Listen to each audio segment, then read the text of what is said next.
So you're a book guy. I'm a what? So you're a book guy, right? Sort of. Like what kind of books?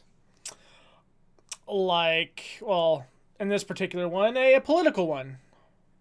Anything political? Do you read anything in Not political right really now? anymore. Well, there is one that is Amazon's bestseller. Have you heard about this yet? Yeah, A I know blank. what you're talking about. Amazon's bestseller for a blank book. Um, it's got currently 1,523 ratings. Wow. So if you guys don't know in the comment section, you guys that are on here watching right now, there's a book that was put on Amazon's top selling list. If you guys don't know about it, it's called Reasons to Vote for Democrats, a Comprehensive Guide. And it's quite literally just blank pages. That's all it is. There's nothing in it whatsoever. I thought that was genius, considering it has nothing and yet it's selling. Pretty funny stuff, actually. So, what about you and your channel? Anything new with you? Got any new videos coming up?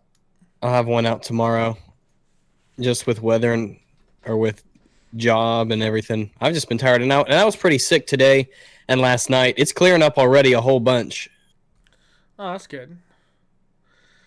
but I was just sick. That sucks. Man, it seems like everybody's getting that shit early. I had that shit earlier this week. My girls got it now. Every single one of my coworkers got me fucking sick, so I had to deal with it. Man, let's see. The Switch evidently is smashing sales from what people are saying. Really? People really want a new Zelda. I mean, that's really all it is. People just really want a new Zelda. But do you think it's gonna keep the Steam? I don't think it's gonna keep the Steam personally. I don't think so.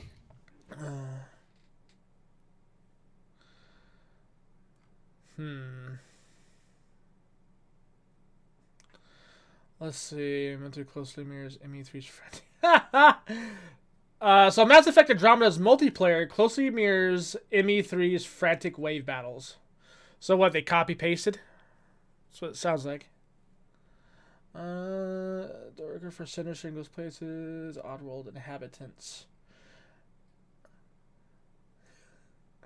The PC Gamer Show special. Deus Ex and Dishonored. Yeah. Not really a whole lot going on in the gaming world. Anything that you may have come across that you want to talk about or anything or no? I mean, I haven't really been keeping up on too much of this stuff. Yeah, I wouldn't imagine so since you were sick. Yeah. I just thought maybe something like may have caught your eye. No, nothing really. I'm sure I can think of something as people start to file in. Right. Yep. We can ask some people how Wildlands was going. Yeah, that's a good one. Wildlands, guys. I mean, what'd you guys think of it? Now, when I played it, Who are you talking to?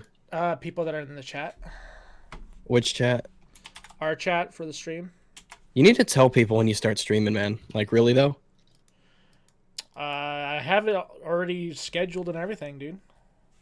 Well, I'm not on it right now. You know, you need to say, hey, I'm starting to broadcast this publicly. Oh, well, I thought you already knew. I mean, it's 10 No? or whatever. Sorry.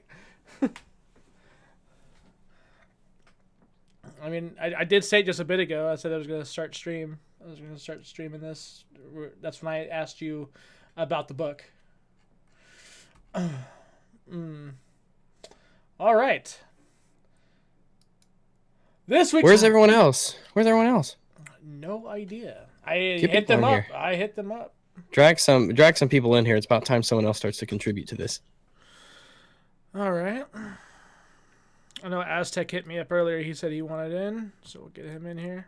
Yeah, let's get some people in here. Because I'm wrapping up a game right now. Ah. I see. I see. Hello there. Hey, what's going on, man? Not much. You guys have kind of an empty room tonight. So it Yeah. may seem. Yeah. Where are people? Let's see who to pick. Junk, Paul Beanie the parrot. Oh yeah, here. Let me see. Efrost, you said you wanted to get in here. Efrost, get in chat. I know Efrost wants in, so get in chat, Efrost. So I can pull you up. Do it. I wish is Fun Fact around? I don't see Check him. on the Kekistan, the Krispy Kreme Club. I'm not in there. Efrost. Here. Are you in? But are you in the chat of the Game Talk? You have to be in the Game Talk chat. Efrost. I'll check him once this game's over. Paul Efrost. There you go. You there, Efrost? Mm-hmm. There we go. All right. So we got those two. Let's go ahead and start this thing on Twitter real quick. So what did you guys want to talk about, Efrost? Oh, I was just gonna go with whatever you guys were. So you don't know either. He'll make a fine addition. Yes. Well, I was cringing, since the start of this week at an article where they were kind of holding up the new Overwatch character as this Oh my god. new Oh wait, step- Symmetra? No, Because she's autistic apparently. Oh, is she my now? God, That's what I don't know if it's a joke article because you can't tell these days what's a joke and what's supposed to be taken seriously. Oh boy. But I heard that Symmetra is supposed to be autistic, and that maybe that's saying something about architects, but I don't know. I was actually talking about Orisa. There was an article saying that she's like this new step in the right direction for like gendered representation of body types in gaming. Because And she doesn't have it doesn't have a gender. It's a robot, right? Oh, well, that's what I was thinking. It's like, it's very telling you had to hold up a fucking android centaur to get this point across. I don't really think that female non-humanoid is that controversial. You see stuff like that pretty often in games. Like Bastion has no gender. Bastion's an it. Like phones are its. I think they really are just kind of applying a gender to Orisa. They're just saying, oh, yep, she's a girl. Well, if we're going to be like that, I guess maybe just might as well call Bastion a guy.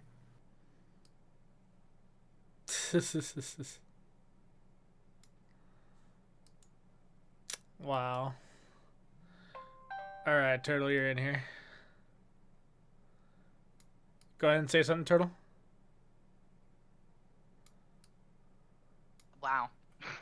Well, he just messaged me. Yay. There he is. There we go. I was like, "Are you coming Yay. in, man?" Like, oh, Jack's been playing that game. All right, fuck it. All right. So wait, when is the actual stream starting? Hey, what's Oh, up? we're in it. You're in it. Welcome to the show. No, I'm in now. This is fun. Oh, we got let's see. We got Jack in here. We got Dolphin in here. No, the stream started already. There we go. All right, go. So Wildlands. What did you guys think about it, Jack? oh my god. I fucking love it, dude. Is it good? Really? So I have a bit of a cold, just FYI. Yeah, me too. But yeah, it's kind of like what the Division was meant to be.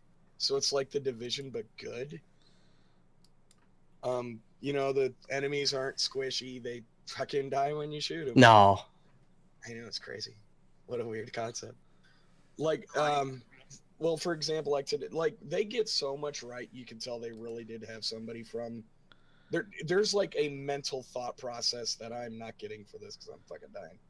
But they had when they were developing this game, they really had a clear goal, and they just kind of dropped the ball at the end. But it's still a solid game. Like I probably spent 2 or 3 hours today just tacticooling up my guns in the game. Oh Like, yeah. I fucking hate MTARs. I can't stand MTARs. It's a piece of shit fucking gun. It's one of the most What? overrated rifles I've ever seen. Oh, I can't stand. I've shot it. It's garbage. If you want a rifle like that, get an L85. Although you can actually buy an Yeah, let me Amazon just go. without an Yeah, let me just go L85. buy an L85. Let me just go and buy There you one. go. Yeah, Point let me just. retracted. I don't even think they made civvy versions of it because it's No, British. the rifle. L85 is not legal because it's Lee Enfield, and now it's the British whatever. It's the Royal Rifle Company thing, and they do not sell anything privately. But that's like off topic anyway. Yeah, it seriously the MTAR is kind of a shitty L85, but which I've also shot. Fantastic rifle. But yeah, I just don't like the MTAR, and I spent 20 minutes making that thing look cool. It like they get so much right in that game. It's really what the game is it's like what French people think the Navy SEALs do. The game. Performance is shit though. Oh yeah. Yeah, it's really weird. It runs better on my potato than it does on everybody's gaming rig. Oh no. Yeah, and in the open beta, mine ran. It's so bad it was basically unplayable. It had this very strange stutter where still has you were. it? Yeah, then I can't play it because you're constantly catching up with yourself, like it's zooming in and out almost all the time, and the FPS was super low anyway, and it was a chore to aim at things. So I don't know what's up. The CPU. Turtle, yeah. Turtle, Turtle. turn off your speakers. Turtle. I can Turtle. help you. Turtle. Yeah, I got it. Okay, good. Yeah, yeah. Anyway, they had a patch today for quad-core CPUs, and it made it a little better, but it's still stuttery. Yeah, Dolphin. Fun fact, and E4 were saying it was running much better right before my system died again. But they screwed 6-core CPUs, so I don't know. Yeah, but dude, not everybody has your privilege. Yeah, privilege. Jesus. I've been hearing some people say they got bored of the game just like 15 or 16. That's fair. I mean, it's a bit repetitive. It's very much you guys play fuck, what was that game? It's like Just Cause? It's kind of, yeah, I was just gonna say it's like Just Cause and like Far Cry. It's like Just Cause but meant to be taken seriously ish. You know, for anybody who is in the military, like watching the operators operate is pretty fucking funny, because it's like blatantly not what it's really like. So I don't know, like having a military perspective, I'm very I like the weapon. I like the weapon customization from when I played at the beta. So Look, cool. yeah, like that was probably one of the best aspects that they could have taken from their last SOCOM game. God damn it, their last Ghost Recon game. Because the last Ghost Recon game, they had that weaponsmith in there, and you saw like every little detail that you could custom. And I love how they brought that back. So I thought that was really good. You know, I'll be honest, the last Ghost Recon I played was Ghost Recon Advanced Warfighter, and I thought it was kind of garbage. I thought it was a weird game because you didn't really play it, you were commanding it. And I was like, this is neat. It's kind of like a weird RTS. Well, you had your squad, and then you got Yeah. you, which was like pretty much like that other weird game that was kind of like a hybrid of Call of Duty and what was it? Ghost Recon? It was pretty similar kinda to SOCOM. Road to Hell or some shit like that. Do you know what I'm Brother in Arms? Oh, fuck, I remember that. Or Yeah. something like that. Yeah, it was kind of like that. I was like, I didn't really care for it either. I was just like, the Future Warfare or Modern, or whatever the hell it was, like that. If you played online with your buddies in the TDMs, that was fun.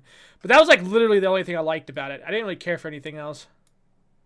I think that was right at that era when Call of Duty was still good, and they were pushing the World War II games. Yeah. So like the idea of playing some Future Warrior, I was like, yeah, this is all right. Plus, we were right about to go into Iraq. I mean, you got to think of the time frame. So it's like, if I want to watch this, I'll watch it live on CNN. Right. I hear someone here is saying that Breath of the Wild has more variation in particles than Horizon Zero Dawn, and that Horizon is mostly textures. Oh yeah. Because I'm on this I am on this this video, Breath of the Wild running in CMU emulator in 4K, and it looks actually really good. Because because it looks like shit on the Wii, or on the Wii U and the Switch. It looks like shit on the Switch and the Wii U. Yeah. And it runs like garbage too. And it actually looks really, really good running at 4K. It's only doing about 15 FPS, so not like that's a huge sacrifice from the normal version. But I would really like to see. I really hope it got I really hope it gets running well enough. Yeah, I hope the whole game runs at full capacity. That'd be good. Is that CMU emulator really any good? Well, the Patreon went from about 6,000, 7,500 a month at the start of the week to 11,200 per month now. Wow. So people really want this, because if Nintendo is not bringing their games to PC at the moment, I don't know why. I guess they just don't want to, for some reason. So they don't like money. I guess Nintendo. You would think that based off of all the stuff Nintendo does, that they just don't really like money. Yeah, they hate money. They hate money. Like, I really am convinced that they hate money. They would rather spend tons of money on bullshit than to make money. Like, I don't understand that. Like, what are they thinking? Oh, we got billions. We're fine. Don't worry. It'll float us for, like, the next 5 years. Yeah, we're good. You ever have a friend who is really bad at a lot of stuff, and they would never take your advice on how they could do things better? They always insist on doing it their way all the time. I have a lot of friends like that, yes. Nintendo is that friend. I don't know anybody like that. I have quite a few friends that are like that. They're idiots, but yes, I agree. Well, I don't know. There's a lot of good they could be doing for like the gaming community, but they're so focused on their pride, right? It's a Japanese pride. It's gonna be their downfall. Like their whole pride of, well, our games are not gonna end up on any other platform. On any other platform. And I'm just like, you guys really understand that you're not exactly making anything new as far as technology is concerned. You're not really stepping anything forward. You're not investing into your own proprietary hardware anymore. You're just doing what everybody else is doing. So you might as well put your shit on another platform. Stop being a douchebag. Stop making everybody go to these great lengths to fucking get your shit illegally.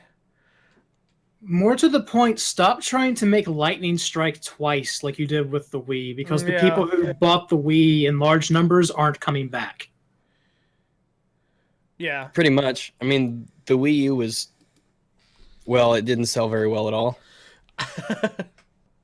13.8 million, I think, last time I checked.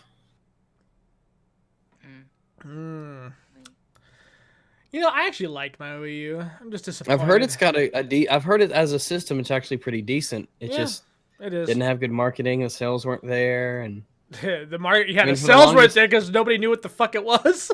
Yeah, I thought it was an addition for the Wii. I mean, I just didn't know it was like you call it the Wii U, and I see a tablet that you hold, and I'm like, oh, you add this to the Wii that you already have. You're like, oh boy, like what the fuck? I'm like, okay. I thought it was just a controller when it came out. A lot of people thought that. Yeah, that's what I thought. The Wii U was a controller. Also, anybody who remembers the Nintoaster, which was like a Nintendo entertainment system that was designed to look like a toaster? That fucker is $500. I've never heard of that. I posted it in shitpost. It's above a lot of the Switch stuff. It's exactly what it sounds like. I was like, man, that's fucking awesome. I'd actually buy this. $500? Eat my ass. I'm not spending $500 on a Nintendo.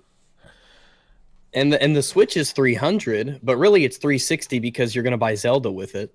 And if you want the controller you actually want, the Pro controller, then that's $80, right? It's 80 or 70?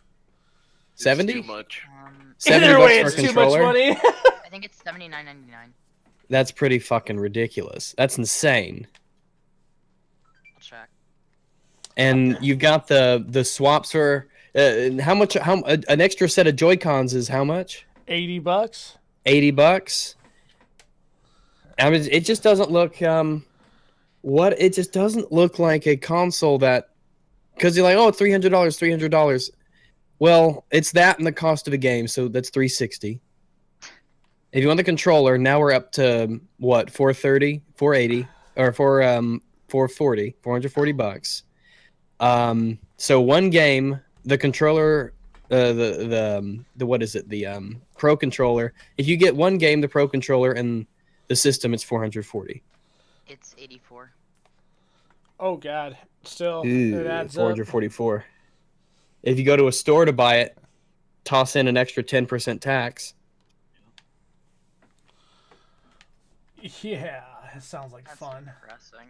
That's not Some of the depressing. games That's an are- investment, guys. Yeah, you're investing in the future. Yeah, I'd rather take that money and like build a mid-range PC or some shit.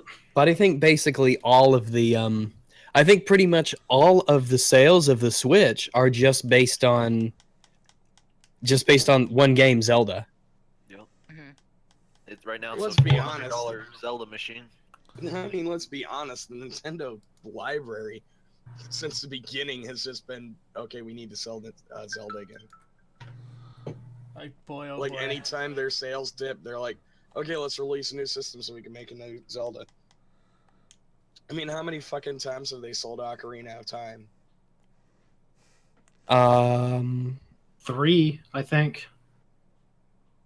Seems like it'd be more than that. So that chick that blocked you on Twitter prior to ever talking to you, that had that survey, went in and blocked your followers. Yeah, that's because that's what these people do. Oh well. The let me see. I will. I'm at. Did anyone here ever play because we were talking about Wildlands. I'm going back to games I started and haven't beaten, and the one I'm kind of going through now is Metal Gear Solid 5. Oh. And that's a really good game. I think I've recommended it in the past, but that is a really good game, and you should check it out if you're looking for a good time sink of a game, and if you like stealth games too. Let me go to Steam and see how much it's worth. You know, I would actually akin Wildlands to Metal Gear 5. I can see that. It's $40, but it belongs to it's $40, but it belongs to Konami. So if you want to, I mean, if you want to go to G2A and get it, let me see how much it is. G2A, Kingwin. You know, the irony of that is that Wildlands is a more finished game it's of Metal Gear $13. 5. $13 on G2A if you want Metal Gear Solid 5. I'll probably end up getting that tonight. Yeah, it's really, really good. The game that's a shame because I wish I could just give the money to the dev team, but Konami's they're a piece of shit company. See ya, miserable. Have a good night. But That's crazy. But yeah, $13 on G2A. Let me check what the Chrono GG game of the day is. Chrono.gg is a great site. Every day they have a really good deal. And I've gotten a couple games from there too. Wait, Chrono? Chrono.gg. Never heard of them before. You haven't? You should go. Hell yeah. I will be checking them out. Yeah, but you go there and they have only one game and it's been on sale just for 24 hours, but it's a pretty good sale. And one thing that's kind of nifty is that what you can do is they have this thing where you log in every day just to check and you get these coins. And these coins, you build them up, and if you get enough, you can basically just buy a game with the coins that you use just to log in the game. So I have 1,020 coins right now, and I think just for logging in or whatever, you get like 750 or whatever. But I could go and I could buy like Hammerwatch, for instance, which normally on Steam is a $10 game. That's 96% positive, and it's free to me. That's pretty cool. It's just a little interesting sort of thing, but just the sales of it are really good. So chrono.gg, you say? Yeah, CHRONO.gg. I might, I've been using them for a while. I learned about them through Total Biscuit, and I might do. I would be good if I could do a link with them to get some kickback from stuff, because so far I don't think they do anything shady. And as long as they let me opt out anytime I want, I might partner up with them for a little bit just to get a link that I can get a little kickback for people going there and buying stuff, because some of the deals are really good. Like I got Insurgency a long time ago for like $3 or something crazy. Oh hell yeah! But but that's a really good site I've been going to for a while. And I think it's the first time I've really kind of mentioned them. But you should definitely go there and check it out as well. Heck yeah. In Mexico, the Switch costs $500, $110 for the Joy-Cons, $100 for the Pro, $80 for the game. Ooh. Shit, Mexico, you'd think it'd be cheaper down there, not more expensive. Mexico is the vacation spot. People like it because it's really hot. I've heard the pricing's even worse in Brazil for stuff like that. Like a PS4 when it first came out was like $1,200 US in Brazil. Yeah. Well, yeah, that's because their import tax is insane. That's why everyone plays PC there. Yep. It's like Eastern Europe, for instance, or a lot of places in South America, and Australia, Indonesia. A lot of these places it's just PC. I can't blame them for that. For what they spend on that shit, that's ridiculous. Yeah, that's the primary reason people pirate games is to demo inflation. it and because it's just too expensive. So they're like, well, you know, if this game is shit, I'm not spending $100+ on it. I better make sure. After being in the Middle East and in the South Pacific, though, you gotta figure the only people who could actually play a game online are ludicrously wealthy anyway, for their comparison. No, you're right. When I was down there, the average person, they would go to a, I guess you'd call it like the bar hut, because they had a TV.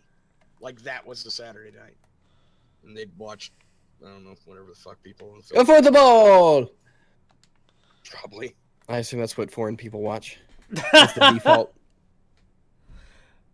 It was one of those. Man. It was like it was like a live version of McHale's Navy, only somehow sadder because it rained the entire time. And I'm gonna go ahead and answer this real quick. Sorry, guys, I'm not bringing any more people in here because we already got quite a few in here. So there's 3, 6, 7 people in here already. So next time when we decide we're gonna do this, I'll bring you in. Or just kick out the people who aren't talking. There you go. Choke on that, plebs. So overall, though, I mean, god damn, can you imagine that though, you guys? Like, hey guys, you have to spend $1,000 on this fucking Switch because of where you live. How does that make you feel? Like that's. Yeah, no thanks. I'm not even spending $300 on it. I'm like, yeah, I'm in that camp too. I'm not even spending $300 on it. So if I had to spend any more, then of course fucking not. Oh, you weren't muted. There, you're unmuted. I don't know why you were muted, but unless you left or something. But say something, Turtle. I was. Oh. No, Oh, I'm yeah. not. Yeah, you're muted. You were muted. No, I got muted because my thing was repeating. Yeah, my internet is late. No, it's because I could hear me. So I can hear the thing. If you can make it so I can hear the admin voice chat itself, that'd be great. Because the stream is late. Wait. You're I'm sorry using about that. You're using the YouTube stream to listen to us when we're all in the Discord. Actually, that makes sense because. Well, wait a minute, Dolphin, you can? Yeah, hear I us. can hear. It's a Discord setting on his end. Oh. Yeah, I don't know. I can't hear the Discord chat. I'm sorry. I can't hear the Discord chat.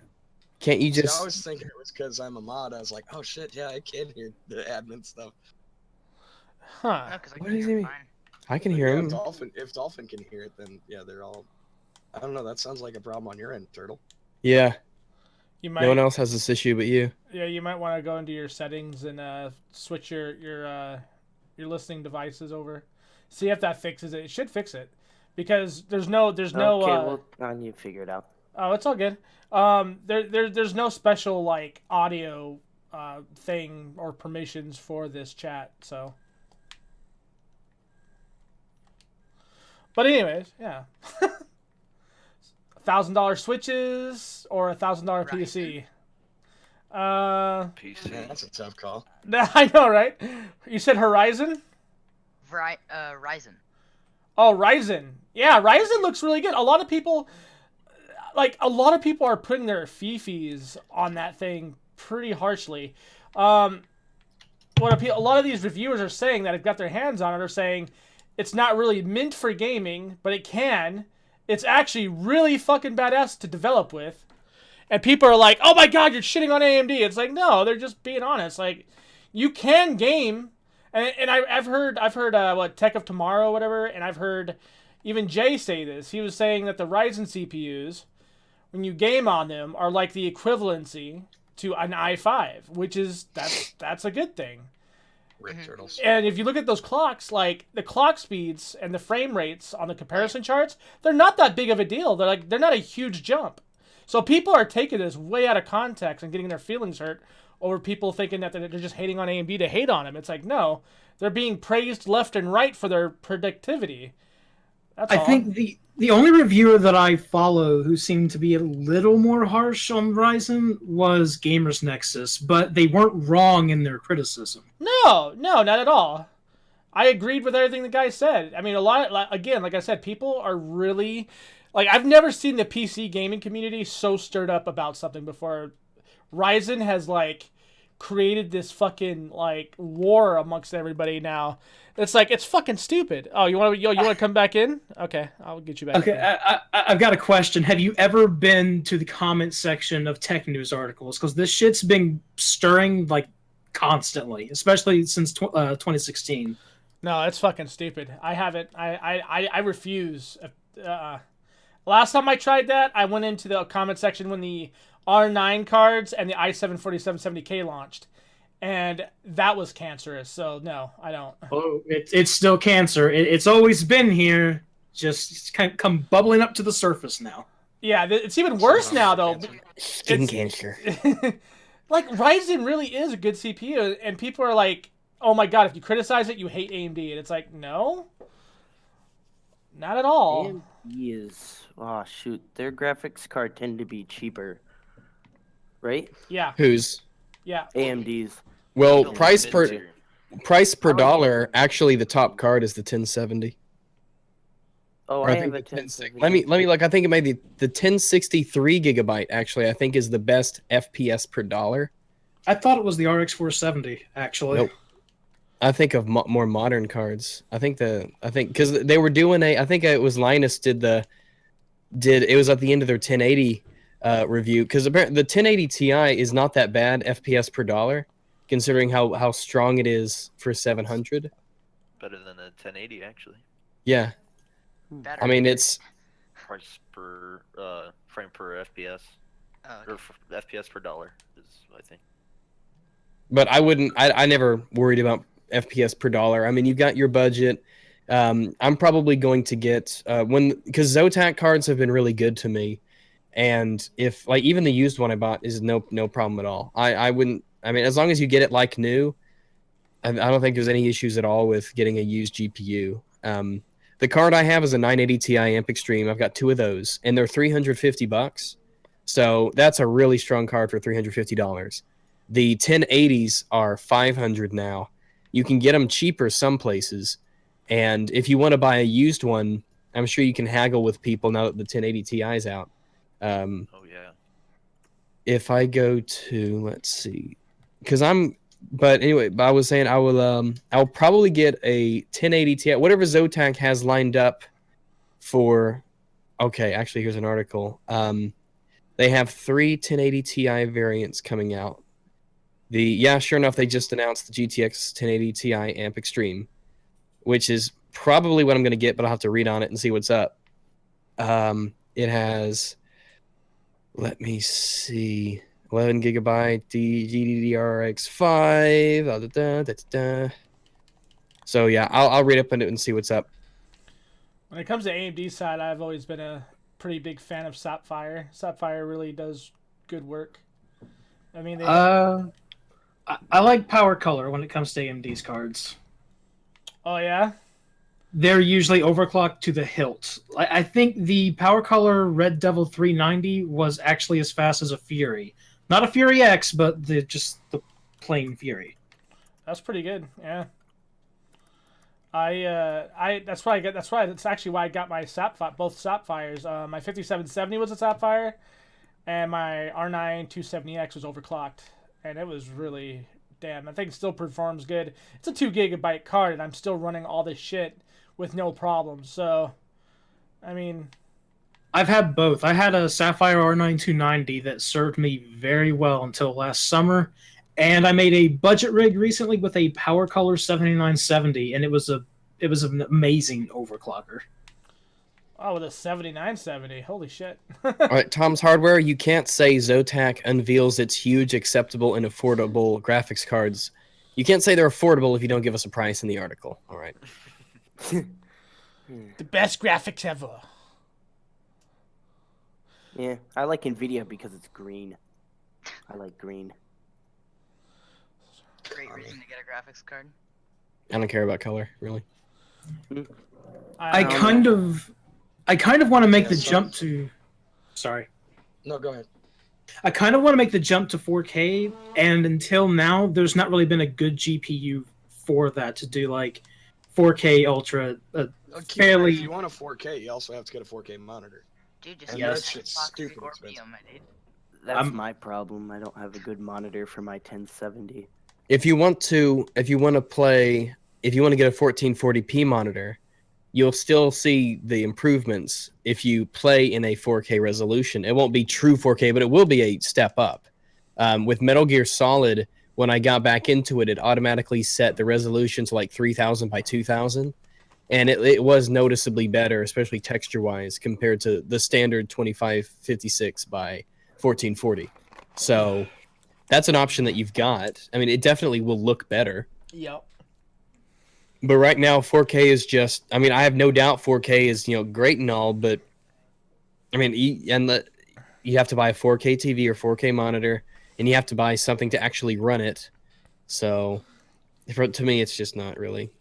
And I'm just not too power interested. 60 hertz anyway. Benchmarks Digital Foundry did. It was it's keeping above 60 on ultra presets. Yeah, 1080 Ti is definitely it's a 4K card.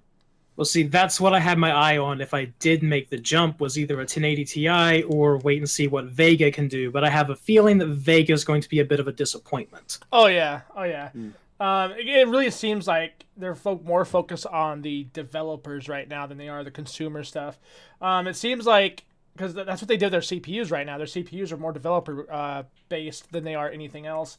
I think Vega is, like, from what everybody's telling me right now in some of the forums that I've gone to, when I've asked questions about, a lot of people are leaning towards it just being pretty much an overclocked RX card. They're pretty much a step up RX card. That's all they are. And that's what That doesn't really jive with what we've been seeing, though, considering Vega is a totally new architecture compared to That's what I thought. Polaris. Yeah, no, that's exactly what I thought. I was like, this doesn't make sense if it's just an upbeat RX. It's supposed to be an entirely different format, right? The RX 580 and stuff, now those are just overclocked Polaris cards. Like the 580, 570, 560 allegedly are just overclocked Polaris refreshes. Whereas the RX Vega is the totally new architecture and will be the top end of the new product stack this year.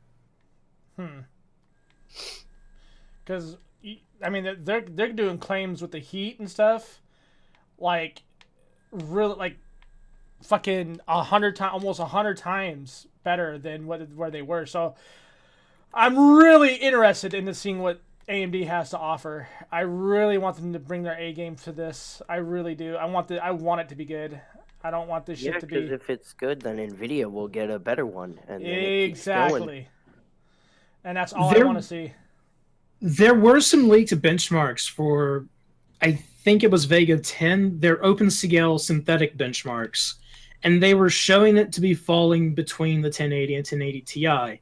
But the clock speeds for that alleged benchmark were, they were about anywhere from 500 to, I think, 200 megahertz under what AMD claimed the card's actually going to hit. Really? So you can't, yeah. And it was still faster than the 1080 by about 10-15%-ish. So, and when you're talking about the 1080, that's no slouch. yeah, so I think Vega, don't get me wrong, Vega's going to be a good card. I still feel it's going to fall short of the 1080 Ti, just like the Fury couldn't keep up with the 980 Ti that came before. I don't mind if it comes short in the 1080 Ti scene. Like, I don't mind if that drops a little short, shy of that. I just want them to have that price to performance like they've always been known for, and I want it to be really good. I mean, they had that, you know, that capability when the R9 cards first launched, and they did a really good job with that. The only thing is Nvidia was on their A game, and they're like, oh yeah, well here's this, and they're like, oh, here's 2 generations before you get out with your 300 series. Here you go.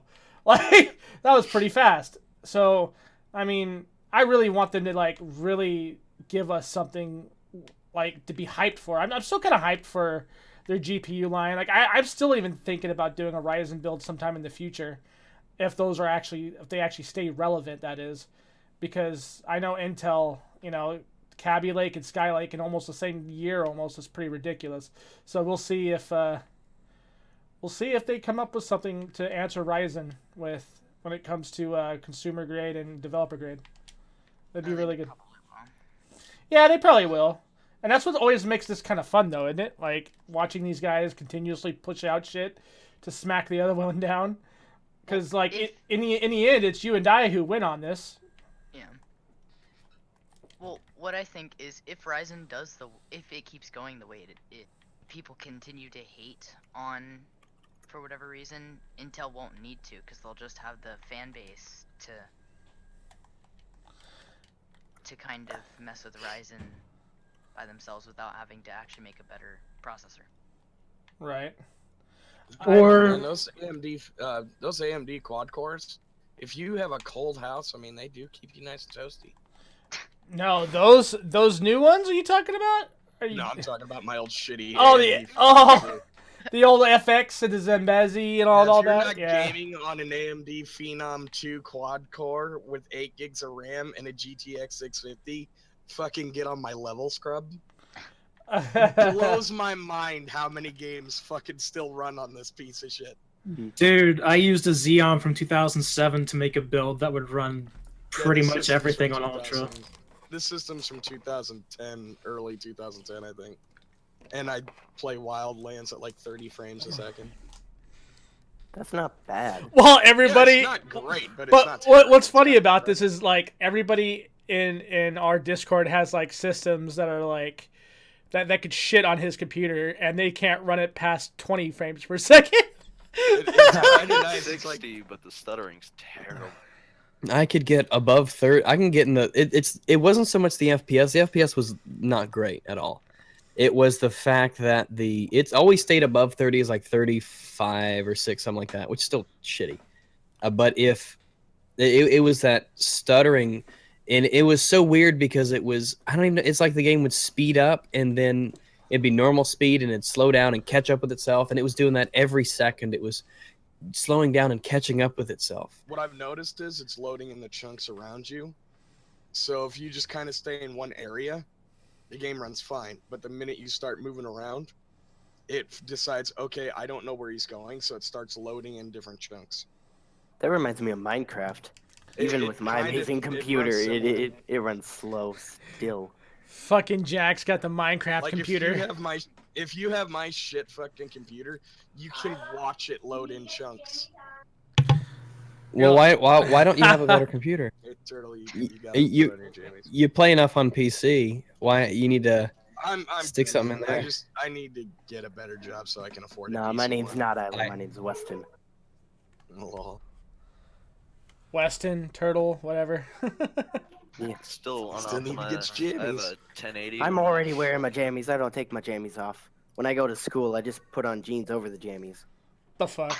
Comfortable all day long. I don't know, man. This time of year, that's a smart move, especially if you live above the snow belt. Well, I live in Hawaii, so go fuck I yourself, hate then. Hawaii.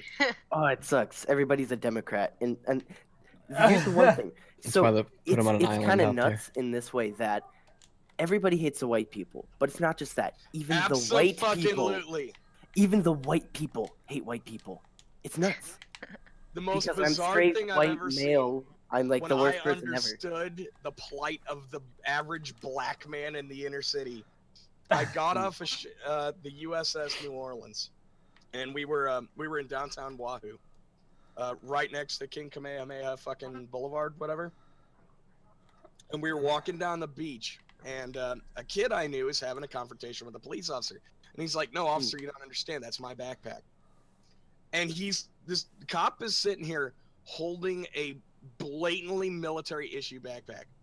So right off the bat, I'm sitting here thinking, that fucking retard brought his actual SIF issue backpack to the beach. What is this kid, fucking retarded? What had happened was that an islander had stole his backpack, and the kid's U.S. Marine. He's like, "I don't think so, Scooter." Calls over a cop. The cop's a Samoan. And yeah, watched him hand off that fucking backpack and told the kid to go. And I was like, "Wait a minute, officer.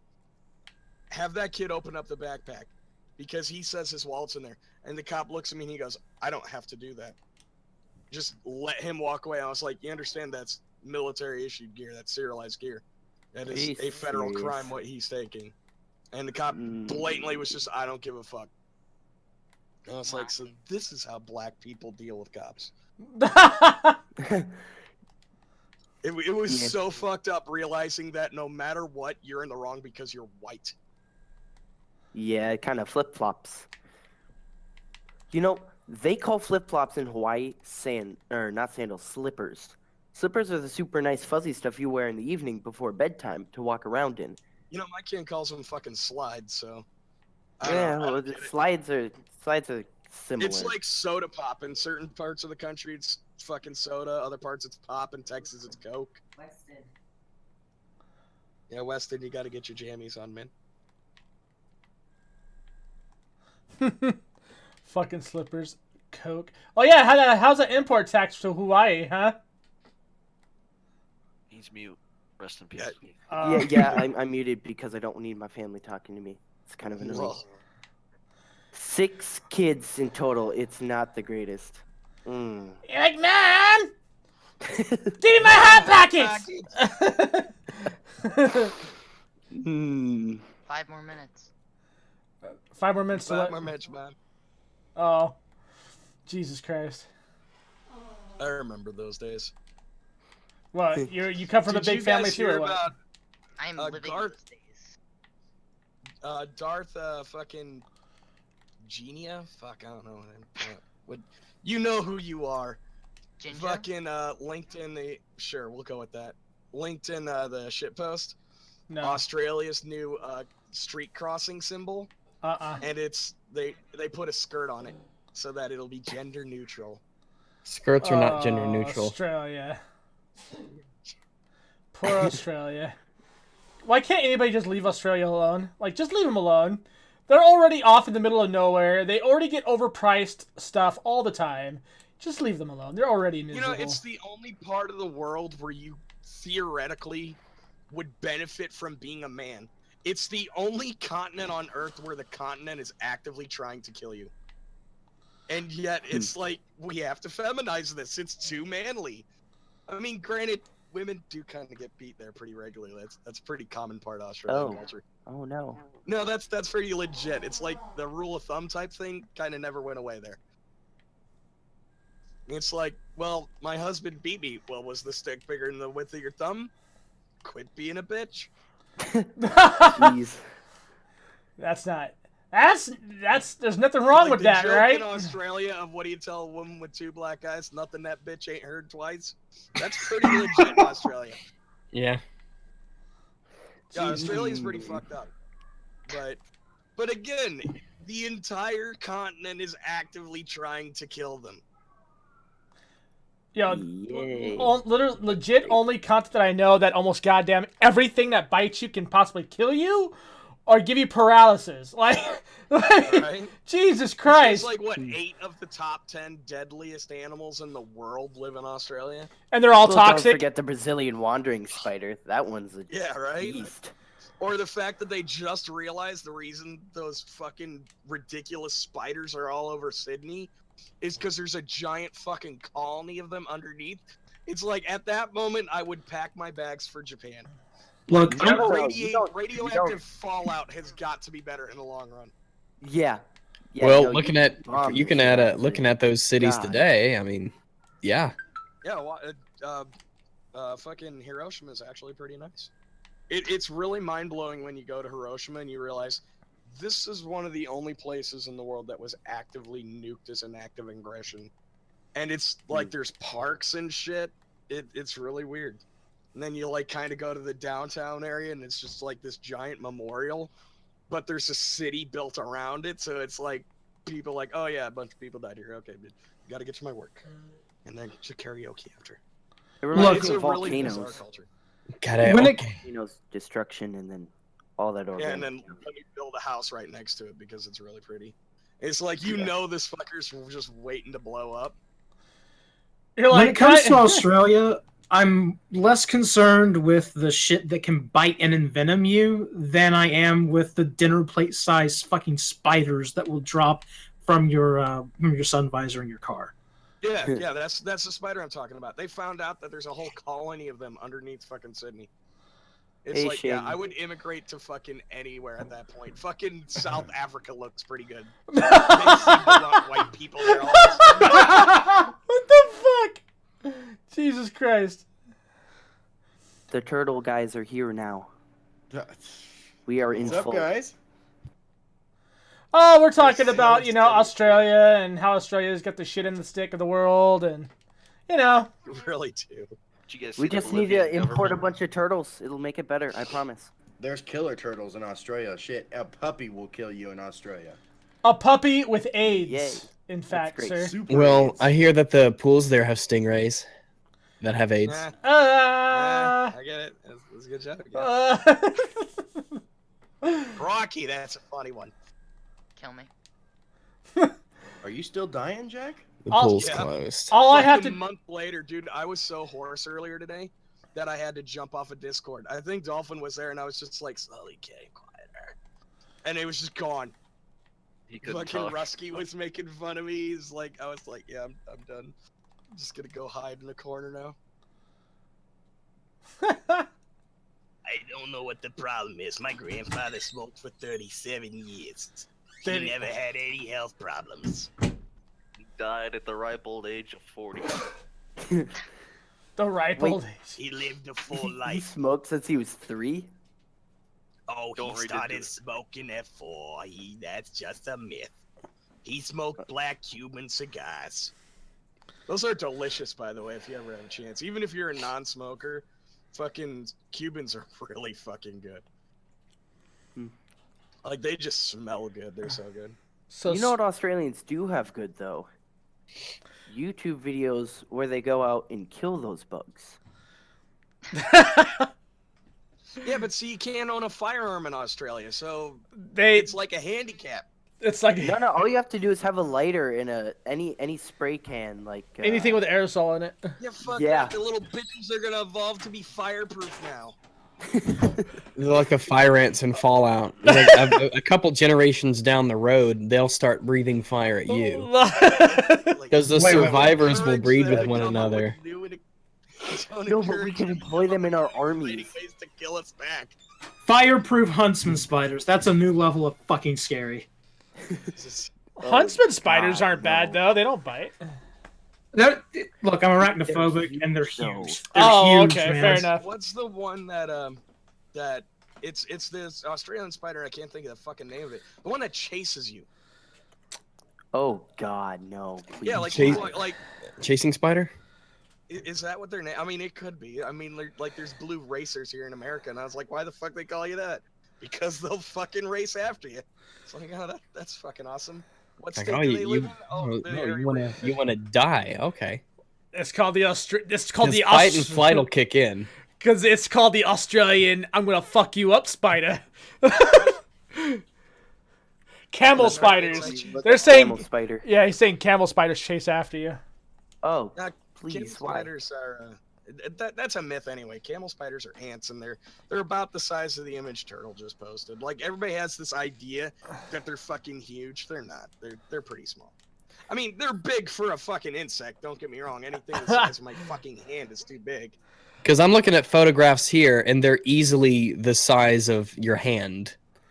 Yeah, but that doesn't Yeah, mean they're camel not spiders are creepy. actually ants. Because they're huge, actually. Looking at these, they're massive.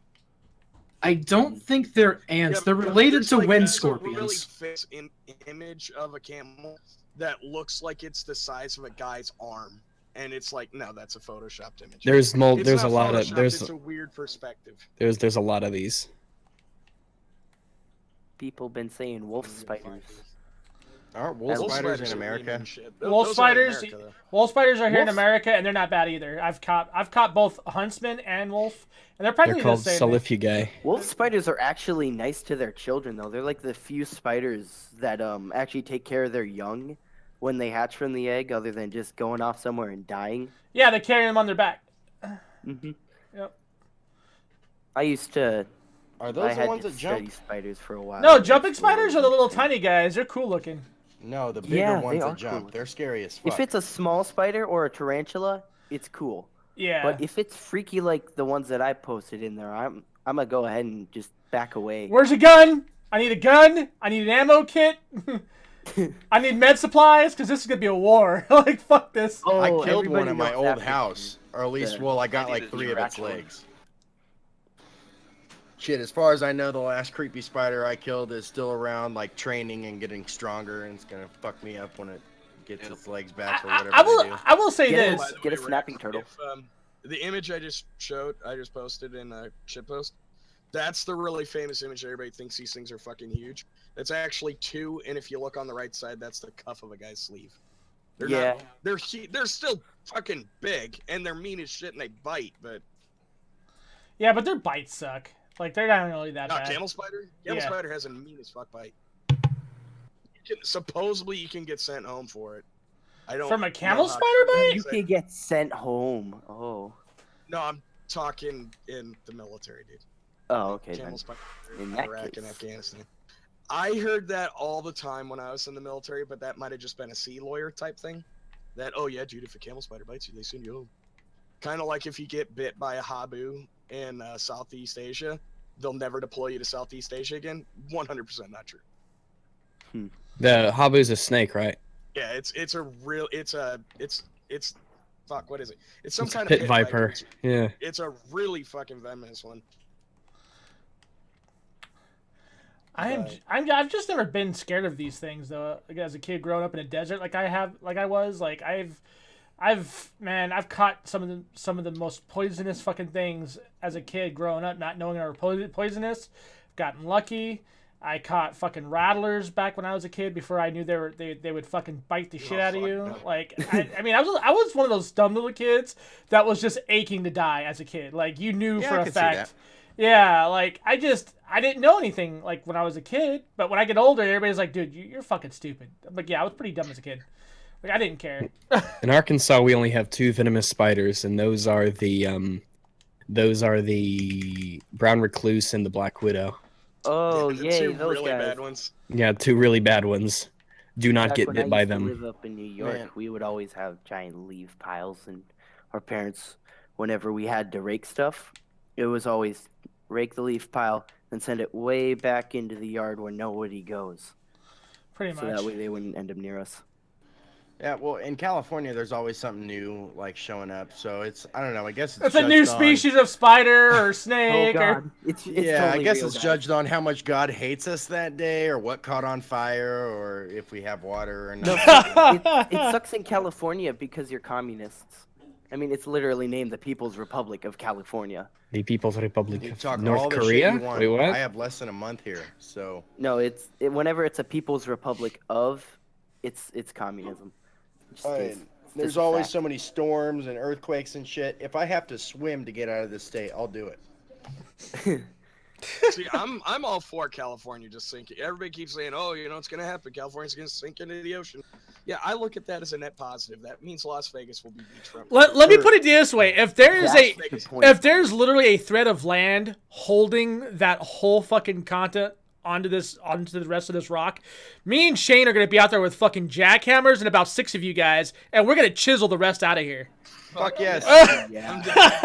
Follow me on Twitter, and when I leave here, there'll be a picture of me pissing on the Leaving California sign. Nice. Pretty much. Yep. I realized how much I hated California driving through the Mojave Desert, and there was no shit a sign that said, extinguish all cigarettes. And I was like, go fuck yourself, California. But yeah, you can't even smoke in your car in certain parts because the fire threat is so high.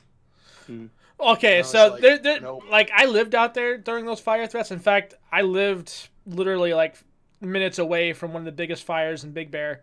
And that shit is scary, dude. Yeah, so was I. So like that shit is scary. Like there's reasons why they're like, okay, you motherfuckers can no longer do this because you idiots obviously think it's cool to throw your goddamn cigarette into a forest. Yeah, let's do that. Fucking retards. Fuck you! This is America. I can do what I want. See, like, every one of those fires that they were like, oh, it was determined that the cause was a cigarette. It turned out to be arson. Like without fail, everyone was started by arson. But they just kind of wanted to skip. No, don't get me wrong. I'm not trying to defend cigarettes. I'm just saying that if I live in a place and I want to kill myself, that's my business. You know, it's like fuck. Indiana just had this thing in our legislation like 2 weeks ago, and they were talking about, yeah, we could spend all this money to try to go after heroin or opiates, because they don't call it heroin for some reason. Opiates and methamphetamine. But why would we do that when we could go after a real detrimental to Hoosier health that we know how to solve? And they were talking about cigarettes. Like, let's start another cigarette tax. Like, you understand that's a fucking poor people tax. Rich people don't smoke like poor people do. It's absolutely a poor people tax. It was fucked up. I was like, why are we not spending money to get rid of opiates? Not only that, I mean... We have been. We're spending tons of money.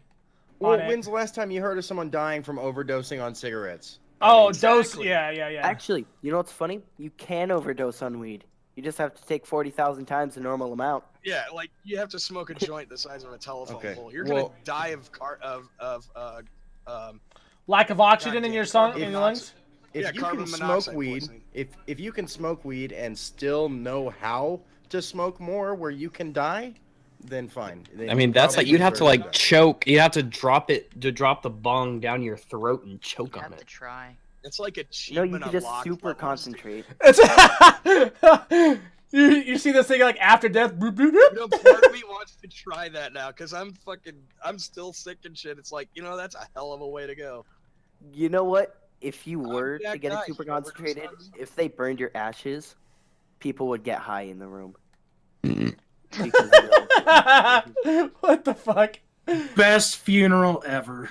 Dude, I'm super selfish. I want my full military honors funeral, but I want to be cremated. So I want them to put a fucking box in the ground just to dig it up and do it again. I want to be the smoke. I want to become one with the ashes. Have you guys seen the weed weddings? No, there you go, Rusty awesome. Panda. Fuck these pizza challenges on YouTube. There was a weed a overdose challenge. What'd the fucking bride wear? White pumps? White pumps? What's a pump again? It's a kind of chick shoe. Yeah. I'm kind of. Do you have a pair, Jack? It's Probably. I have 4 sisters. With his prostate. 4 sisters, he says. I remember the good old days when pumps were the sneakers that you pumped up. Anybody old enough to remember those? Or What about the wheels? Wait. I think I know what you're talking about with the pump things.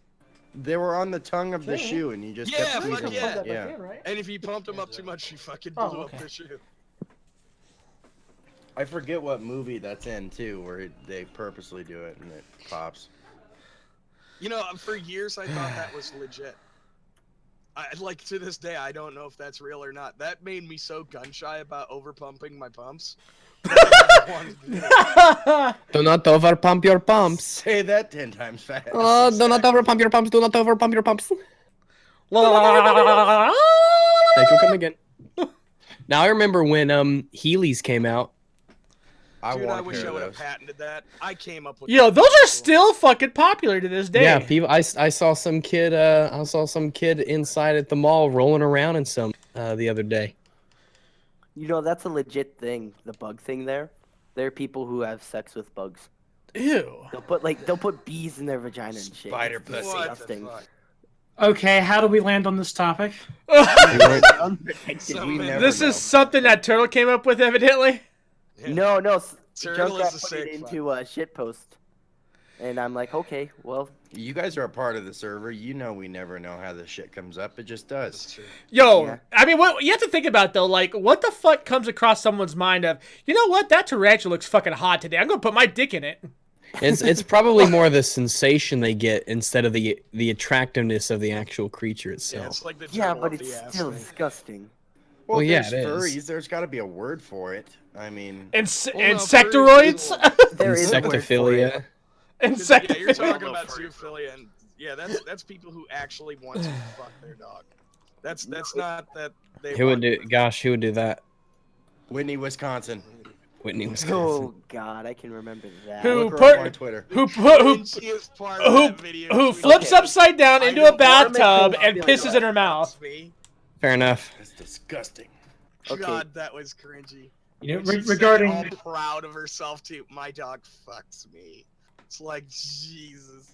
The sad Regarding thing is that chick's like people- mildly hot too. It's like I could see like. I know, I said the don't same shit. understand how she would- Not It's like, anymore how after does she dog not dick have and sex peeing with in your own mouth. She likes the knot. It's fucking tainted Oh, now. come on. To be fair, so do I. But I mean, still don't want to fuck a dog. Okay, so the Anthro's bug thing totally is different. formicophilia, which is a form of zoophilia, which is great. Useless facts you'll never need to know ever again in your life. I might go on Jeopardy, and if that is the fucking question, I'm gonna punch Alex Trebek in the face, and then I'm gonna complain about the question. 'Cause Fuck Alex Trebek. That guy's such a cunt. Something I tells We me. all stand expect Alex a cut Trebek. of the winnings. Why Yeah, not? seriously, like, yeah, like look at some of the shit he ever says, and like when he's not on Jeopardy. Dude's such a fucking douchebag. Yeah, but he shares the name with Alex Jones, so that's like brownie God. points. Another Winner, person winner, who I chicken don't dinner. understand why they're famous. Alex Jones is hilarious with his Alex- outrageous statements. he is a living meme. Yes. The chemicals in the water that turn the freaking frogs gay. gay. Tired of this shit. I like how we got Fuck. spit on by TYT. That was my favorite. How Dude, we he should have managed to do fucking that. filed charges for assault. Like, and everybody's like, "Oh, that would have made Jones out to be a bitch." No, fuck that. Fucking Sank Uger is just as much of a fuck, or not Sank Uger, his little faggoty co-host. Jimmy Dore. Fuck Jimmy All Dore. of them are cunts. But the whole point is you're subject to the law too. Spitting on someone is fucking assault. And like the idea that I'm gonna spit on him and have that smug fucking look on my face and got no repercussions out of it, nah, that's fucking bullshit. You want to know He what should else is absolutely assault? been charged with assault. And I was informed of this by a police officer we actually know. That if you put one of those party popper things in the top of a cigarette and hand it to someone and let them light it, and it blows up in their face, that's assault. Yeah, That's bullshit. well, It's a prank. See, in extreme scenarios, people have fucking died from that. So, because America, we try to legislate away our problems. See, you're not old enough to remember these, fucking Shaner. But at one time, I'm almost 30. we had these places called joke shops. And you could get like a little fucking M80 that you stuck in a cigar. And that was called a loaded cigar. And it was really common. Oh. Yeah, Well, dude, like, a quick way to joke become a shops sex is offender awesome. is taking a shit in a sandbox at a park. Not only are you a sex offender, but then you have a nickname. Well, so if you're drunk and walking home and you happen to take a piss on the side of a tree and you expose yourself in public, you can absolutely be charged as be filed as a sex offender, especially if you're within so many distance of a school. Just don't piss in public. There you Well, go. see, the thing of it is, though, some of us get tanked every now and then. Yeah, I'm not. And I'm not. trying to justify it. I have absolutely pissed on a tree in public. And to Bro, this I have day, pissed when at a me and my gas friends station walk by that outside. tree- Dude, you pissed That's- in a trash can in a bar because you didn't want to wait in the line for the bathroom. No, I pissed on a tree in downtown. And the thing of it is, to this day, when my friends are walking through their town, we'll always point out that tree belongs to Jack. Like, I'll fucking fight a dog for that tree. Yeah, when I was a teenager, I got really tanked and tried to walk and pee at the same time with a lit cigarette in my hand. Yeah, it didn't work. Now did that all he the doesn't time. have Like, chest I was pretty hair proud of ever. myself. Can you explain the thought process with that? Really tanked. There is no thought process. I thought, who's got time to stop and pee, much less take the cigarette out of your hand? There's still this one spot I can't grow ball hair. Jeez. Why didn't you just fucking well, see, I don't want to say that because that's slightly racist, but say it. Lip it. Lip it. You know, yeah, I know what you're talking about. I really fucking hate that racist shit, but yeah, but you guys don't. I have no idea. I have no idea. Explain it to me. Do you mean the N-word?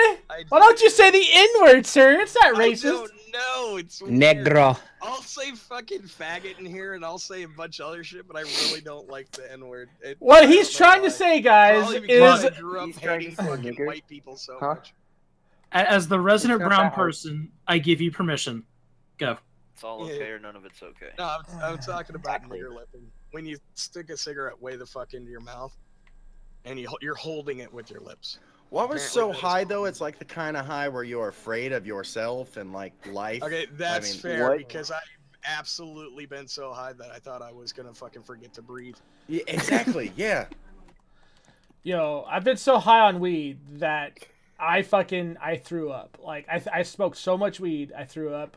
I couldn't get on a skateboard for like a week because that's how bad it was. Like I skated home like this, and I think I threw up like every half block or so. Like it was ridiculous. I think they said they gave me like a full ounce to myself, and I was like 14 at the time. Oh, and it was like only my second time ever smoking weed. Yeah. So like I had no tolerance for it whatsoever. None. If you're gonna smoke weed, at least do it when you're 26. That's when your brain is done developing fully. Sweet, I got a year more. Awesome. Woo! I don't think I let mine get to that point, really. The week I got out of the Marine Corps, I went to a friend of mine at the time, and I was like, "Hey, dude, fucking smoke me up," because I haven't had fucking weed since long before I joined the Marine Corps. And I saw this Grandma's Boy movie, and it was fucking badass. And I want to watch that stoned. And I got higher than I've ever been in my fucking life. And while fucking stoned, I was like, I remember this being a lot more fun. And I basically have not touched weed since. I was like, I'm too old now. I just don't find. How old are you, Jack? Fucking 34 now. The same age as me, motherfucker. You're not that old, Jesus. No, it's just weird though. I just like I don't find weed fun anymore. You fucking old person. Maybe I need to smoke with the right person again. Like I don't know, because we all know that when you're smoking, you need to be with the right people. And if you're with a boring fuck, like if you're with a cop, it's not the same. Yeah, that's weird. Pretty much. It's even better with a cop because they have a gun. Well. Or it could be a cop that you know, and they smoke weed too. Because guess what? They're human. They skim off the top. Oh, you know they do. They're like, yo, we just busted this fucking weed dealer.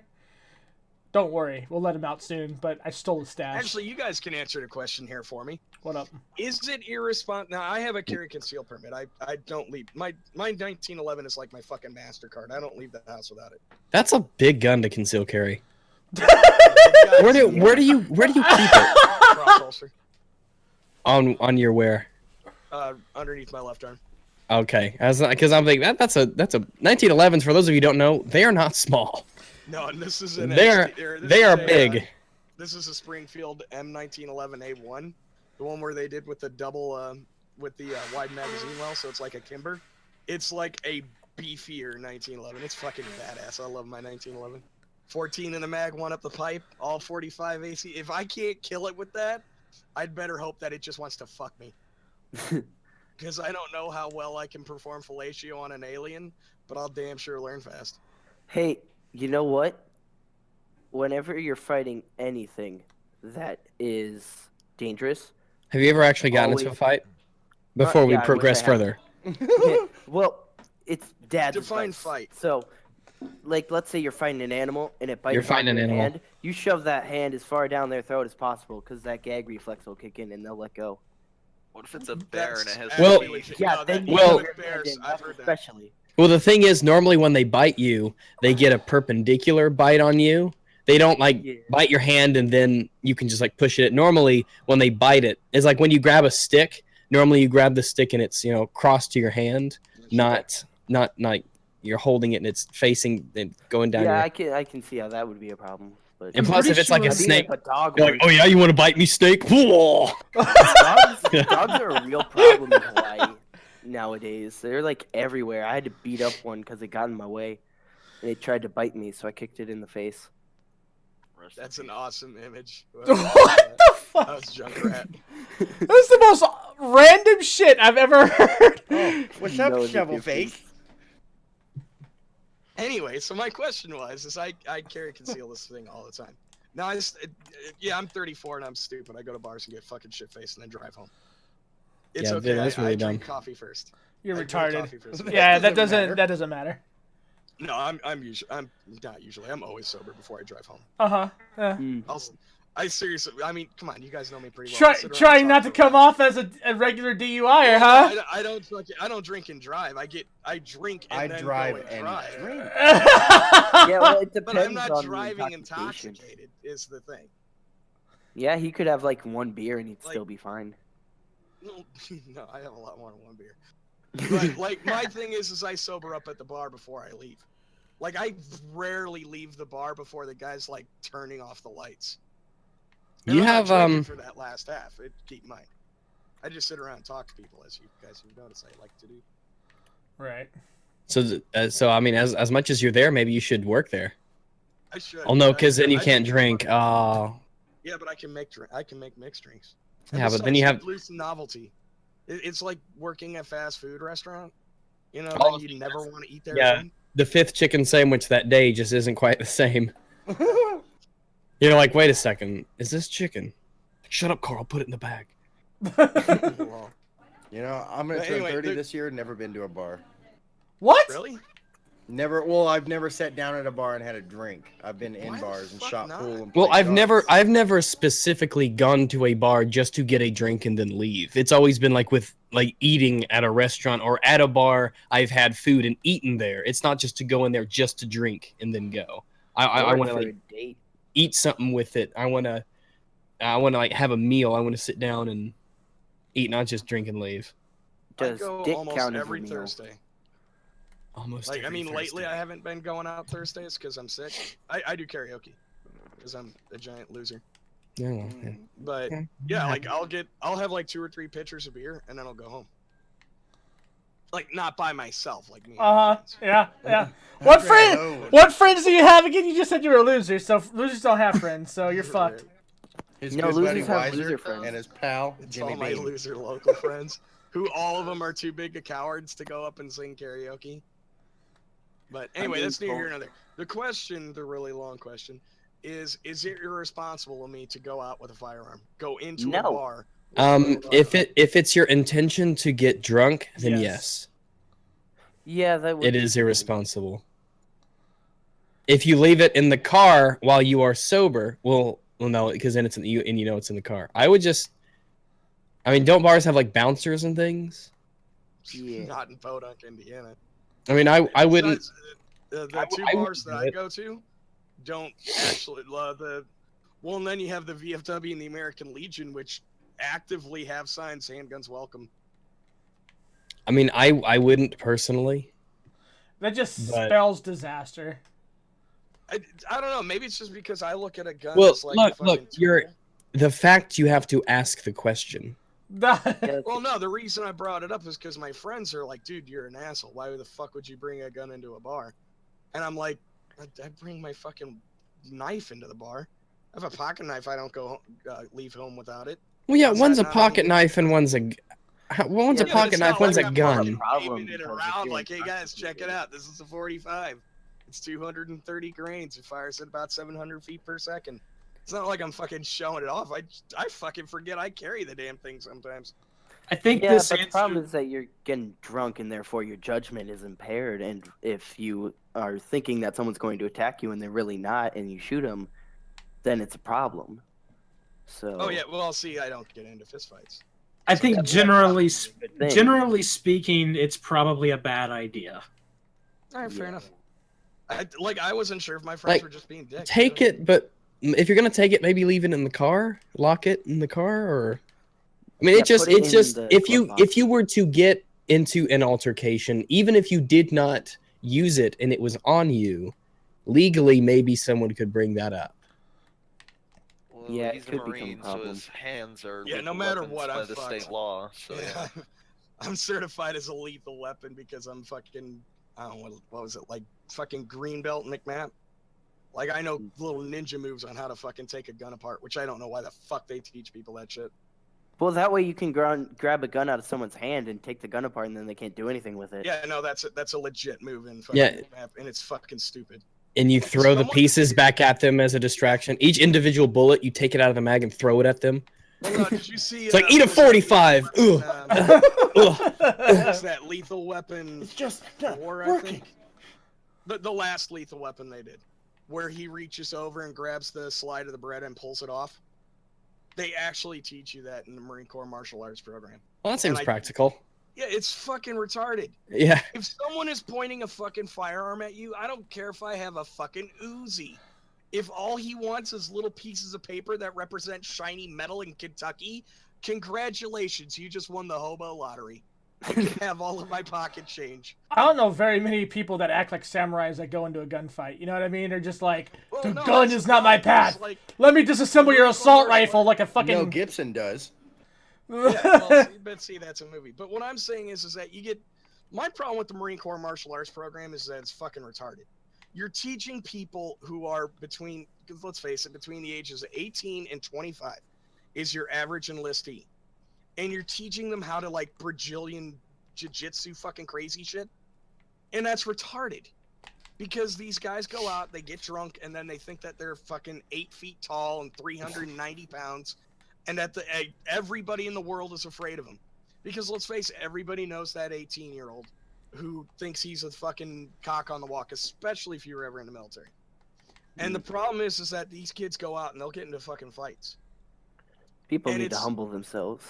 Well, it humbles them real fucking quick, because the minute you fucking come up against a 5 nothing, but this guy actually grew up in a rough fucking neighborhood, and you're from podunk nowhere, Iowa, yeah, it can put you on your ass fucking quick. You might be the toughest guy in Eugene, Oregon, but congratulations, this guy's the toughest guy in fucking Los Angeles.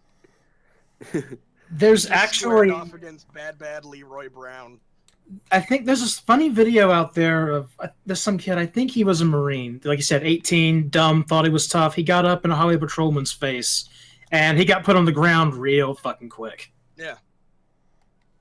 And seeing, that's my point, because a few years ago, and I remember reading about it in Marine Times, because they were talking about, should this move no longer be taught in McMap? And I'm sitting here going, you guys are missing the point of this fucking article, which is McMap shouldn't exist. Because the reality is that if you get into a no-shit fight, like a fist fight, especially in the military, like in a combat scenario, two people are in mortal combat, engaged to a fight. Get over here! Fight to the fucking Yeah, it's about who can get to the gun first. Yeah, exactly. It's 100% who can get to your fucking gun first. And the idea that, oh, okay, well, he has my Beretta, because that's why they teach you that move. Is because the fucking standard issue is the Beretta M9. It's about to not be, which is...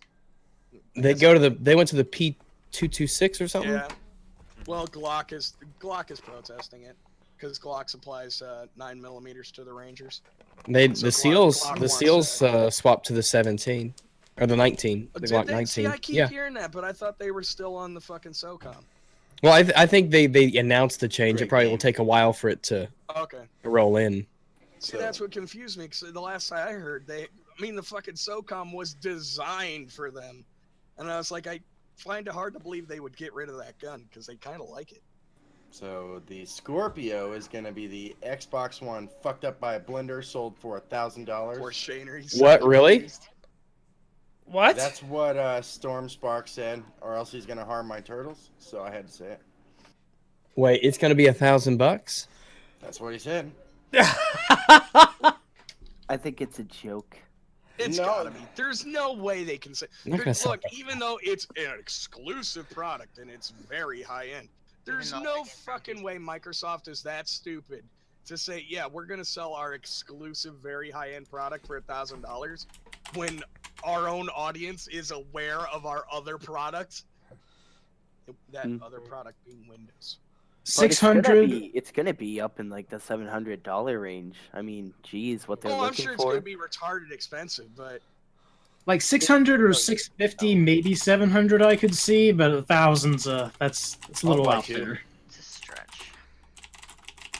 It'll probably be around 600. Brimstone's got one pre-ordered. You know where you gotta put down $1,000. Just. Oh, I got 2 of them. I got 2. You know what, dude? I was like, you know what? Fucking Rambo could go out and buy 6 PS4s in 1 year and then return some and then get the pros. I felt I gotta one up this motherfucker. I'm gonna go pre-order 4 of them. After I dropped to $2,000 for the 2, so I want to keep up with Rambo because it's important to me in my life. Where is Rambo has so many games. Rambo's on his phone like a fucking peasant. Yeah. Can you imagine? I can't. My phone couldn't take it. I had an old ass iPhone 4. I don't like Apple. Apple's BS. I have It's an a lot of money to HTC put One. down on something you know nothing about. Excuse me, sir. I know it's gonna play the latest and the greatest. Okay. All right, man. All right. So it matters. Jesus. I think my phone is like 5 or 6 years old, and it was the cell phone that they came out with that had the speakers on the front. And I was like doing cartwheels in the street when I saw it. I was like, holy shit, there's actually a phone that exists for us deaf people. It's the only smartphone I've ever had that I can actually hear YouTube on it. And even then, it's hard for me. What? Exactly. Well, I lost 80% of my hearing in my right ear for free. Because you got skull fucked. What are you talking about? I got flashbanged. Flashbang, skull fucked, same thing. Yeah, like whenever you see a flashbang in a video game and it's got that fucking white screen and it goes, yeah, it's not like that at all.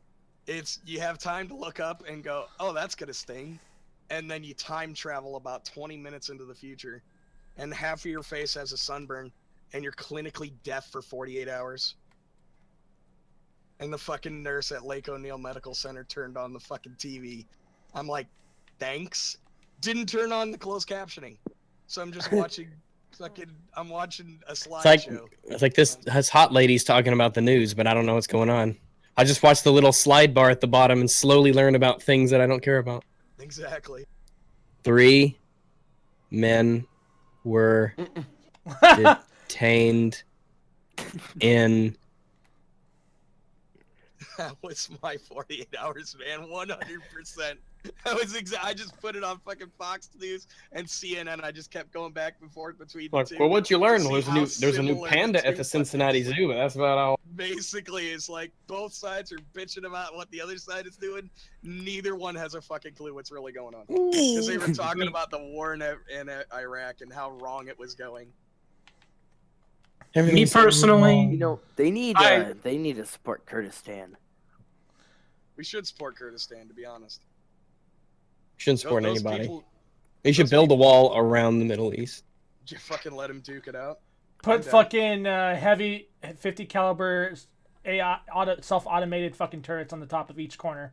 Done. I don't know, because then one of the fucking neighboring countries like Russia will be like, you could turn those machine guns around and Did you just say countries? What the fuck? Is this like is it fucking Russia. Is it the new Cracker Jack box? Like Hey guys, this week's in Cruncheries, we're gonna give you guys fucking Afghanistan in the first 12 in your new your inside box prize. Is that kind of like Captain Crunch? No, I don't get Captain Crunch anymore. I go to Walmart and get the value bag cereal. The Crunch Berries? I get Captain Crunchy Charms, son. What is that, like a hybrid of fucking like Lucky Charms and... It's Crunch Berries with the marshmallows from Lucky Charms. I dare you to come up with something less healthy. I eat frosted deep fried butter. I mean, there's that cereal. Frosted cereal is just straight up cookies. It's just chocolate chip cookies. That cannot be real, Junkrat. Yeah, PB&J sandwich is being racist. I mean, nuts. It could be today, but fuck. This is what happens when you let feminism and Black Lives Matter run wild. Like, I kind of want the Civil War to happen. Like, I realize that's a fucked up statement to say, but yeah, holy shit, do we need a massive war? Yeah, because all the people who are whining about crap would all of a sudden learn that it's a lot harder out there. Think about it this way. Me and my mom were watching, what was the TV show about doctors in Korea? Oh, MASH. The one I don't watch all the time. I love that show. So good. But we were watching that today, and I was like, Mom, do you realize the irony that you were watching a show from 40 years ago about a war from 60 years ago, about a war that never ended and could start up tomorrow? And especially with the shit that's going on over there, you just kind of sit here and think, I mean, like, I know Korea's like a big joke to most people, especially those who never served or anything. But my God, we are getting really close to fucking war with that fucking country. And if we go to war with them, do you realize how fucking bad that is? That would be bad, but it would be quick. I mean, I want it to happen in the sense that it would give us an excuse to just go in there and fucking save those people. Oh my God, right? I don't think you can though. Yeah, I mean that would be the Korean, the North Korean fishing boat got blown off basically got blown to Japan in a hurricane, and the Koreans were convinced. Like, they kept taking to, like, villages and stuff, like, oh, yeah, here, have some blankets, let us help you. And they thought that it was the whole thing was a ruse. Like, they didn't think people actually lived like that. It's like, what are you talking about? You eat 3 times a day. Like, they thought it was completely made up. I know. They just wanted to go back to Korea. They're so brainwashed. Programmed. They are absolutely brainwashed. I really don't think you can deprogram those people. I think if you just took him to downtown Seoul and was like, yeah, this is like what we have. Everyone's got like there's credit cards, neon lights, meals, food everywhere. It's like I think if you just showed it to them, like yeah, they lied. It was like look, you just show them downtown. Yeah, but that was the thing about these Korean fishing boat people, is they took them to Tokyo. They before they brought them back to North, because they wanted to go back to North Korea. They took him to Tokyo. They took him to like major cities, and the guys thought it was 100% fake. They thought they like built fake cities, so like for propaganda. Kind of like how North Korea builds fake cities for propaganda purposes. Yeah, exactly. It's not that much of a stretch for them. Their own government does it to them, and they fucking eat that shit with a fucking golden spoon. Well, they don't have spoons, so. Well, yeah, exactly. The economy wouldn't allow. Well, I ate the spoons. Like, don't get me wrong. I legitimately feel bad for the North Koreans. Those people are really fucked in life. But, like, I don't know. I think at some point we're gonna need to fucking deal with the fucking retarded leadership of them. Like, I had hope for Un because he was educated overseas. He went to Harvard and Yale, I believe. Or no, wait, what's the British school? But he takes all of the 1980 videos of our army to train his troops. Well, that's the thing. It's absolute power is very hard to give up. And keep in mind, he is a fucking god in that country. Yeah, he was born on some mystical mountain, right? Is a god. Yeah, except it's technically a democracy, but he's the only name on the ballot. It's a democracy like Iraq was a democracy in 1992. Yeah, I agree. It's like Venezuela is a democracy. Hugo Chavez won every election with 103% of the vote. That's pretty good turnout. Yeah. They must really like him. Yeah, that Hugo Chavez, totally a democracy. Yeah, like Castro. Castro was democratically elected consecutively all those years. Never once did anybody vote against him. Really weird. Right? Like no families came up missing or anything. Yeah, it's really weird. Like it's amazing how one entire like section of a city just disappeared overnight. But hey, it's Democrat, right? As long as you're democratic, you're fine.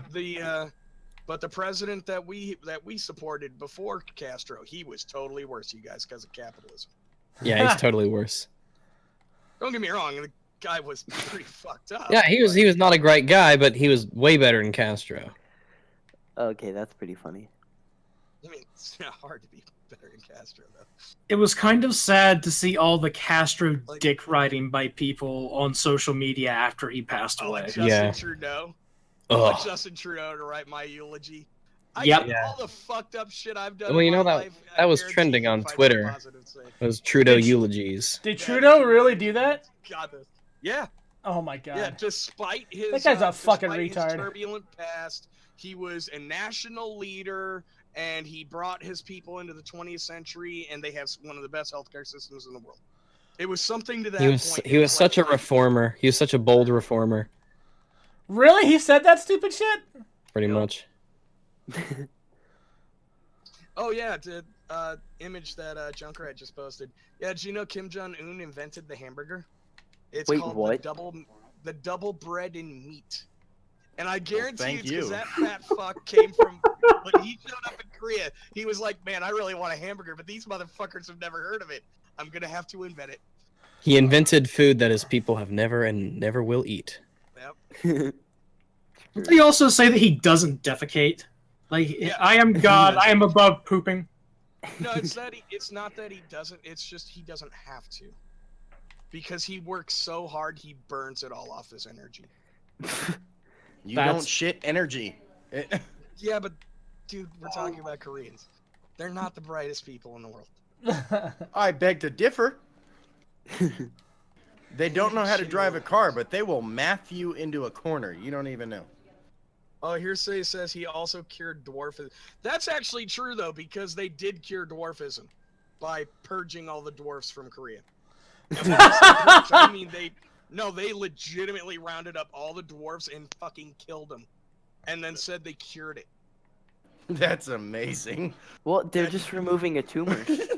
Jesus Christ! It's a fucked up country, man. I'm telling you, like, well, actually, this brings me to another interesting point. Did you guys ever hear about the what is it? The depleted uranium shells are causing birth defects in Arab children? Now, whether or not that's true or not, I don't know. So they're girls? I'm not a doctor. Now, whether or not that's true or not, I don't know. I'm not a doctor. But what I do know is all these diseases are are degenerative diseases, and I find that kind of odd, because you know what else is really common with is a common result of diseases are a common result of what? Inbreeding. Do you realize how inbred the Middle East is? It's like 1/3 of the entire Middle East is inbred. That explains a lot. Yeah, well, I found this out last fucking week, by the way. So. Yeah, I had no idea, but it doesn't surprise me when I think about it. Yeah, because Muhammad fucking said it's okay to fuck your first cousin. Or was it Muhammad? I don't know. Whoever wrote it is the will of Allah. Yeah, I'm pretty sure. Oh, you can fucking her sister too. too. Went out and cut off a bunch of people's head. Prophet Muhammad. Heads. Totally religion of peace, though. You know. Well, you know, you think about it. Here, just a second. I'll be back in a moment. All right. You think about it. It's really bizarre that, like, you look at how they went from being leaders of science and industry to basically banjos. But they're like Southerners, but without country music. Mm-hmm. It's their best quality. Yeah. At least country music keeps our Southerners in line. Because I think my tractor's sexy. What's the... Hey, fuck you. That's a good song. John Deere, baby! All about the John Deere life. International Harvester, thank you. No, fuck Caterpillar. I'm all about that John Deere life, son. Caterpillar, you fucking Asian developed things. Gross. What Caterpillar about makes awful tractors. You would know jack fuck, man. My god, dude, they really do though. It's like Caterpillar tractors are like they're like German tanks. Like in one sense, it's a really wow, what an efficient transmission this is. No one can figure out how to fix. Storm says incest is wincest. Oh, I know people who do that. That's fucking disgusting. It's funny, but it's disgusting. Jesus Christ. Telling me it's not? You're like, hey, y'all, you know what? Am I the only one that keeps it in the family? Got to keep the blood pure, if you know what I mean. They pay a shit ton of money for purebred dogs. Why not people? Complexity breeds performance. Jesus. Oh, I got a meme for you guys. You're like, don't worry, I was born to have my father's strong back and my sister's good hips. Oh! I'm an all-in-one man, all people pleaser. Yeah, by the way, think of this statistic. In Britain, Muslims make up 3% of the population, but make up 30% of the inbreeding. Well, that sounds like America. Are they importing inbreds now? Is that what they're doing? Where the blue bloods, all the fucking dukes and shit, were interbreeding because they were trying to keep the family lines pure. Mm-hmm. Yeah, by the way, Britain has a really high inbred population too, as far as like developed free world. There's a lot of inbreeding in Britain. But yeah, 30%. Well, yeah, I mean, back when they had like fucking kings and queens, they it was common, right? Like they did that shit. Yeah, they were like, well, a lot of the mentally disabled. A lot of the royal families were related. Like the what was her name? The that's why they call them families, Jack. Well, the Russian fuck, what was her name? The last Tsar. Nicholas. Romanov. Romanov's wife was I think the Archduchess of France. Like, that's why World War I went down the way it did. You know, because it was a German-Russian conflict. So why the fuck did France get involved? Because France's daughter was the fucking queen of Russia.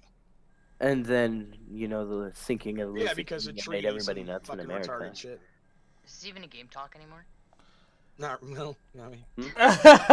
No, we go off into other things. Yo, we talk about everything, man. Yeah, we were talking about inbreeding and spider fucking. Oh, we could talk about my game.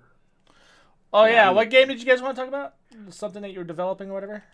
Yeah, so me and my friends are developing a game called Aura, and so we're building it in Unreal Engine. We're still working on. Can the main character be a turtle? What type of game is it? It's an open world RPG. Turtle simulator. Yeah, I'll put in. We're making them a DLC that's gonna be real cheap, probably like 99 cents, called the Dank MLG DLC, where like reskins everything. All the music is gonna be recorders, and a whole bunch of stupid stuff. The demons are gonna be Matt Damon's, so that'll be interesting.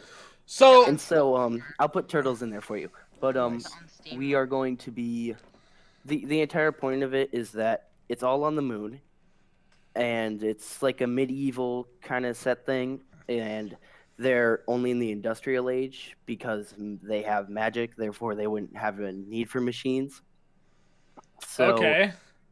So the entire lore behind it is that you have the dark spirit and the light spirit. Light spirit created Earth, dark spirit had the moon, and they didn't necessarily progressively too much. They didn't like each other too much, so they made a magical veil. So we've been to the moon, yeah, but because of the magic, we don't know that it's there. And the dark spirit, in essence, it's gonna delve into deeper, but she kind of just gets bored and starts killing off people. Then she looks at Earth as a target. So then you have to go and stop her. And we're going to explain away the moon having the same gravity as Earth by there being a really dense radioactive material, because then don't love it. Okay, so we're going to have it be a really dense material that's radioactive, so it explains away for the magic too. Wait, what? So your magic is your magic is explained through element. Yes, so because of the radioactive material, it genetically modified them to be able to have magic. This sounds like a game Alex Jones would make. No, my friends on his game. Wait until my friends. I like Alex Jones, But what is it? Me and my friends were coming up with the lore, and I'm like, you know what? We could explain this away scientifically, and then we'll have Matt Pat figure out the material for us. Make it real easy. So when somebody said that, is Brianna Wu helping you make this? Get the fuck out of here. BBC reporter claims anime and manga promotes pedophilia. Are you serious? Thank you so much, Junkrat. I'm absolutely reading this later. Appabend made a good video, I think, on that. Let me pull that up for you.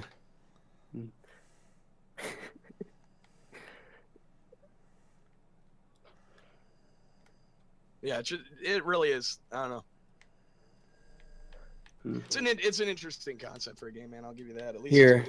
Yeah, we want it to be open world where, kind of similar to Ghost Recon Wildlands, we want it to be open world so you decide how the game goes, but there is a main storyline. Did you guys start? What? Did you guys start? Yeah, we have a script and everything. We got a character list. We have an entire I was wondering if you actually folder. got into the engine and got dirty.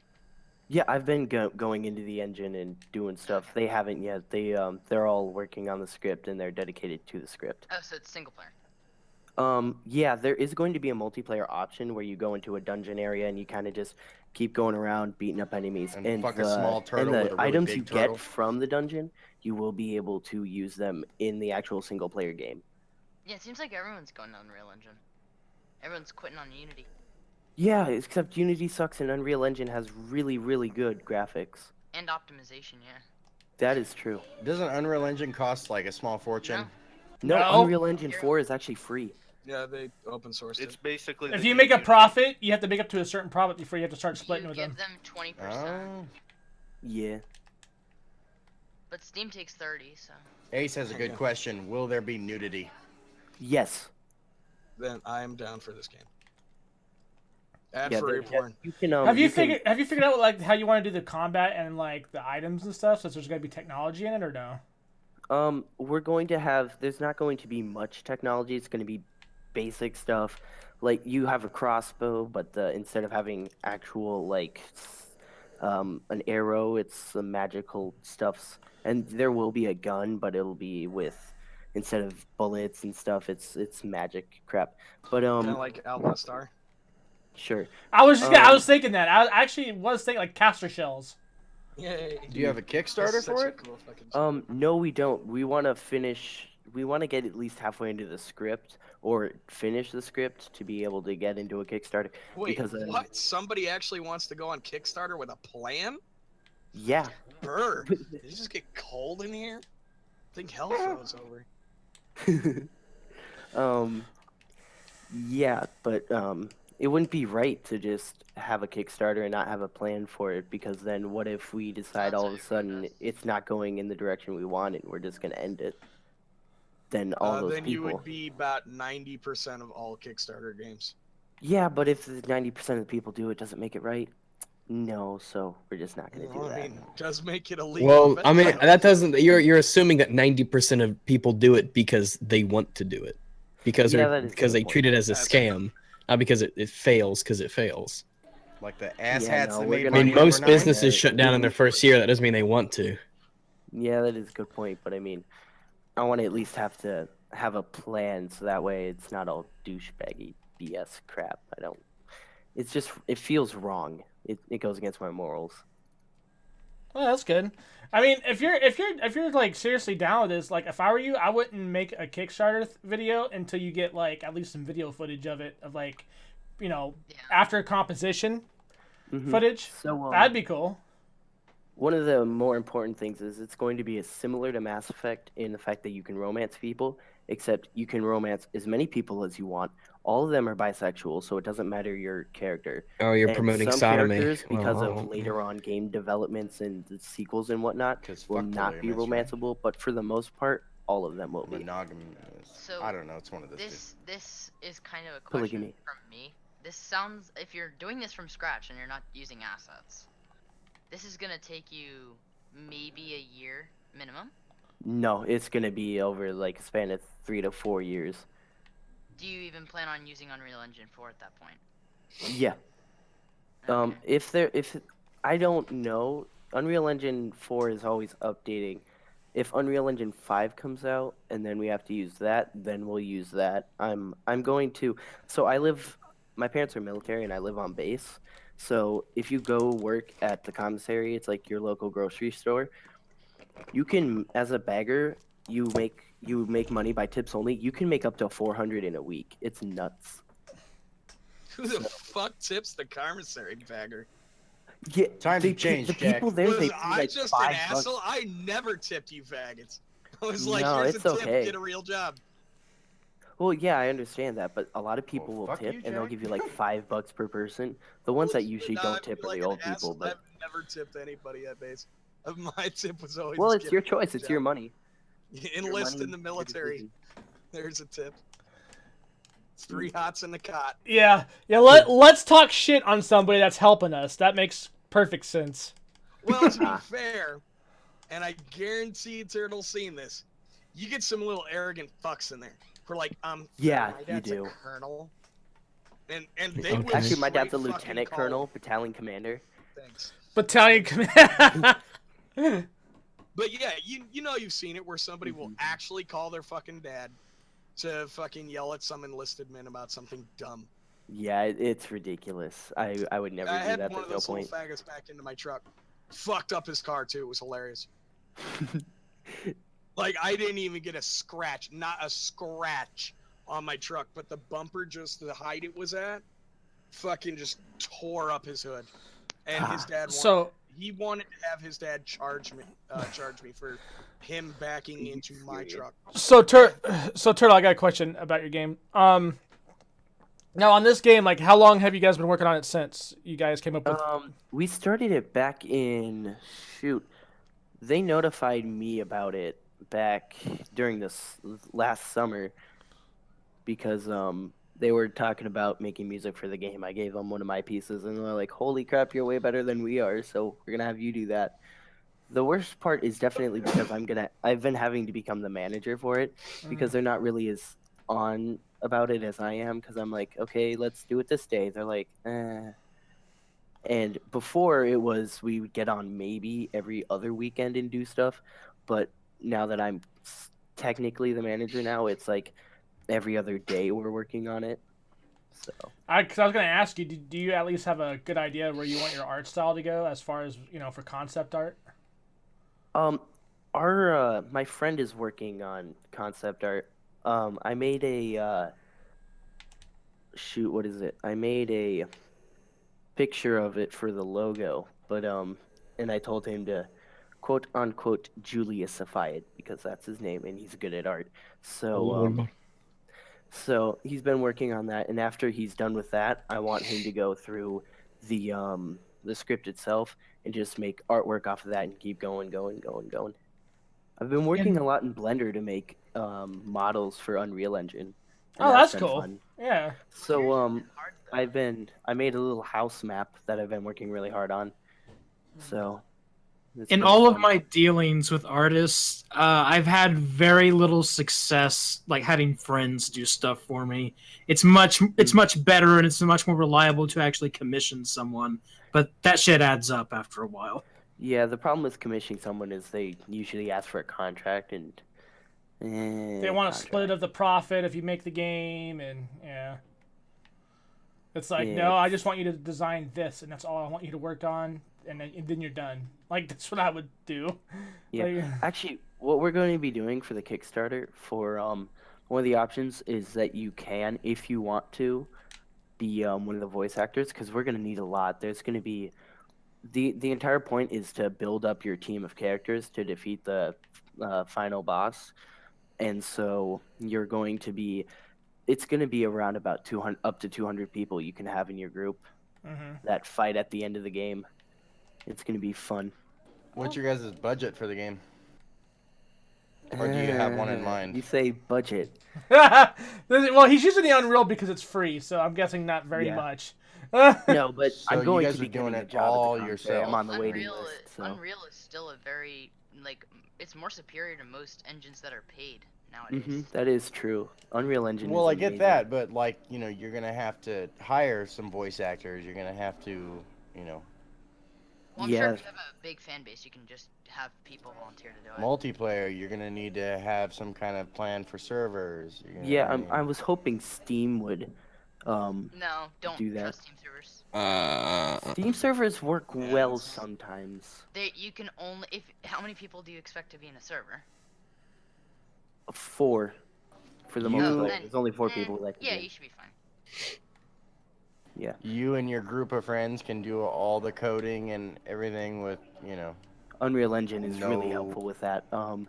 Yeah, it's gonna be when you go into the multiplayer, it's gonna be a lot like Left 4 Dead. You and your friends, you can toggle in and out of similar to Fallout 4. You can toggle in and out of first person and third person, and you can just do that. I don't know. It's gonna be a lot of fun making it. It's fun so far. I've been having a lot of fun in Unreal Engine. What kind of system are you doing all this work on? Actually, I have an Alienware Aurora R5. So it's got the Intel i7 6700, a GTX GeForce 1070. Those are pretty much the only parts that matter for the most part. I get that other ones do, but those are like the main ones. It's got, I think, what about RAM? 16 gigs of RAM. Okay. Yeah, you're not on a bad start. You're not on a bad start at all. That's pretty good. Yeah, my mom actually, she was nice enough to get me this 1500 gaming computer, and my dad won't let me upgrade it myself, so I'm going to the commissary, and when I save up $1,500, I'm gonna pay them for it, and I'm just gonna hop it over into my room and just be like, oh yeah, and upgrade it. I want really badly 1080 Ti's, but I don't know. I'd have to buy a really good monitor if I were to get those anyways. Yeah, that'd be good. Because my monitor is the old monitor from my old computer, which was like 2010 when we got it, and it wasn't like a gaming computer back then. It was like a work on stuff kind of computer. So it was a junk Dell Inspiron something. And I have the old monitor from that, and it can't handle the 1070 as well as I would hope it did, but it's okay. I have to use a DVI to HDMI cable because it has a DVI to DVI connection, but I never found the cable for it. DVI is just as good as HDMI. Well, yeah, but I mean, more plugins. That's funny. No World War III, World War II, Episode 1. They could just make a new game series for Portal and Half-Life if they want to mix it together, where it wouldn't have to be a Half-Life 3 in essence, if he's really afraid of threes. I know the Windows fiasco is a speculation, but I mean, come on. I don't think Valve could announce anything at this point without the hype train running amok and getting people's expectations way too high. Yeah, they have to make it perfect. If it's not perfect, people are going to go nuts. I've been playing Black Mesa recently. That's been a lot of fun. I bought that forever ago. I can't wait till Zen comes out for it. That's the map that they're getting. Nice. Every time I go to the Black Mesa and I click on it, there's the add-on Crack Mesa. Oh, what the God. fuck? Every teacher in North Korea is required to play the accordion? Well, yeah. Well, duh. I mean, why? I'm shocked that that's not the case here. It should be a worldwide standard, really. It's considered the people's instrument because it can be carried on a day labor in the fields. It's like, who's carrying the accordion today? You're like, fuck, it's me. Seriously, you guys gotta check out for Black Mesa, Crack Mesa.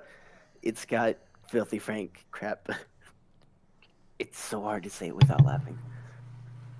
I've never really watched a Filthy Frank video that I've liked. I don't really care for him. Yeah, you lost me. I don't know. It's kind of just nuts where I'm just like, oh my god. Well, no, like quite a few of my friends love him, and I'm just like, I don't see the appeal, I guess. I got you, fam. Hold on. Our very own Metrox would fuck him along with IDubbbz. In 2012, North Korea claimed to have found the ancient lair of a unicorn ridden by the legendary King Chongyong. King Chongyong. Oh Cream of Samurai guy? Yeah? Japanese is superior. That's fucking great. Filthy Frank is hilarious. Yeah, I'm sorry, guys. I'm not a Filthy Frank person. It's okay. You like what North you like. Korea is one of the only 2 countries in the world where you can't buy a Coke. The other is Cuba. But Cuba? Apparently. That's a Hang on, good look at reason to North never Korea go to those content. 2 countries. Wait, you can't buy what? Like Coca-Cola? Like Coca-Cola. Fuck that shit. Wait, do they have Mountain Dew? Yeah, because Mountain Dew is Pepsi. Because it just says Coke. Mountain Dew isn't Pepsi. Pepsi. Pepsi's Pepsi. No, Mountain Dew is a part of Pepsi. You look on there, it's got. Yeah, it's a Pepsi product. Yeah, it's a Pepsi product. Yeah. Like Dr. Pepper is a Coke product. So. No, Dr. Pepper is its own. Last time I checked. Really? Because I've never I don't. If you go to places that if you go to a place that only sells Pepsi, they can sell Dr. Pepper. Really? I didn't know that. I thought. Yeah, last time I checked, like there's 3 main companies. It's Coke, Dr. Pepper, and Mountain Dew's the only one that Pepsi. matters. You're thinking Pepsi, right? Coke, Dr. Pepper, Pepsi. Coke. Yeah, Coke, Dr. Pepper, Pepsi. I'm looking here. Then how come when you go to a place that serves Coke, manufacturer you can get Dr. Pepper Snapple Group, the Coca-Cola company for Europe, and then Canada and Oceania is PepsiCo. That's weird. It's both. Well then.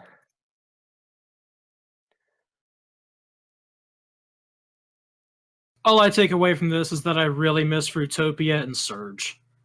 Surge, yes. Surge is a thing. The North It's still Korean out there. seized a USS Pueblo, okay, and is now a museum in North Korea.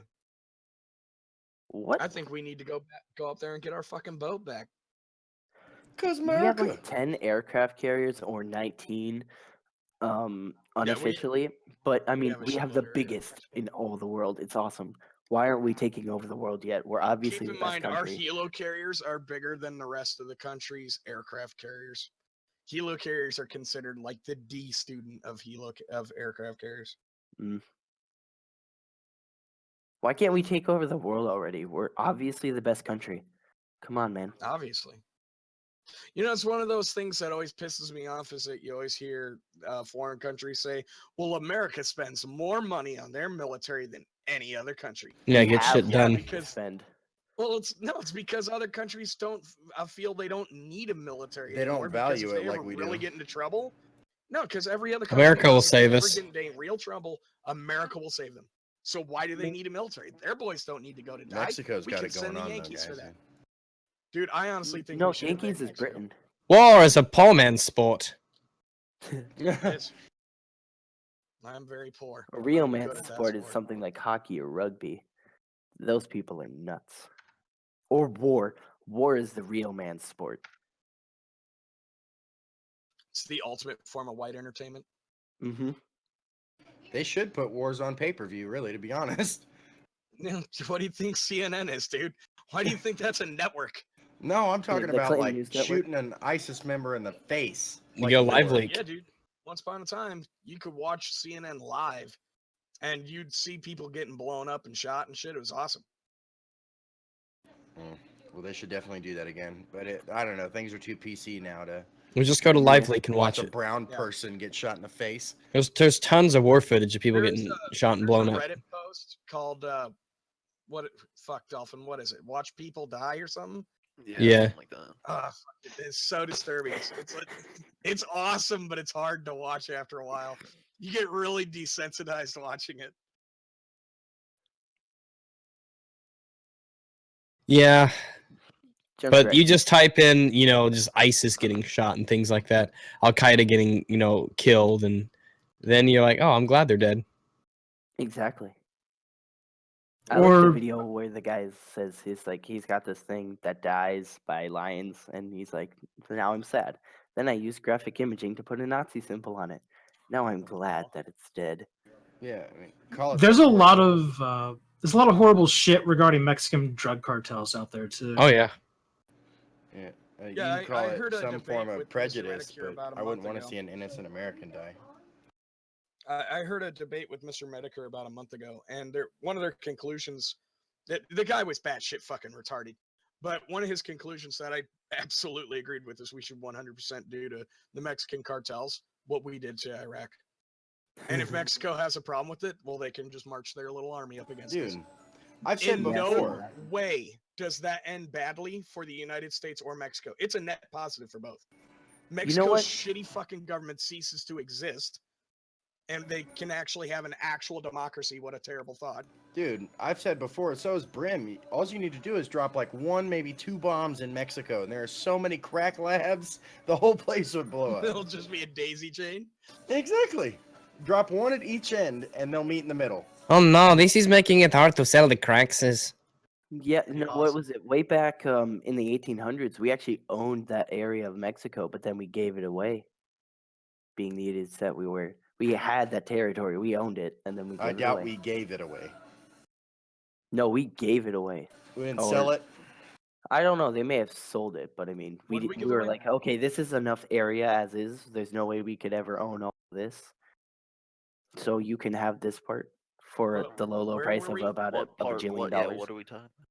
All of Mexico. What, Mexico sold itself to the Mexicans? No, America back in the 1800s actually owned the territory that Mexico is. And No, then we didn't. No. The Texas-American War ended with us getting New Mexico, California, and Arizona, and Texas. Yeah, no, way back before that. Shoot. Before that, you're talking about the Spanish, and we never owned. We actively avoided getting in a war with Spain because Spain used to have a pretty badass military. Until the drug cartel started wearing them thin. So basically, they gave up their empire. Actually, they fucked with America that whole Spanish-American War, and we crushed them. And that was the end of the Spanish Empire. That's because we have something to Because they fight lost for. Cuba and Honduras and Nicaragua. They lost all of their empire, and we got it. That's why the Philippines belonged to the United States forever. It was a spoil of the Spanish-American War. America. Actually, with what is it? We got Puerto Rico and Guatemala, Puerto right? Rico, Guam, the Philippines. Technically, we had Cuba, but Cuba was like a principality type thing. It really wasn't ours. What is it? Apparently, Puerto Rico was thinking about becoming a U.S. state, and then Puerto Rico's been thinking about becoming a U.S. state for fucking years. Guam will become a state before Puerto Rico will. Because here's the reality. Puerto Rico has the U.S. dollar, the backing of the U.S. military, and they can fucking vote now. And a lot of U.S. military members are in they have a Puerto Rico thing for the 52-star flag for the U.S. if they get in. They don't pay income tax, and the vote of them becoming a U.S. state is up to them. Why the fuck would they want to be a state? They get all of our freedoms. They can vote in a presidential election, which you're not supposed to be able to, but they do. Yeah, why the fuck would they want to be a state? And they wonder why voter fraud is easy. Right? Yeah, it was this bizarre bill that basically said, oh yeah, Puerto Rico's allowed to vote in national elections because there's a lot of Democrats there. Democrats. Yeah, but I bet you if that bitch was a Republican, oh no. Hell no. Oh, Hell no. Well, why do you think Guam isn't allowed? Because Guam is very conservative. So Guam, which has been a territory just as long as Puerto Rico, and has closer ties to the United States, has tried to become a state before on multiple occasions. They have legitimately tried to become a state. Main reason we don't let them become a state is because they're too fucking far away from the rest of America. It's like you can't really guarantee their safety kind of thing. But we have our military there anyways? Yeah, but we're closing that post. Aww. Yeah, they're talking about closing Guam. Although that was under Obama, so. Yeah, good point. Guam might be getting dug in now. They're getting laser missile defense turrets now. Oh shoot, what is it? If you look at any sci-fi anything, it's all a unified. Everything is unified, so U.S. has to take over the world. Because otherwise, everybody's going to be thinking about making. Everybody's going to be like, this nation wants this money. How awful the U.S. is as an imperialist society. Shit kind of worked out here, didn't it? Yeah. Like, think about the shit that bitches complain about in this country. Like, oh, black people aren't represented very well in America. Yeah, isn't it amazing that you have the right to go into a fucking street and say that without any kind of repercussion whatsoever? Not even go into a street. Block a highway. Yeah. Oh my god, I flat out say you should be able to. You do not stand in a highway in Hawaii. I guarantee you, no one's fucking standing in that street anymore. We just gave semi-trucks the ability to commit murder.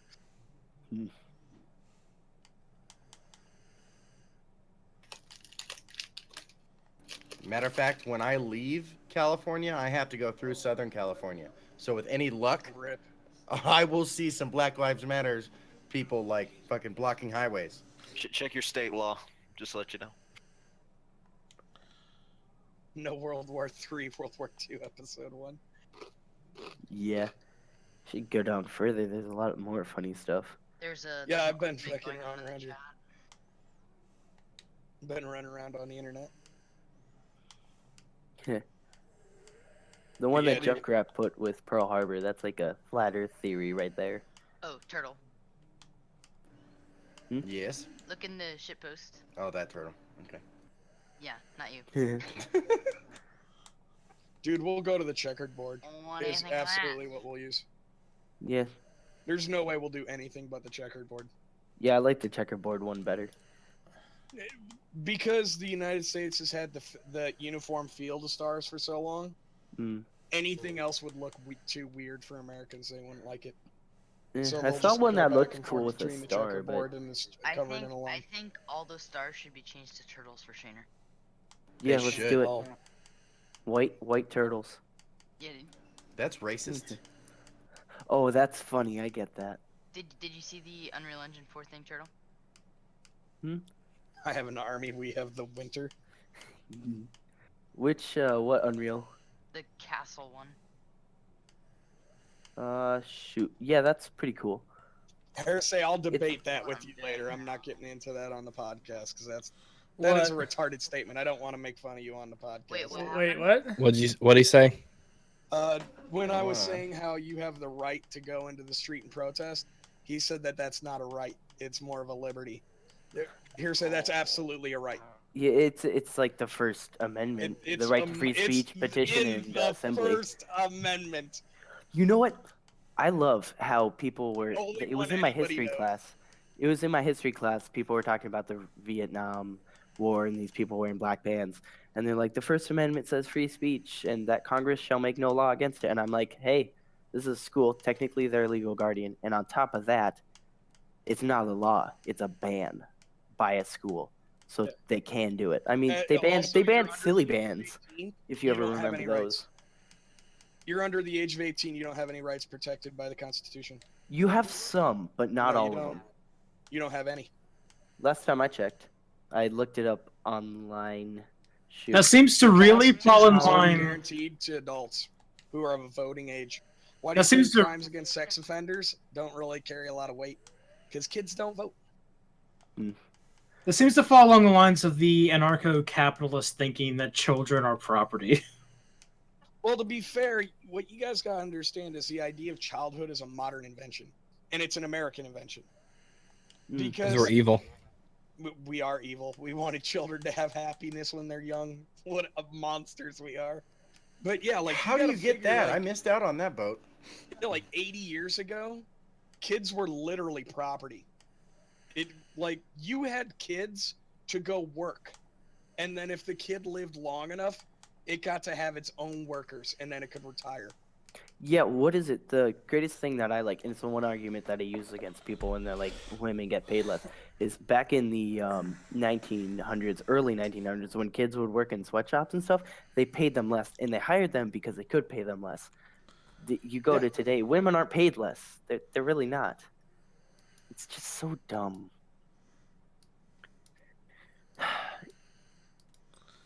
Oh, I love that Hiroshima Detroit comparison. Because there's so much truth there. Yeah. It's a fucking weird parallel. God, poor Detroit. Remember when that place was awesome? Nope, nobody's here. Nobody here is that old. My grandfather.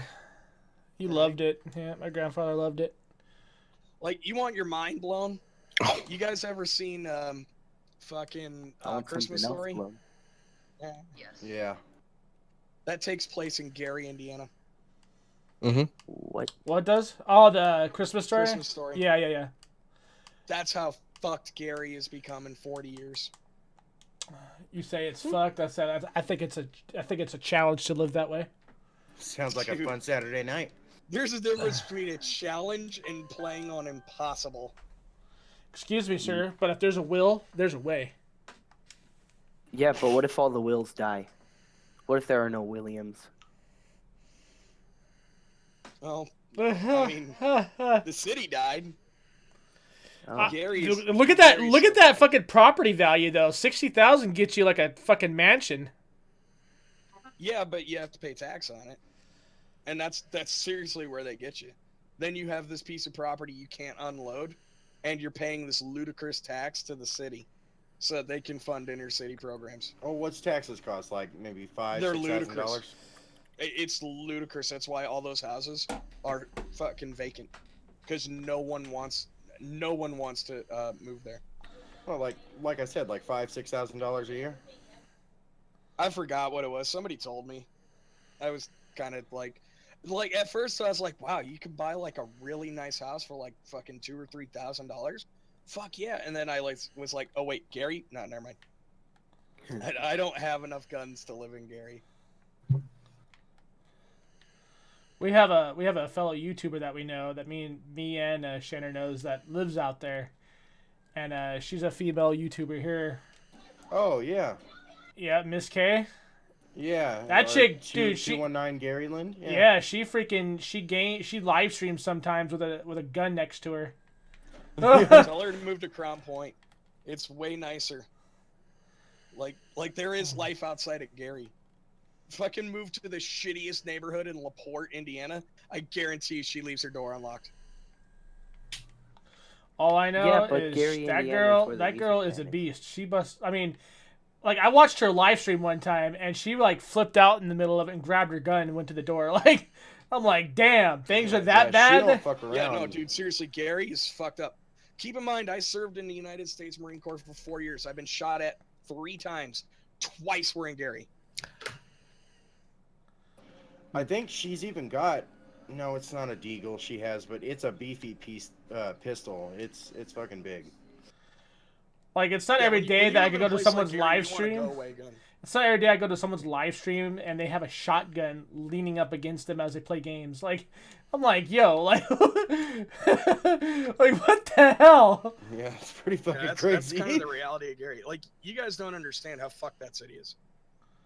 It's like, all right, imagine the worst parts of Detroit, except for 8 Mile, the pretty nice part of Detroit, doesn't exist. That's Gary. There is no nice downtown. What about St. Louis? Well, St. Louis has a nice downtown. St. Louis itself actually isn't that bad a city. It's sub-cities. Well, they take their baseball very seriously. If you don't like the Cardinals, you'll get shot at there. Fuck the Cardinals. Fuck baseball, man. How dare anyone? I was gonna say baseball is fucking boring as shit anyways. Like, Jesus It doesn't Christ. make sense to me. It's such a weird Dude, they're sport. no joke. When the Cardinals make the World Series there, the water comes out of the fountains, the public fountains, fucking red.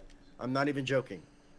What if it's blood? The blood of their enemies. I mean, No, it's keep in just mind, coloring. Chicago It's not- dyes the fucking Chicago River green every year. And there's not that many Irish people there anymore. But they still dye that fucker green. I don't know, man. That's crazy shit. I lived. See, you know, it's crazy. I've said this before on my channel where I've lived in ghettos, and I never knew there was anything worse than downtown Los Angeles, or the lower end of Anaheim, California, or better yet Atlanta. Like, I never thought anything could be worse than that, because those are the towns that if you get caught walking at night, your ass is gonna either get shot, robbed, or molested. All 3 probably all once. You never know. But Gary, I hear, is like fucking 10 times worse than that. So it's like, yeah, Jesus Christ. It's like a third world country. It's so fucked up. It's like in Mexico. The back alley of McDonald's. And back alley of McDonald's, a drug deal goes down. That's a thing. That's a thing. People fucking go to the McDonald's and shit to fucking deal drugs because it's warm. Fuck yeah, drug dealers need heat too. You can get an ounce and a McChicken at the same time. Yes. You know what's better than drugs? I want an 8-ball and a bucket of chicken. I haven't had a McChicken since I saw that guy on Twitter jack off with one. I don't know. That guy's not gonna ruin a McChicken for me. I fucking love McChickens, man. I don't know if it's just coincidence or what. See, and I don't understand it. None of that seems pleasant. Why the fuck would anybody want to do that? It seems abrasive. I kind of want to go viral one day, so I might fuck a Crunchwrap Supreme from Taco Bell. I'm not sure yet. No, you gotta do the beefy 5-layer burrito. No, do the new thing. What is it? Where the shell is chicken breast or something? Oh, no, there's the naked chalupa one. or whatever. Oh, the chicken taco. Oh my god, that thing! Like I was told, that'll get you on YouTube. I was told that was really good, so I went out and bought one. Oh my god, they are so delicious. They're so unhealthy, but they're so delicious. I actually have an extra one from dinner sitting on the wrapped table. in a piece of fried chicken. How could it go wrong? Fuck yeah! You're taking two of the most unhealthy things and combining them. You might as well. There's one thing that Carl's Jr. did that I think is probably better, but it's a dessert. Carl's Jr. did this thing out here a while back, and they demoed it, and the shit sold out all the time. And it's taking 2 Pop-Tarts and taking vanilla ice cream and making it into a sandwich. What? Oh my god. It is delicious. It is so good. Deep fry it. Oh. People would eat that. I want one of those. Can you imagine that shit? Hot cup of deep fried Coke on a warm summer day at the county fair. Bro. Dude, I'm gonna die at the county fair. Yo, my girl's tried that. She loves those things. Like the month of July, I don't go to fast food at all because I save it for the county fair. Because I eat so much bullshit at the county fair, it's how I justify it. Like the deep fried Snickers and the deep fried Coke and all that shit. All that stuff that's just awful for you.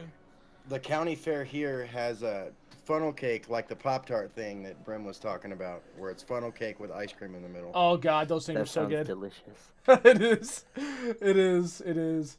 I've tried other deep fried stuff like pickles. Like pickles are really good that way. Yeah. I've had the pleasure of trying that, and I was like, this is actually really good. Like I thought I was gonna hate it. It's more salt than anyone needs in like a lifetime, but it's amazing. We'll just drink more water. Just drink more water. Take care of the salt real good. Don't worry about the sodium levels and how sodium makes water in your body. Let's just drink more water on top of your sodium. Your water has water, boy. Yeah, you should drink water. I'm not saying you shouldn't. Water has life-saving qualities. What about high blood pressure? You know what? Like I pretty much don't drink soda pop anymore. I'm losing weight like crazy. You're a fucking quitter, Jack. No, I still drink soda pop. I just don't drink it very much anymore. Now it's only when I go out to eat. No, I'm losing weight. I've actually cut that out of my diet too. Actually, I've been drinking a lot. Quitter, Brim. Well, I've been drinking a lot of regular iced tea. I've stayed away from the sweet stuff. I've been drinking. I'm going to start drinking brewed TVs. Jesus Christ, brewed tea. 4K. You know what you do? If you ever have coffee, instead of putting sugar in it, put a little bit of salt, and it takes care of the bitterness. I replaced soda with just straight black coffee like 8 years ago. I love Coke. I love Mountain Dew, but and you still want to lose weight, just put a little bit of salt in it. It works. I'm not kidding. Never heard of that before. Yeah, see, you know how people they put salt in cookies and stuff to make them super sweet? It's the same thing. It's nuts. See, I like the bitterness of Coca-Cola. That's why I like Coca-Cola. Coke is bitter? Some people think it's got a bite to it because of the high acidity to it. Compared to Pepsi, it does. I hate Pepsi. I think Pepsi's nasty. It's like drinking a bottle of maple syrup. The only Pepsi I could drink is the real sugar Pepsi. That shit is good. But if it's regular Pepsi, I'm gonna throw up. It's weird. I don't know. It's strange. See, real sugar Coke, real sugar cane Coke. Oh my god, that shit is amazing. Yeah, but you understand that the difference between sugar cane and beet sugar is nothing. Flavor, sir. Beets, flavor. All summer and rot. Thank you Fair very enough. much. Yeah, it does have. Yo, look what Junkrat put into the shit post. That's hilarious. Oh no. Oh, dropping the Nokias Nokia Lumia on Hiroshima. That's pretty raw. There was a guy. Aren't Nokias from Norway though, or Finland or some shit like that? It doesn't matter. What is it? Oh shoot, there's a guy who he's He's a dude who makes all the ridiculous phone cases and drops them, and he made one out of those. Dude, it only broke a little bit. Bro, I have the Nokia Lumia 650. Okay, probably one of the sturdiest phones I have ever owned in my life. Everybody told me, oh, this thing breaks easily. It breaks down. It's terrible, blah, blah, blah. Dude, I threw this thing because I was pissed. I had some family issues. So I threw this fucking thing through a wall, and it didn't even crack the screen. That'll teach him. Dude, it didn't even crack the screen. I was pissed. But, like, just to know that, like, I threw it with that kind of force, and my screen's not even scratched. That's like some it's like some original Game Boy durability. Right? I still have my original Game Boy. Like, everybody was like, oh, this is terrible, don't get one, Brim, it's a terrible phone. Like, if I would have done that shit to my fucking Samsung, dude, that shit would have shattered. Yeah. Dude, when I was in college, the first time before I joined the Marines, I forgot what phone it was. It was some kind of Nokia. And I dropped it out of my pickup truck. And just assumed I lost it at school. So I was like, well, fuck, that phone's gone. And when I showed up at my sister's the next day, because I carpooled with a dude down at my sister's, and we carpool our way down to shul to learn about the book learnings and the education. As I pulled into the driveway and I got out, I realized that in the snow, in the tire track that I just drove over, there was something there. I kind of wiped off the snow. It was my fucking phone. I took it home, stuck it in a bowl of rice, came back, went to school, came back, and by the time I got home, plugged it in, fired right up. Damn, this nigga... I left that thing out overnight in the snow and ran over it with a fucking 1996 Ford Ranger, and it still worked. Oh, I remember when I had my Kindle Fire. I got super pissed because the internet wasn't working, and then I broke it over my knee. It broke right in half. I was like, crap, my parents are gonna yell at me. That's good money, boy. Huh? It was like I don't know, it was like $200 or something like that. It's not that much. And the internet wasn't working. I was like super pissed. I need my internet. I was sitting there for like... You need whose internet? There for like, You need whose internet? I was using my parents' internet, and it wasn't working good. And I was sitting there for like 2 minutes. No, I'm kidding. It was like an hour. I was just reloading, restarting, over and over again. I restarted the modem, everything. It pissed me off. Evil B055, and I'm going to ask you guys this. He says, I need help. I have lost my interest in games. I spend hours just looking at my screen, even if there is nothing going on. Please help me. Any tips to get out of this phase? Astroneer. Astroneer? Buy a new game. That is so much fun. I actually have one because I've been there. That game. I just pick a really weird game on Steam, buy it, and go with it. And this is gonna sound weird for me, but like what got me back into gaming hardcore again was my Wii U. I'm not joking.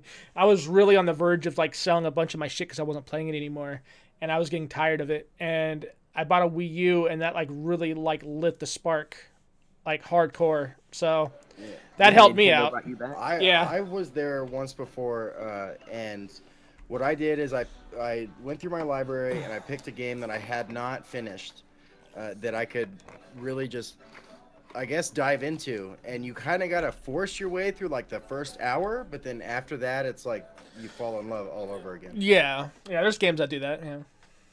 That's how I felt with Mass Effect. Like, I got that a month ago, because I wasn't really into the whole thing, and then I got, I signed up for Origin after Rags had mentioned it in one of his videos, and I got Mass Effect 2 for free. And I'm like, oh crap, I gotta get the first one. So I got that, and I didn't like it for the first hour or so, but now I love it. It is so much fun. You know what? We could like... Yeah, the first one's tough to get into. Yeah. But it's my favorite of the three. I hope Andromeda is good. If it's not, I'm not gonna buy it. And I'll just watch a Let's I was Play gonna story, bump the topic really quick of what me and Rags were talking about when we first got here tonight. Chrono.gg, right, Rags? Is that the name of it? Yep, Chrono. Yeah. Chrono.gg. That's a whole nother site that I didn't even know about. Rags was nice enough to share it. They have a game on sale. Like once a week or whatever. Once a day. Oh, once a day. New game every day. That's fucking awesome. And You want to explain the point system to them? Oh, it's just you log in, you get these little. You basically get points for logging in, and when you get enough points, you can get free games.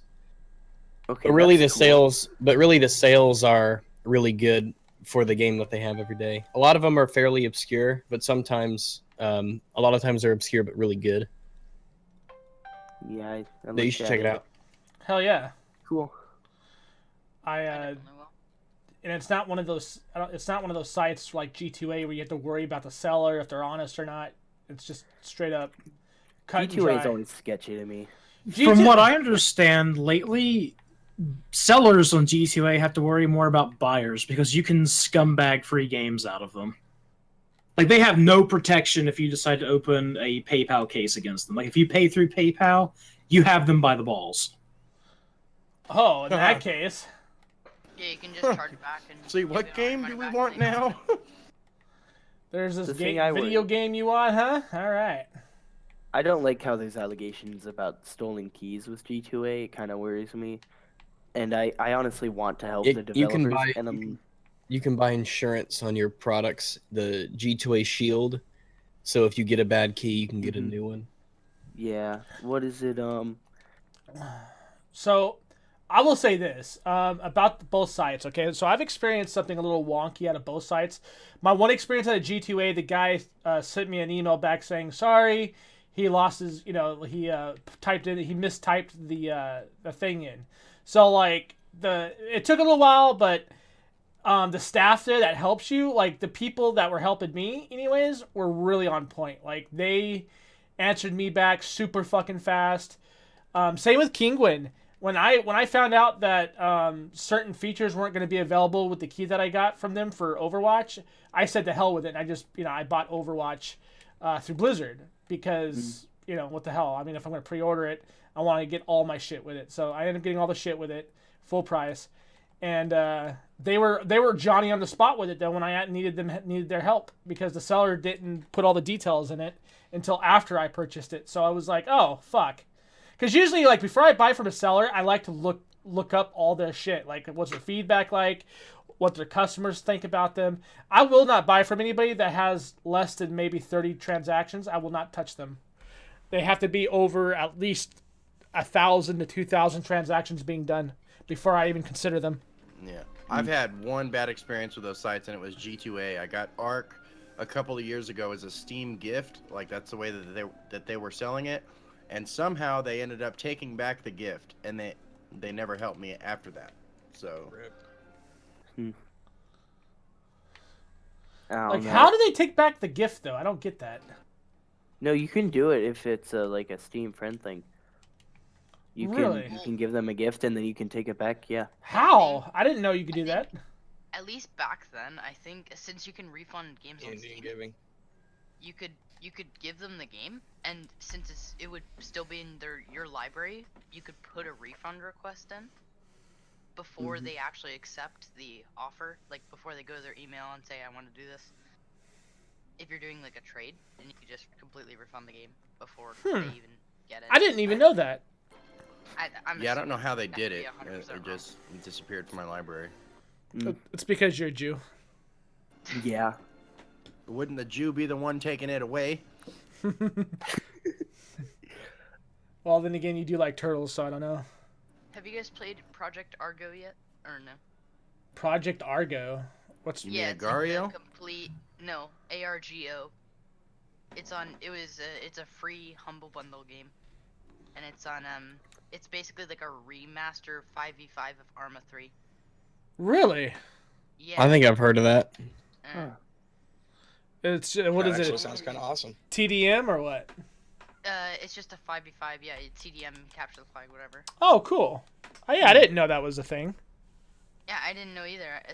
They had the Arma Humble Bundle, and it was like $15 to get Arma 3, and what was it? I gotta find it. I don't know. If I was going to buy a game, it'd definitely probably be from the actual, some Steam or Origin or it's not on Steam or Origin, that's the thing. Yeah, I understand that. But, is it not even on Humble Bundle anymore? It's on Bohemia Interactive. No, the Project Argo is no longer on Yeah. the site. That's interesting. What is it? But I would rather not buy keys. Just for me, it's like sketchy, and on top of that, it's not the game that you're talking about. That game is fine. But to like G2A or stuff, I would rather support the developer if it's a good game. If it's a bad game, maybe I'll buy the key. But I mean, if it's a shit company or a bad game, then yeah, like Games Workshop for Total War and Warhammer, that kind of thing. Oh, they're so bad. I remember when Regicide came out, and me and my friend were nuts about that, and then we realized it was bad, and we're like, okay. I put the link to the Humble Bundle and shit post. Yeesh. And at the very bottom it says Project Argo. Hey Shane. Well, now it's an image of a Jew in a pit, 1942, colorized. H3 Productions. Yo, Master Roshi, Turtle King. Hmm? I was talking to Geek Essentials. Mr. Shaner, but evidently he's not here. Taking a nap. I don't know. We have to call him. Make a turtle sound. I actually looked that up. They don't have vocal cords, but they will make weird, like, squeaky sounds. They make weird sounds when they're having sex. I like the one where it's got where they're all like, hey. It's hilarious. Have you ever seen the tortoises having sex? And it's like the one just going, wow. Something tells me you have. Easily. It's like the greatest video I've ever seen. I'm absolutely I've seen that one. I could link it for you.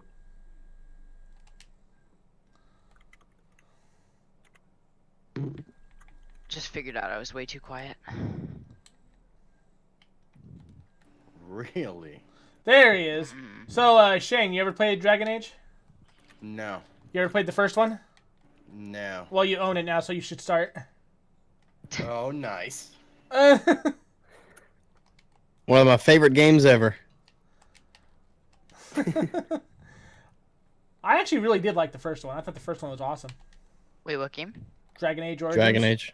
Oh, okay. I've never. It's pretty It's good. not Origins or no?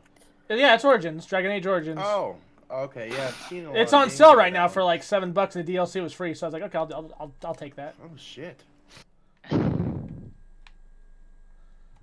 Hell yeah. Dragon Age Origins is actually a really good game. It's really fun.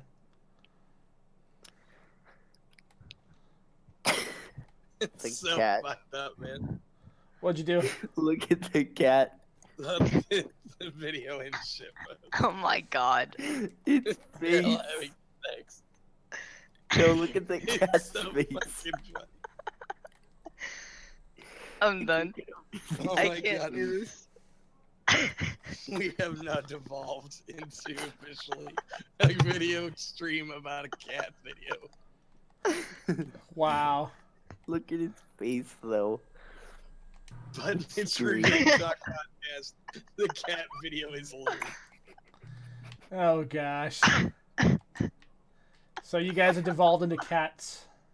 Oh my god. Well, there was a Turtle cat. video of a turtle having sex, and he's just making the weirdest sound in the world. And then somebody linked below that cat's having sex. What the fuck? It was Turtle. Yeah, it was me. Oh my god, that sound though. Oh my god. You guys are terrible. Yeah. It's funny, but you're terrible. Like roll, roll, roll, roll, roll, roll, roll, roll. Oh my god. Hey, was Garden Warfare 2 any good? I thought you had that game. I heard it was pretty good. I haven't played it, but I heard it was good. I loved the first one. I thought the first one was fun as shit. Oh my god, that turtle. But then they went into like mech warrior out. mode, I guess. Now you have mechs in it and Jesus. shit. I'm like, I don't know. It might That be good. cat freaked out.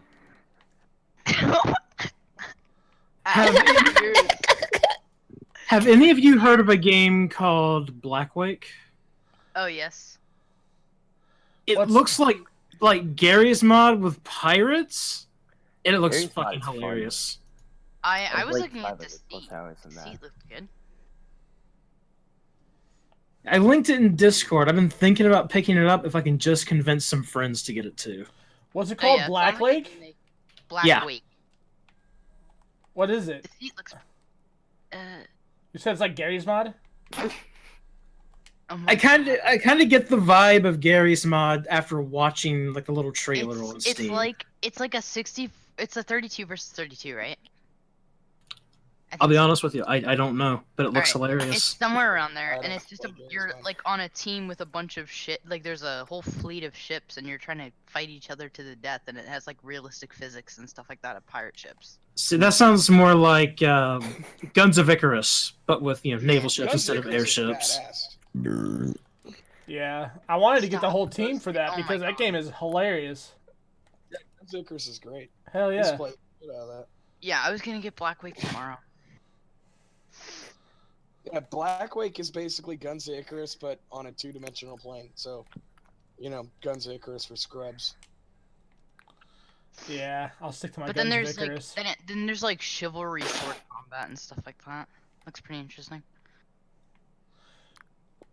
There's a game that's like Guns of Icarus, and you're on turtles. Like, you're literally on turtles. Like, the entire ship is a turtle with a Please, base on top of it. Don't talk about turtles again We need after turtles. what I just heard. That is a Game of the Year edition. Actually, if you you're guys on want to Turtles. know how to ruin someone's evening? How? Make them look up wet koala on Bro, Google. I've been married for over a decade. I know how to do that. You don't need to Yeah, teach me. well, You're like, how to ruin someone's night? I got you beat. Another game that reminded me of Gary's mod was Deceit. That game. Yeah. I heard a pitch that Mr. Medicare had for a game that sounds fucking awesome, and it was what was it? No, what was it? You tell me. I don't know. Yeah, it's a two-player game. One person is a police officer, and the other person is a serial killer. So it's And cops you and put 'em- robbers. Kinda, except there's no HUD. There's no way to determine who's the serial killer, who's the AI and who's the other human player. Mhm. And the human cop has to figure out who this. It's a city full of NPCs, and you have to figure out who the serial killer is. So it's Assassin's Creed multiplayer. Yeah, but it sounds more fun this way. Because you Sounds come up with cool. new More fun this creative way. ways to murder people and not leave evidence. And It's a shame. It reminds me of TTT, which I love so much. TTT is a lot of fun. That's anytime I'll ever play Gary's mod. That's all I'll play. I used to play prop hunt a lot. Usually I'll just go into my own map and just create a bunch of ridiculous dupes, get my friends on to my server, and then I'll just dork around with them. One of the things you Never gotta played check the out, game. I'll put a Steam link for it, but it's a Gary's mod add-on called a rape swept, and it's Oh, Turkish. And my God. what you'll do is it'll get you on top of the person and it'll move you up and down. It's hilarious. It's the best. Doesn't it also play the source sounds? No. Sounds Jewish. No, It's it not does. like me. Okay, It so does I for, stop moving my mouse for 3 seconds and Steam goes into big picture mode. Please kill me. Oh, I hate when that happens. Big picture mode isn't that bad. Yeah, it'd be great because it's just like a console layout. But when I get into Oh, it, I'm just shocking. like crap. Strainer likes big picture mode, the console guy. I'm the console guy? Well, one of them. Rambo's the console guy. Yeah, Rambo's The other guy. console guy, though, man. Come on. No. You don't understand. When we say console guy for Rambo, that's on a whole nother level of weird. That's very true. Consoles guy. Consoles. Ace Opossum. No, everybody's still here. Ace, sorry. Turtle Masters here. Sorry. Frost. No, you're fine. Dolphin took off. Dolphin's gay. Just a little bit. He sounds gay. It's okay though. Their Yeah, that's the flippers and stuff. shit. It happens. My God, Bejeweled. That's pretty good. I'm done. I can't There's believe no people don't commenting think on they- memes now. Yeah, but memes are good. oh well. Especially the memes Some this pretty. guy's pumping out. Yeah, you Junkrat gotta. does have pretty good memes. Oh, I want to know his sources. Probably It's just Google. called Google. Yeah, It's I a new know. thing. I'm might sure have you heard could of it. just Yeah, look up it's Jew pretty memes popular. and you can find them all. Yeah. Okay. Just chew it. Oh my God. What's your guys' favorite Resident Evil? I mean, obviously it's not 7. Oh, I never got to Resident play Evil that. 4. Probably 2. Favorite Resident Evil is Resident Evil 7. No. Probably 2. 2 was pretty fucking good when it came out. Well, that's the thing. 4 is good today. Yeah, that's fair. 4 still holds its weight. Oh, absolutely. You should buy it right now. Have you played it? No, I haven't. Oh, you've got to play Really? Resident Evil 4. Oh my god, the PC version's really good. Well, I mean, there were 2 PC versions. There was the first PC port. The one, get the one on Steam. That's the one that's... Yeah, get the one on Steam. Steam. Wait, which one was... I think it was 4. Frost, you're blown into your mic. Hear you breathing. Sounds like he was having sex with the mic. What? It's alright. No, that's my Discord delay, I'm sorry. That's alright. I'll change that. Oh, If a no, vegan does God. CrossFit, which do they talk about first? That's fucking great. There we go. As he immediately blows into the mic. Brett, why is it doing this now? God damn it. Just move your microphone about 2 inches away from your face. So that way you're not like making love to it over, Yeah. stream. Because you're exhaling directly onto your pickups. See? That's how it went away. Bada boom, bada bing. Now I can't talk though, Rick. Yeah, I can hear you. Just fine. I can hear you. I know, I have to... Weird. Oh well. Anyways, do you guys have anything else to talk about, or do you want to end it? Wildlands is a great game, and you should buy it. Because Fun Fact said it was. Well, to be fair though, me and Fun Fact have been playing it for like 24 hours. Yeah, he said that the only way he can have fun is with other people. Yeah. See, Friends yeah, make games better. maybe that's Fun Fact's take on it. I find the game really fun. And that's a fact. But I'm fine. No, like the AI is retarded. But I mean, welcome to every video game ever. But once you use the sync shot, I mean, it doesn't matter how retarded the AI is. It is a really diverse game. Good. That's what's important. No, I gotta have not that kind of diverse. But it's got a bunch of Hispanics in it, I'll bet. Hey, wait, just a second. I've got to make a phone call right now. I know it sounds weird, but I'll be back in a second. All right. The main character is a man, or it's not feminine. There is female characters in it. Doesn't matter. But what's interesting about it is the terrain is really diverse, and that it doesn't sound like that doesn't sound too interesting. The transition from like one zone to another is believable. Like, this shit really does look like South America. It's really surprising how good the terrain looks and the transition and how big the fucking map is. Like, I rarely use fast travel in video games because I like looking at the map. That map's too fucking big. You have to fast travel. For, what? Ghost Recon Wildlands. Oh. Forza Horizon 3 is... I thought you were talking about Zero I thought Dawn. you were That's talking a beautiful about game. Horizon Zero Dawn. I've heard very so good many things hours about into that Horizon game. Zero Dawn. Yeah. I like how people are like, oh yeah, she doesn't look as pretty as most girls do, and I'm like, are you kidding me? Shit, in Yeah, like, Forza there was a Horizon whole 3, thing I about just they made passed her level frumpy. 101. Are you kidding me? She looks nice. Is she perfect? No. But, I mean, it's not bad. Have all of you played it? Because there's this guy who was revealing, he was revealing this spoiler I have about not it. played it, and I don't want to play it. Oh, there's a guy who was revealing a spoiler. I'll put it in It's a really shitpost. good game. He revealed the end. It was the Joker guy, the smiling one, and he revealed the joke. He revealed the end, and I made a joke off of it.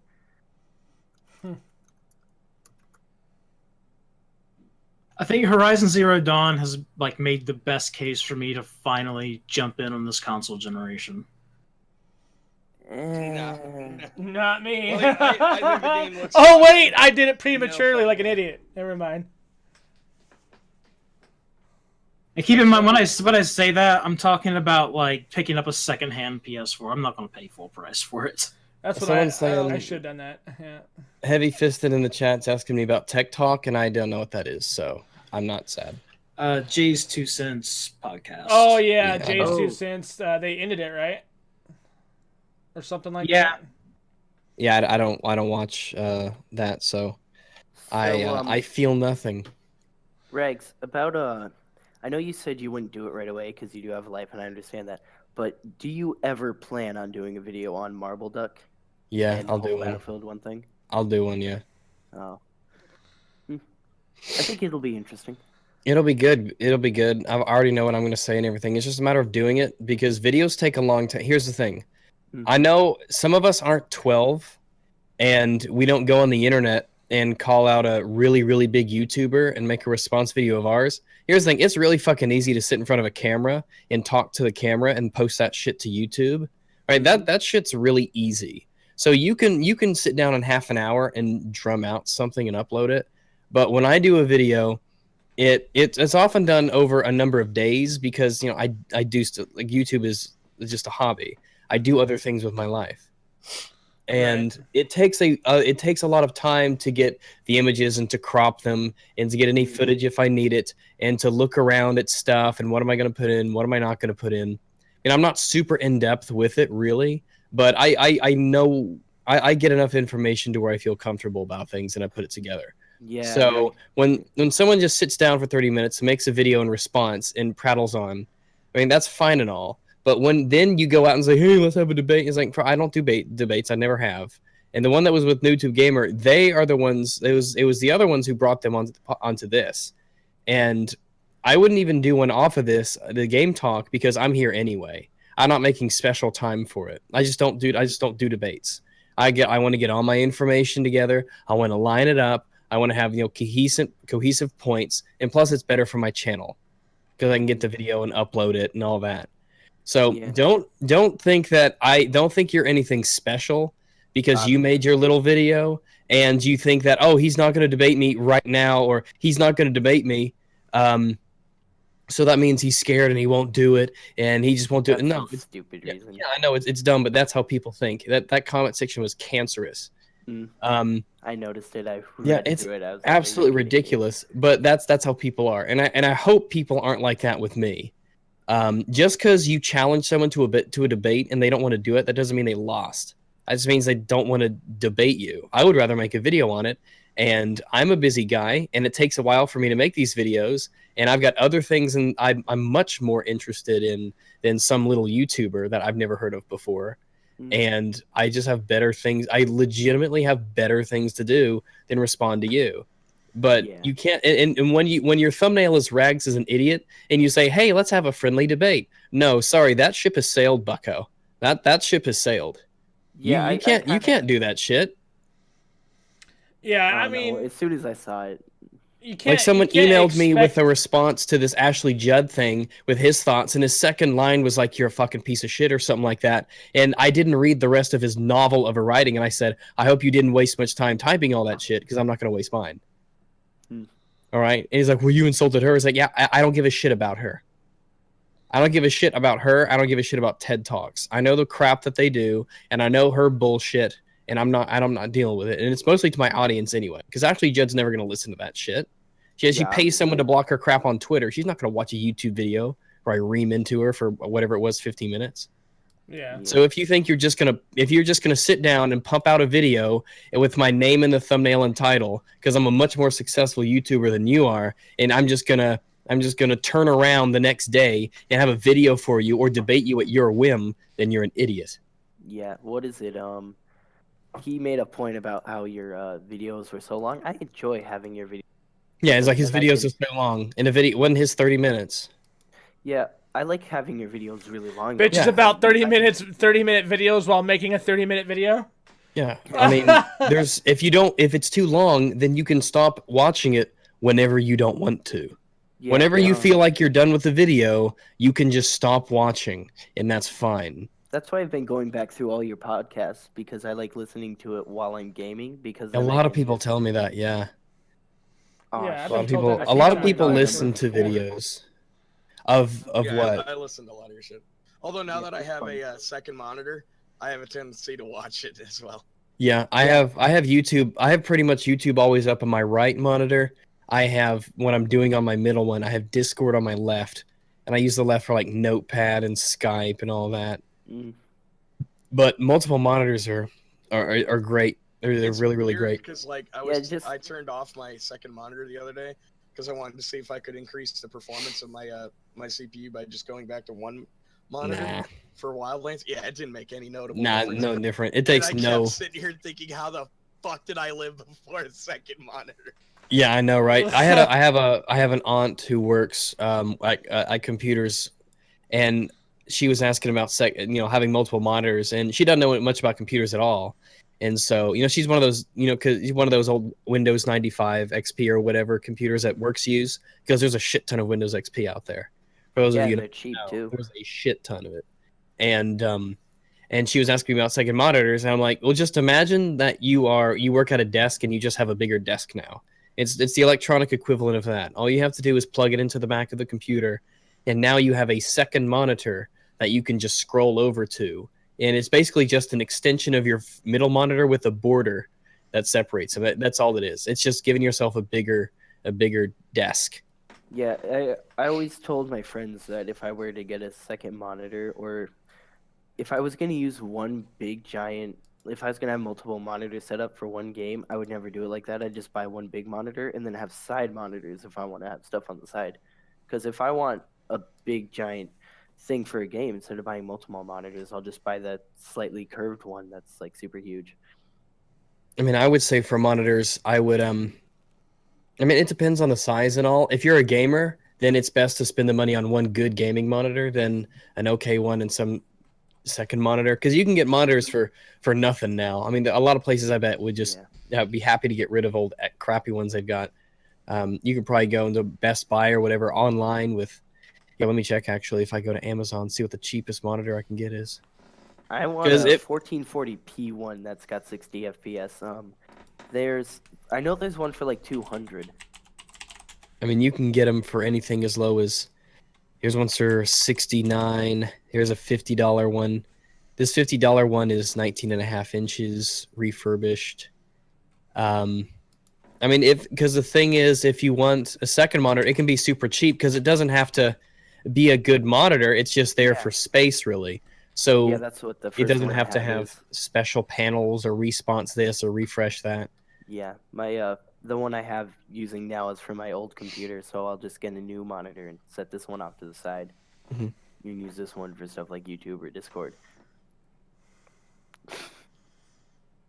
But when I was watching that Marble Duck video, and I was stopping at all because when I have watch videos that I think I'm going to respond to, I stop and I talk to myself about what I'm going to say. No, I don't write down notes. I just I would stop here and say this, and he got to the part. Well, if you don't take into consideration the feel of the gun or anything like that, then they're basically the same. And I was like, did this motherfucker just say if you don't talk about the feel of a gun, then a lot of the guns are the same? Well, shit. If you don't talk about, I mean, it's like what? That's like a core characteristic of a gun is its feel, its recoil, and its accuracy, and the way it reloads. It's like that's like the primary attribute of a weapon. Is like, so yeah, if you don't talk about the feel of a fucking gun, then a lot of the guns will be the same and things like that. But I'll get around to it eventually. I've saved it, but it's not going to be. I was honestly expecting something better because I guess he's a Battlefield YouTuber.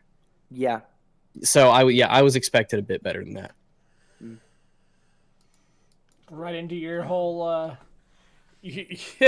that's right up your alley too, and he didn't. No, but I'm just like, fuck. I mean, he's like, your regs isn't really that good, you know. And he's like, really, fuck. And someone. But I love his content. I'm like, what? But the thing is, you can't.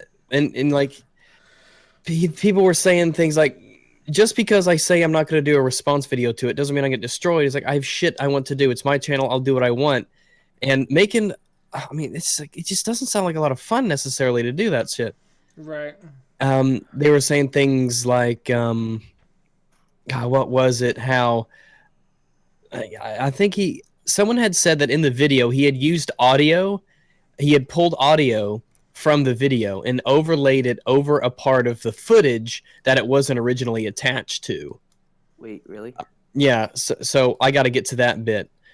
They said that the part where I was talking about how I was good, and when you criticize, okay, this is because I'm gonna have to teach Marble Duck some basic internet stuff on how to argue. But when you criticize a game, especially a multiplayer focused one, and the first thing its detractors will say is, "Why don't you just get good?" That's the first thing people say. Well, you're just not good. You're just not good. And that's why you always bring up, actually, he's like, if you have to say you're good, you're not. It's like, well, fuck, I've never heard of your ass, Marble Duck. You're a nobody to me. So how would I know if you're good or not? But if someone tells me they're good at a video game, then, I mean, okay, you're good at a video game. So that means that I'm not criticizing something because I suck at it, which is obviously, that's like Overwatch. Whenever you bring up, I don't really like Overwatch, or I had this criticism about Overwatch, what do they say? Oh, you're just not good. You just don't understand the meta. You're just not good at Overwatch. That's why you're making these criticisms. But that's what people do. That's what people's mindsets are. And so you have to bring up as a preemptive defense what they will say, because that's how people are. They all go to stuff like that ad hominem, like, oh. Yeah, it's like, he's not really that. He's not. What did he say? Did he say I was bad, or did he say that I just wasn't good? He said that if you have to say it, that you're not good. Yeah, well, because he's an idiot. And he went a little further. He went on to say a little bit later that, oh, I was on one of like the top 3 tens teams in the world. He plays with something. I used to scrim with him, but they're annoying fucks when I played with them, so I stopped. And it was work, and it wasn't fun. But I used to scrim with Simthic, and I've actually been banned from their forums. But I don't like a lot of the douche nozzles over there.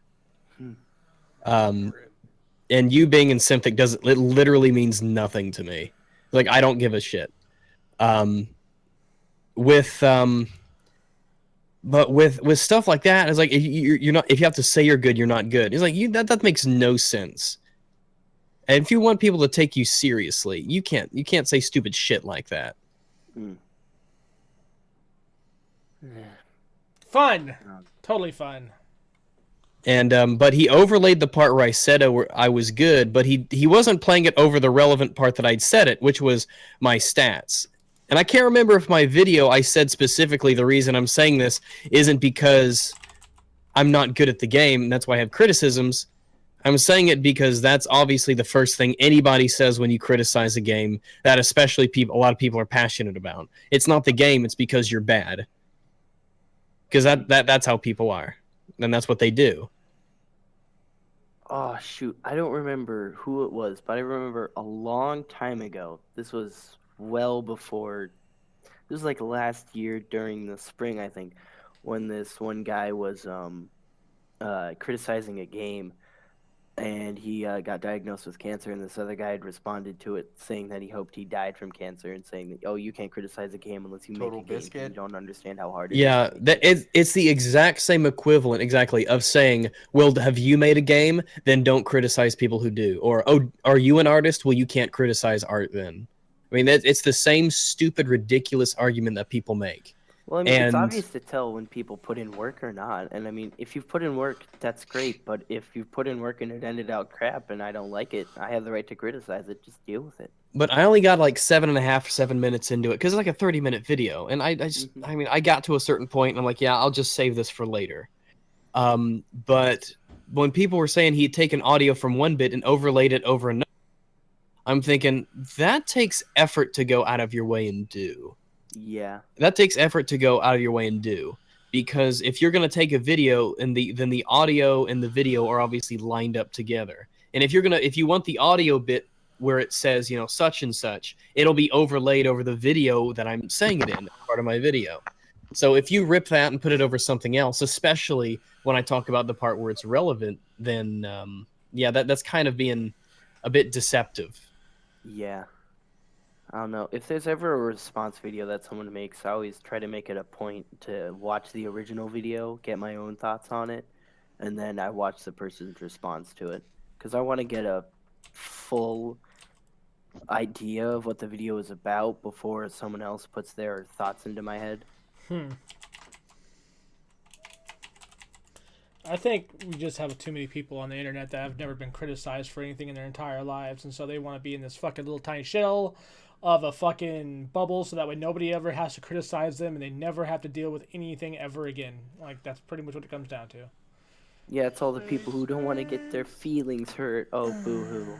It's like, Jesus Christ. Oh my God, someone disagrees with you. They don't like what you made. Oh no. You better go run into a fucking bomb shelter. Anyways, coming up on the 3-hour mark. Holy shit, we're at 3 hours. Jesus Christ. No, we've been at 3 hours for a while. 3 hours for like 4 minutes. Are you sure? Yeah. I got OBS right now running. We started at like 11:58 or something, 11:55. Ha, it's 11 for me. I live in Hawaii, the terrible state. Terrible state. Terrible, terrible state. Sounds like you love it. You only go there for vacation. There's no other reason. And it's not even that pretty either. I mean, like, Oahu's really the only pretty looking state for the most part, and it's the most heavily populated. But the bigger one is like, it's ugly. This is interesting. Somebody, TED Talks claimed Sir Six video on the Ashley Judd, but they didn't claim mine. That's funny. Yeah, because mine's at 143,000 views. And it is not. Excuse me. And it hasn't been claimed or anything yet. So they tried that with Bear Aim, but they backed off. Yeah, because these are big channels, so. I don't know. But I haven't put out videos in a week. My sub count, I don't even know if anything's gone on. Yeah, it's still going up.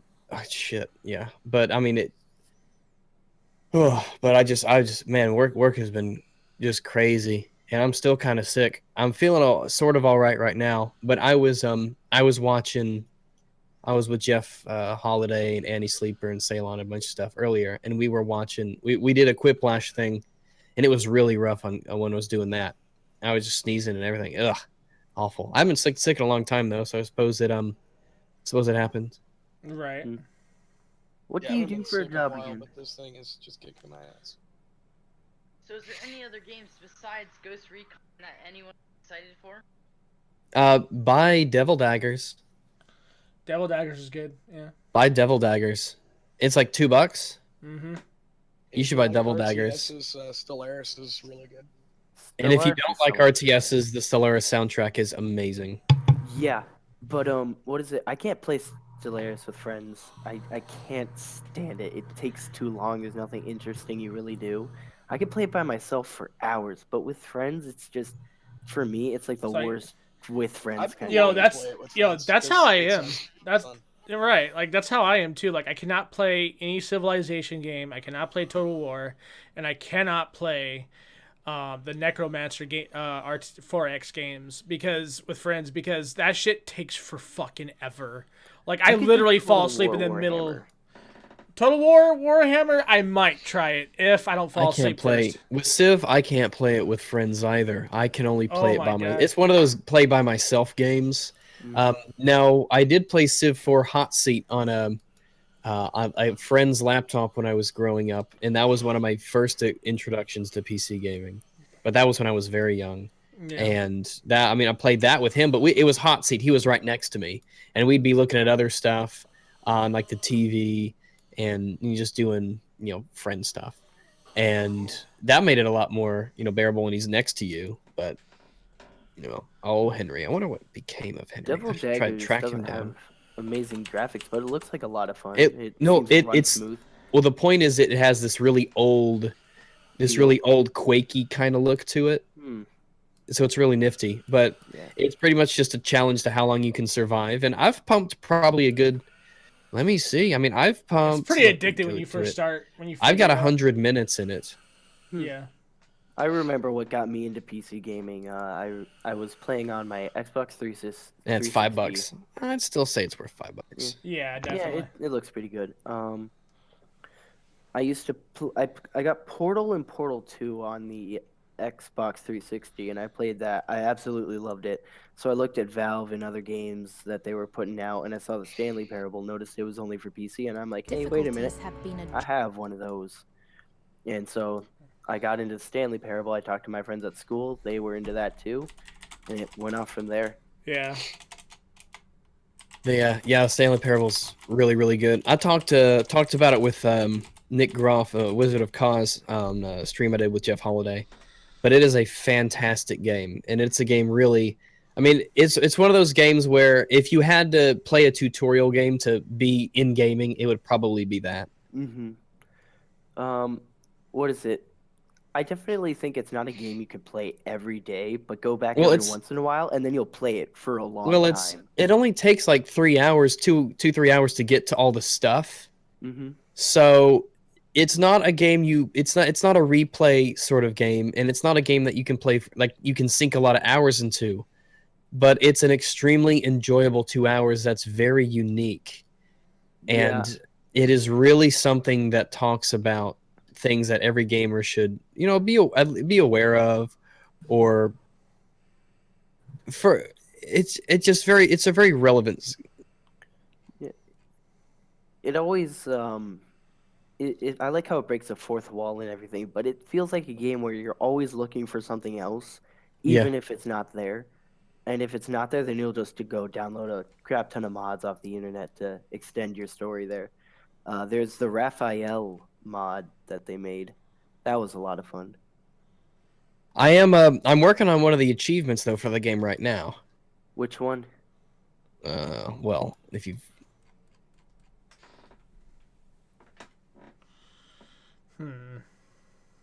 what is it? I remember getting the 5-year one, except I just I messed with the time on there. The speed run I haven't gotten. Unachievable, you're able to get it by stuff. I really wanna. I can't do it during the spring break because my parents are taking me to the entire family to another island. But that's such a weird thing for me to hear as someone who lives in Arkansas. My parents are taking me to another island. It's like what? Oh. Yeah, no, it's I can understand that. It's when I was back in New York, whenever people talked about Hawaii, I was like, oh, that's right, it's multiple islands. But I really want to play the Stanley Parable. It was like just the idea of an island, like being surrounded by water. It's like really. Yeah, you actually can't see any of the other islands. Surprised me the most. I thought you'd be able to at least see one on the horizon, but no. Yeah, they seem very far away from one another. I loved New York. That was so much fun. And it wasn't like the city. It was like upstate New York. I lived like a mile away from Lake Ontario. Oh, nice. Yeah. A lot of people, they're like, does it get cold up there in New York? I'm like, yeah, it can get below 0, but in the summer it can get to 90 degrees real easy. And they're like, what? And I think the biggest actual city I've ever been in is Las Vegas. That's the biggest city I've ever been in. Don't gamble in Las Vegas. I know they tell you to, but house always wins. Well, you should when you're there. You should if you're there. The experience is really something. Being on the floor and having all the guys out there in the uniforms and whatnot, the chips, the alcohol and booze everywhere. Limited. Don't spend all your money. Spend like maybe a fourth. There's a trick to it, dude. Go with money you intend to lose. Yeah. Yeah, don't go into it thinking, I'm going to win. Yeah, just go in with the knowledge that you are going to lose this money. Yeah, what is it? Think of it like buying a PlayStation. There's a cheat for winning Quasar in Mass Effect that I was reading up on. What you do is, if it starts on a 1 through 8 number, then you it's space blackjack. Yeah, it is. You do 4 through 7, then 1 through 8, and about like 80% of the time you'll get money. I remember I got to like negative 1,800 on the high stakes, and then I ended up coming out with $10,000. Well, that's just basic probability. Yeah. All right, so. But that's why that's why blackjack is like the easiest game to play. Mm-hmm. So I was just speaking as somebody who used to work on these slot machines in Nevada. Oh, that's right. Yeah. So the state, back when I was working for the casinos, the state requirement for a casino was 90%. So they actually had to set themselves up to 90% payout. So the problem, and this is a huge Nevada issue, for some reason the state still doesn't do anything really about it. The casinos will lie to the commission, the board of gaming, and it will tell them that this is, oh yeah, they're like, oh yeah, we're at 90%. But when you work there, you're told you're not allowed to tell anybody what the percentage is here. You're not allowed to tell the truth about anything. Even if you are working on the slot machine and the customer's wondering, we can fire you. So like they literally, like, casinos have been breaking the laws in the state of Nevada for decades, years. It's just a normal thing. The game commission in the state of Nevada is a fucking joke. Almost every single one of those motherfuckers are paid off. I know, because I worked at a casino and witnessed it. It's ridiculous. So like when somebody when somebody says, do you win a lot in Vegas? No. No. No, you don't. You can. You gotta learn how to lose. You just gotta, you have to be real comfortable with losing a lot of money first before you start winning a lot. It's just simple. Or unless you have the fucking Midas touch that day and you're super lucky. Well, no, you can go with the guy who counts cards, and he wants you to be there as a distraction. Just make sure he's do that shit. Technically not illegal. Do that shit in Nevada and watch your legs get broken. That's all I'm gonna say. No, that's not the shit that. No, come on, get off of it. Because that was exactly the argument I had when I got back to base. When my corporal's like, God, you guys are lucky you didn't get your legs broken. And I said, you know how fucking happy I'd have been? And I'm going to say the name of the casino. It's the Marriott. Because we were kicked the fuck out. They just came up to, their pit boss came over and started staring at us. And my boy's like, I think I'm going to cash out. And he goes, that's a good idea. Yeah. So, you basically just have to leave if they ask you, and they'll just ask you to leave. What they'll probably do is they'll buy you dinner or something like that and say, look, you're going to have to leave.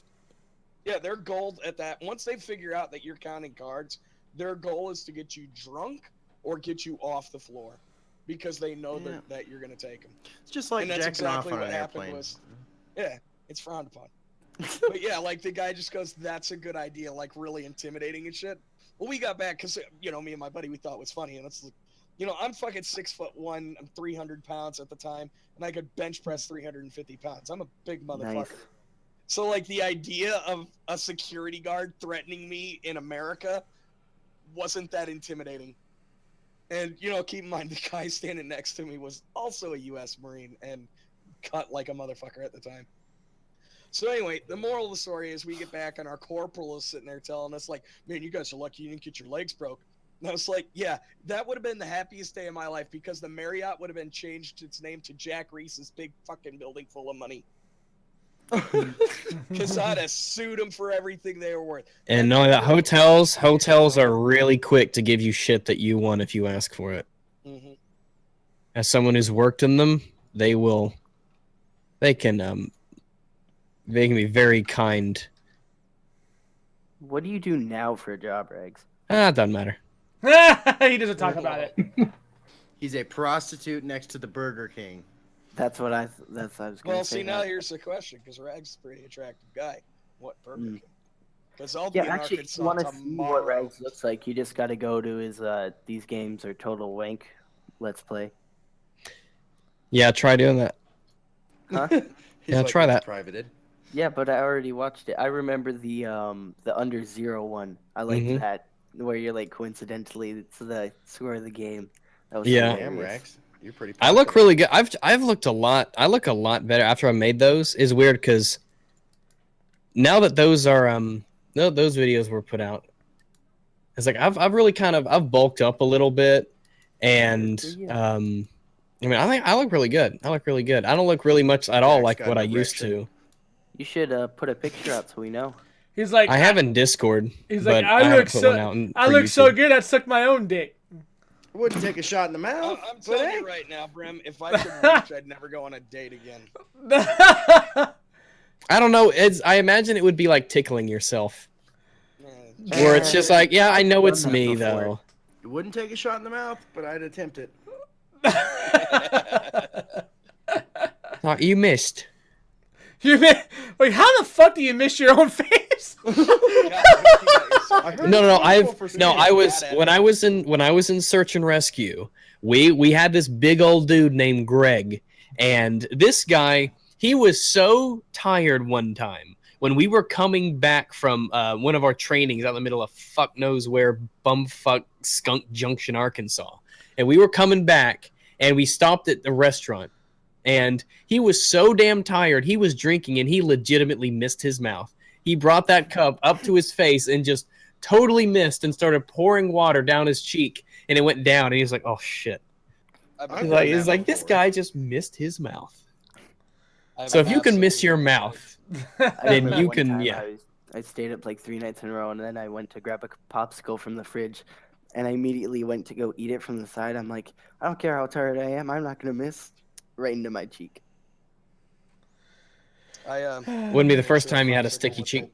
I remember biting into a popsicle while it still had the wrap around because I was so tired. He's like, this is just glacier white flavor. It's like, why does this taste like polymer? I mean, I still ate it, but I'm just saying. Wrapper and all, huh? Yeah, he was just that hungry. Like, arr. I stabbed myself in the face during basic with a fork full of food. How the fuck do you do that? Like, no, that's understandable, dude, because they'll get you so exhausted that you're just running on robot mode. Like you don't even realize you're doing shit, and then before you know, it's like, wow, how the fuck did I get here? I just time traveled, and I know I walked and I know I marched because I didn't get yelled at between then and now. So I know I did something. I just have no memory of getting here. Yeah, I've absolutely done it.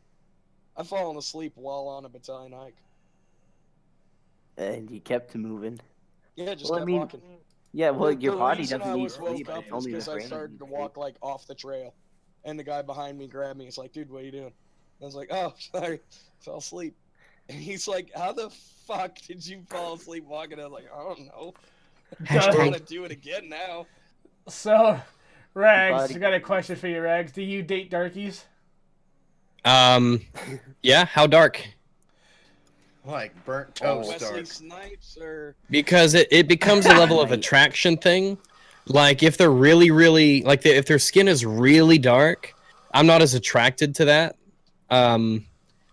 But if it's like lighter, like most like Hispanics or lighter skinned black people, then I'm all right with that. Hell yeah, bring them on. But like really, really, really dark, I don't really find that attractive. So Brazilians. Like if they're really, really pale people, it's the exact same way. Like I don't want to be dating a vampire.